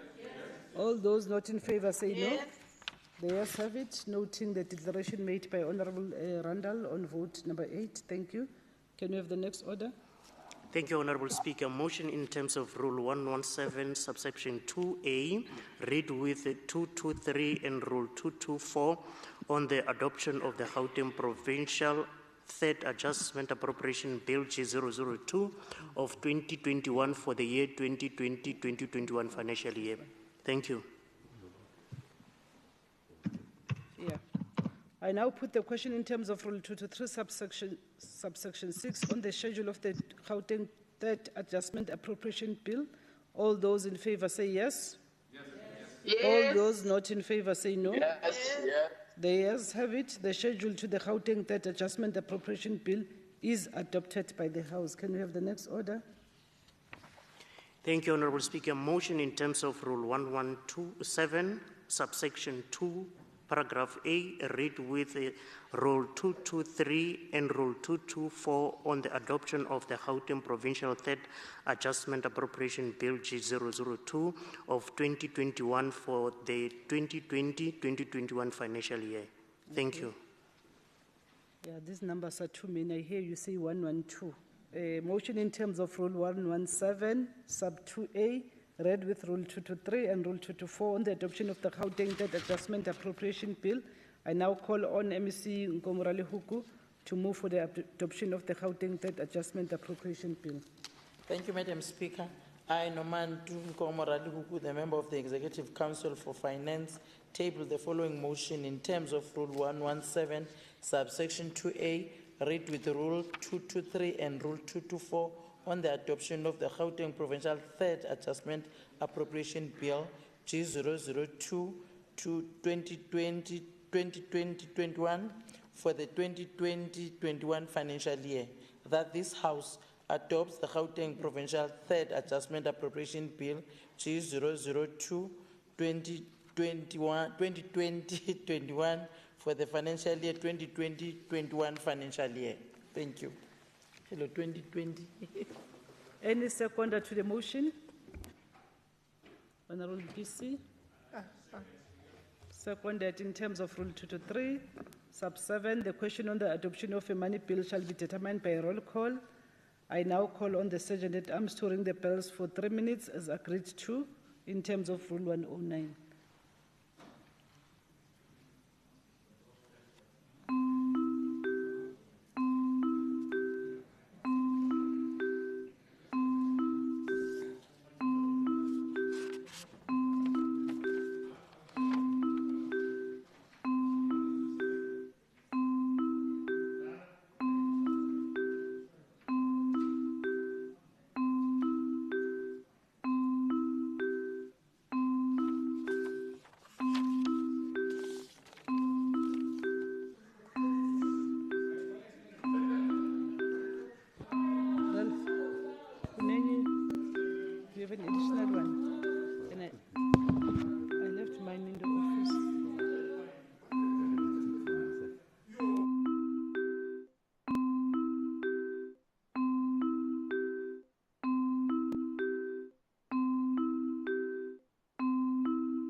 We are now closing the doors.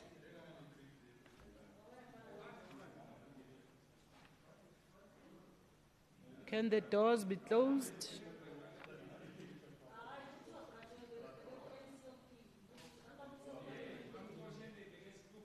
Honourable members, thank you. Those that are for the motion to adopt the Gauteng Provincial Third Adjustment Appropriation Bill, when you call your name, say yes. If you are not supporting, say no. Thank you very much. Can you start, Secretary, to call the names? Thank you, Speaker. MD Makura. Yebo. A. Lesufi. Yes, yes, yes. M.E. Kumalo. Yes. Dr. N.E. Mukheti. Yes. N. Nkomoraloko. Yes. L.I. Maile. Yes, yes. P.J. Mamabolo. Yes. N.M. Mhlagaza Manamela. A.W.M.K. Musubze. Yes. M.D. Hlope. Yes. Dr. B.E. W. Masuku. Yes. N.F. Mazibuko. Yes. T. Mutara. Yes. E.S. Malubane. M.J. Kanyane. Yes. T.E. Magagula. Yebo. B.P. Ngube. Yes. M.G. Mudise. Yes. G.D. Skinman. Yebo. W.M. Macheke. Yes. J. Mpisi. Yes. MPF Tau. Yes. MK Chilwane. Yes. R.J. Kekana. Yes. P.B. Mabonda. Yes. K.P. Diale. Yes. D.P. Malema.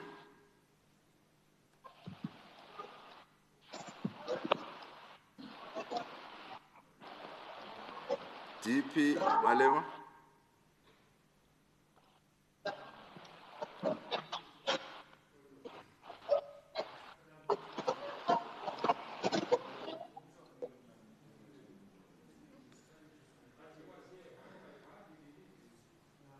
D.P. Malema.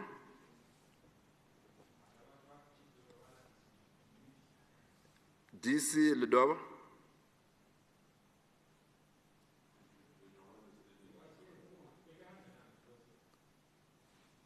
D.C. Ledova.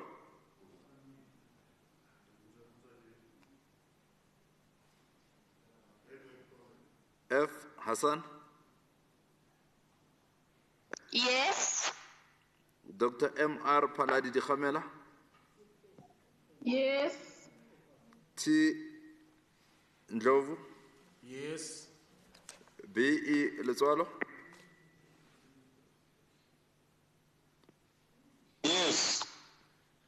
S. Kanyile. Yes. L.J. Lasindwa.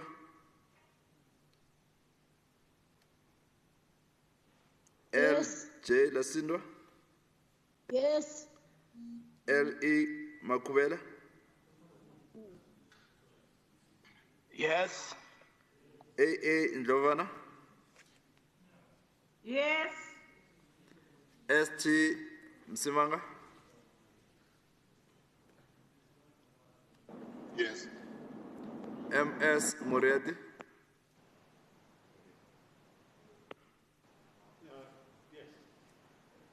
J.B. Bloom. Yes. I.E. Mkwebo.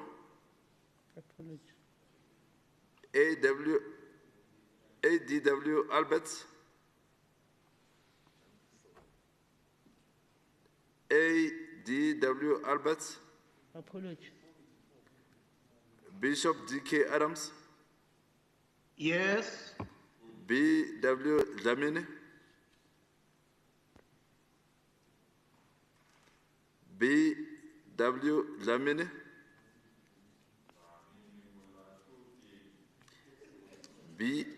B.A. Engelbrecht, Yes. A.J. Fuchs, Yes. R. Ntseke, Apology. L.L. More, Yes. N. Ramolifo, Yes. B.F. Badenhorst,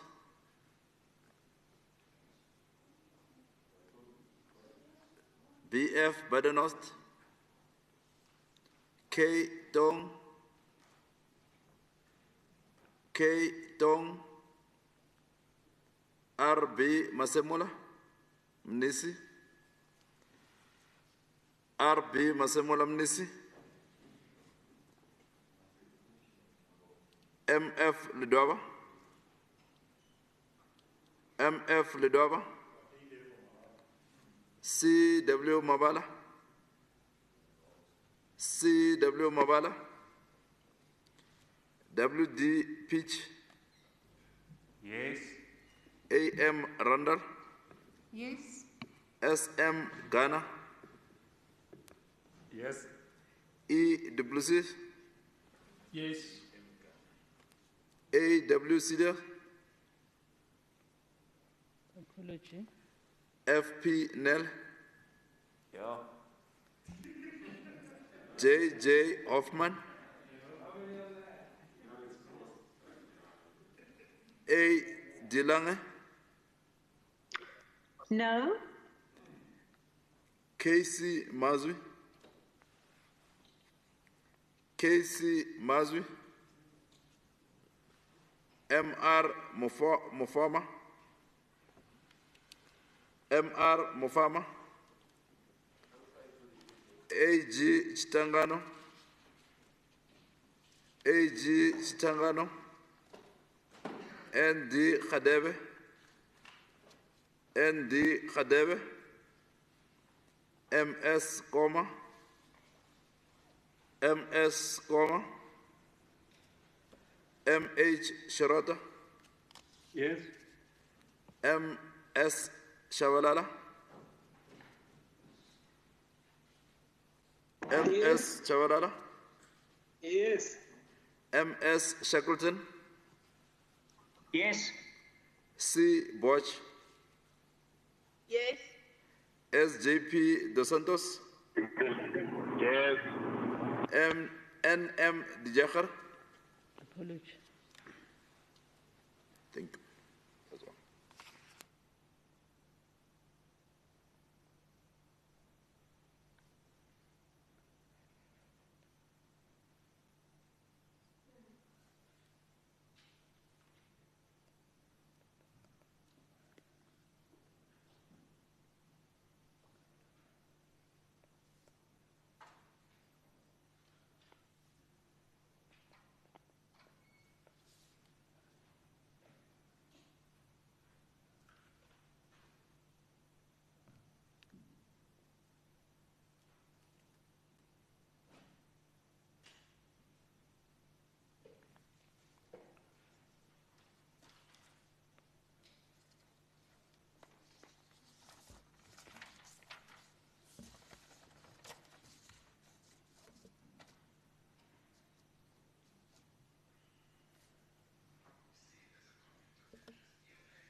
Okay, not voted one.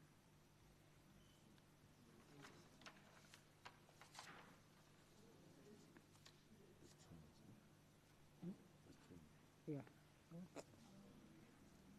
Okay. Yes, 53. Because Malima we don't know. Malima got respond. Yeah, what told you now? Malima Pel. Do we have it? Yeah?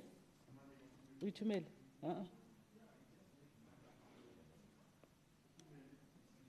Which mail? Oh, okay. Yes, 55.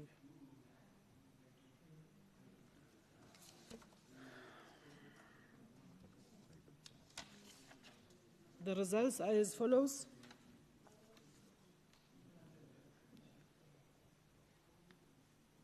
Apology 5, not voted 1, no 2, no response 11, the yes 55.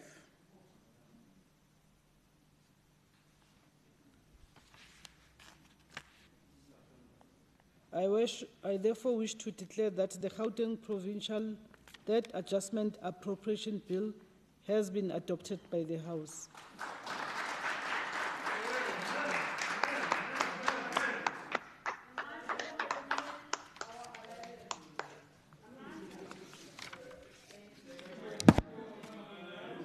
Mace, can I request the party whips to come and sign?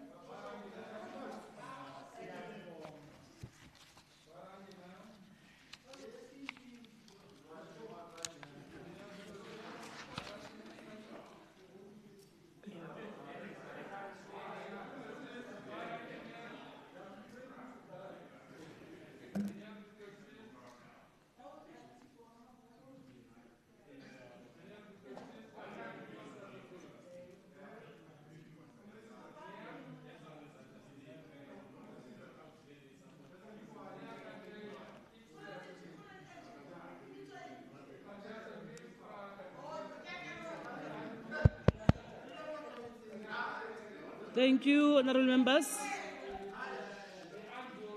Honorable members, Honorable Mabulu, thank you. I didn't know that you cannot savor Afrikaans praat. Okay, thank you very much. That concludes the business for the day. Our next sitting will be on the 18th of May at 10 hours sharp. Thank you very much. The meeting is adjourned. Thank you. Bye. Shalom, everybody. Bye.